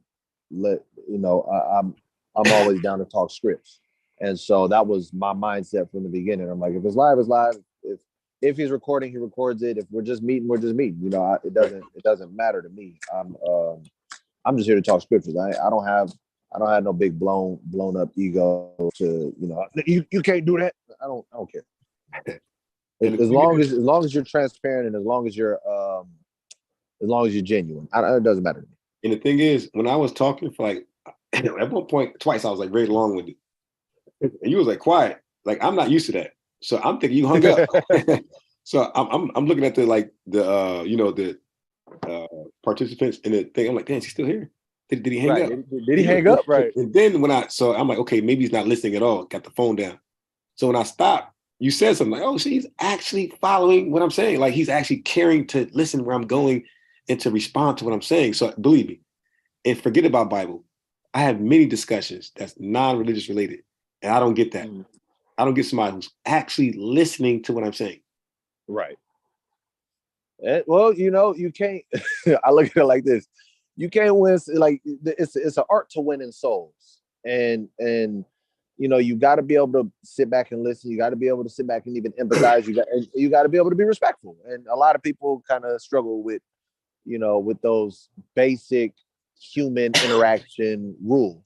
And so I don't have. It took me some time to figure that out because I used to. I'm 28 now, but I was 20. I came in the truth when I was 20 years old, and I used to kind of have that rah-rah spirit. And as I got older, we all did. Yeah, I was the worst at 25. Yeah, I was gonna say we was you young shit. So as I got older and as I continue to you're still as you got older, you still around that rah. Well, but I only use it when I need to now. Because I was horrible at 28 too. Like the way you talk, you wouldn't get that too much from me at 28. Yeah, keep the hell out. Right. But I there were things that I had to grow from. So I'm like, when we talking to people, there may be things that, and I also want to kind of change the stigma of how Israelites are viewed. Like that's important. If I could sit here and have a conversation with somebody and they're like, he ain't jumped the gun, he ain't cussing them out, they ain't calling each other names, he ain't cutting them off. The fact that they can see like, oh, this brother is sitting there, he's listening.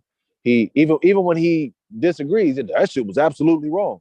I don't agree with a lot of the stuff. I do believe it's wrong, but I also try to make sure that I don't use trigger words that I have somebody, jump on the defense, because then we don't have as productive of a conversation. Because now it's see that now he's questioning my knowledge. Now I got to get at him. Right. See, brother, I disagree. You're not moved with the Most High dealing with you, so that's why you can't see it. Yeah, I ain't doing all that. I personally, I don't. I even if I feel that way in my mind, I don't say that shit, because when you say things like that, people, you're going to take them the conversation no longer becomes fruitful, because it's like, oh, see why you always because I done had conversations, and it's the funniest thing they have. Like you said, you're like, man, I'm not used to that. Usually brothers do this, do that. I done have brothers that have literally thrown, I guess, projected what other people have done to them on me. Well, why are you being emotional? Why are you calling me out my name? I said, bro, I didn't do any of that. What are you talking about?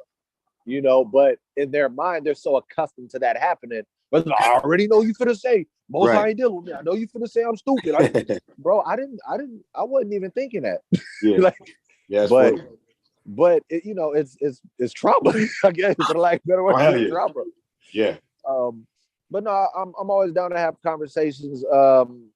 Like I said, I laid out my foundation as to why I don't believe in the Immaculate Conception. I just don't see it in the scriptures. I do know, like you said, Christians have come and these are their three hitters. I do appreciate the fact, at least, that you're able to maneuver through the scriptures and be like, well, what about this? What about this? What about this? As opposed to no, that's still wrong. I don't. And it's like, but you can't articulate to me why it's wrong. So I do appreciate the fact that we were able to have a conversation, go through the scriptures, and have conversations and be able to logically, because there's a couple of things I didn't agree with, but I saw how you came to the conclusion. you were able to like logically rebut my information or logically combat what it is that I brought out. And I'm like, I appreciate that, because I don't like talking to Christians, because a lot of them are not. they don't really read the Bible, so it's not a conversation worth having. So, I do appreciate the fact that you were able to have the conversation, and it was able to go somewhere, because you're like, okay, well, let's go over here in these scriptures. Let's go over here. Let's go over there. Right. And it was like, okay, I wasn't sure how the conversation was going to go. I was like, damn, do I need to like get up early to make sure I got my notes out? Or yeah. And as it started to flow, I said, okay, I have a full blown lesson breakdown written out. Okay, let me pull that out, because the one thing that it took me a minute to recall was the curse of Coniah. And I was like, damn, I can't remember exactly what the scripture say about it. And then I went back to it. I said, oh, okay, that was the right. Don't you hate that shit? Like, damn, man, I ain't prepared for that. Damn, I got it. Like, that has to be like Solomon. Like, damn, I gotta get back to you on that one. Right. And it was crazy, because you have a different stance on the curse of Coniah than other Christians that I've spoken to. They say, see, it says he would be seedless, he would be childless. So Coniah ain't had no kids. I'm like, but Jeconiah had kids. It says it right here in Chronicles. What are you talking about? So, I was like, okay, I was like, oh, well, I can't. At first, I started, I was like, wait, let me listen to what he's saying. I said, okay, no, so he's not saying that he ain't got no kids. All right, this is what was being said. All right, now I understand. So right. So I emailed you the link to this discussion, and what I'm gonna do is, when I talk to the brother this evening, I'm gonna send a link to that. Now, again, I gotta look at the email, see which camp he's from. I can't tell you off top, but because I messed up with some of you guys where I didn't put your camp in the subject, so I don't even know. Now I knew you eventually, but if I did not know who you were until late last night. I said, "Oh, he's with the True Nation," and that's when it hit me. And, okay. And that's why I actually talked to you today, because I was going to the gym. That's where I'm actually about to be headed. I take my daughter to school early in the morning. I'm about to hit the gym, then go work, and then go pick my daughter up from school. Right? That's my little routine. I'm literally about to head there, because I know my coach is there waiting for us, because I do amateur boxing, so I got to get my ass up there and get my work in. Yeah, so it's sent to you, so Okay, perfect. Is there other, because I think it'd be dope to and I think we'd be able to stream on both platforms, to have another separate conversation. What other I guess understandings do you have that to be contrary to Israelite beliefs? So the Gentile thing, of course. Okay. And the Kanye West stance. His stance about the Jews being black as well, or the Jews being black. All that. Kyrie. That would be a great. Actually, I think that would be a really good to have it in a rebutting form. Like, but what? Like, I think that would actually be a great conversation. Maybe we could set something up. Yeah. So both of those. So either that one, or the Gentiles' role, in the Bible. Mm-hmm. Yeah. I would like to, what is your stance on that? You don't have to like give me a whole breakdown. Yeah, I mean, like equal, the average Christian view. That we're all pretty much equal, for lack of better words. Yeah. Okay. And so question, what's your stance on the law, how would I say it? God saying we must still keep his commandments. Yeah, so I look at that as the Bible says, for them that want to be under the law, let them be under the law. And for everybody else that's striving, like, for example, like you got Colossians 8:8, or just Colossians 8, where it deals with people who were weak in the faith. And then Romans, I forgot which chapter, but Romans talk about those who are weak in the faith, and they're allowed to take baby steps. They're given some type of lenience, like where they were not held to the full law. Okay. Yeah, but the ones who can perfect the law, go ahead. But the ones who can't, like don't kill yourself, or just. So do you feel like? So now here's a question, because I mean, we teach that you have to keep the law. It's not really that difficult if you go and actually read the Torah. You'd be like, oh, this shit is, some of this we do naturally and didn't even know it was in the book. It's kind of common sense. But do you feel, because some people say if you're still under the law, you're cursed, and if you're still under the law, Christ died for nothing. Do you feel that same way? The Bible don't say that. Okay. Yeah. Okay. The Bible, it deals with the law all the way through Revelation. So, and plus, like when people deal with it, their environment is a lot more acceptable than people who don't. Right. Okay. I just wanted to see what you thought about that, because a lot of Christians do that. Well, you under the curse of the law. Yes. So put like this: if I just got paid and it's Friday night, and I'm walking past people who are under the law, I'm not gonna tuck my wallet. But if I'm walking past people who are not under the law, I'm looking for some type of quick access to a gun or something. Right. Okay. Yeah, because I was gonna say some people got a strange stance on that. But yeah, I'm gonna definitely check out the link. Yeah. I'll see if we definitely got some, if we have some time or whatever the case is, we can definitely have hopefully, another dialogue pertaining to one of those. I think the history of the Jews would be a good one as far as let's do that, because I've been like trying to catch up on that one. Yeah. Okay. Yeah, well, that gives you some time to research it. If I can find if I can find an opening, we can definitely make that happen. The first thing I'm reading is Solomon. All right, stop it. Oh yeah, he said I got to go back and look at that. That's the first thing I'm gonna read. Right. All right. No, I appreciate the conversation, man. You have a good one. All right, peace. All right, peace.